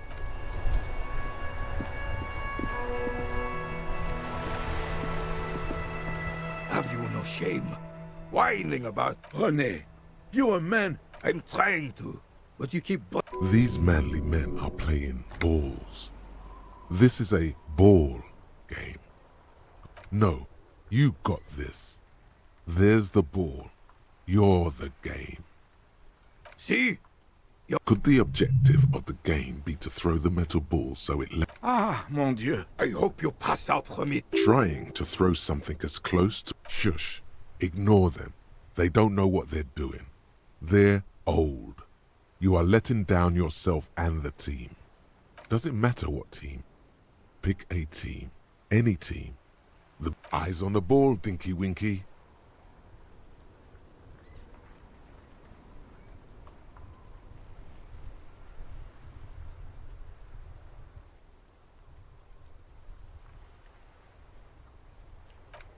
Sure, officer. I am René. René Arnaud.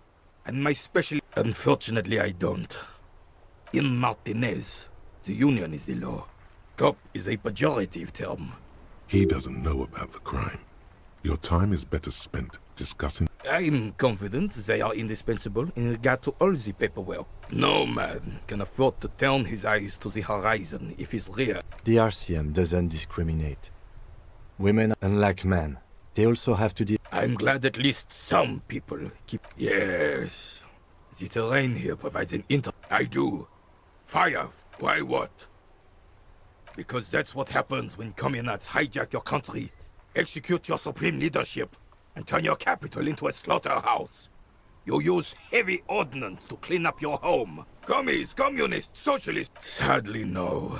Should have fought dirty, like they did with it. It was probably a bit more complicated than that. Because this place is a damn beachhead. Yes, Martinez was used as one of the 3 footholds in Revachol during... This here is Blood Ground. Blood Ground? You got all Mm-hmm. Don't... Damn right. The rest of the city got... Well, It's your own damn fault. You don't even begin to truly understand the play. Thinking men have opinions on these things. Present one. I'm sorry it had to be them. I would have preferred if they write instead. All that is just... This is just what the commies wanted. This was it. It doesn't. That was 100 damn free cell. He slouches as he says that. It makes him smaller, admitting they left the king to the mob. A true king in both blood and mind. Some manner of self-destruction. This was Rain is the king. It's no use talking to you. You were still in Daddy's balls when it... Ah, yes! Oh. A superpower, feared and respected. A testament to what decisively, without fear of a nation, is only as strong as... Don't get started on that again. The carabinier doesn't reply. Oh, old Philip was a big... You can't even take responsibility for yours. That's why the Philippian kings use cocaine. Of course. Clarity of vision. Philip III was even brought into this world with the help of... He's just making excuses for the king's habits, isn't he? I'm listening. Right.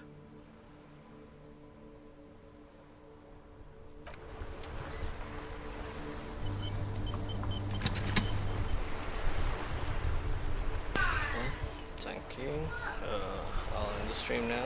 It's been a wonderful session.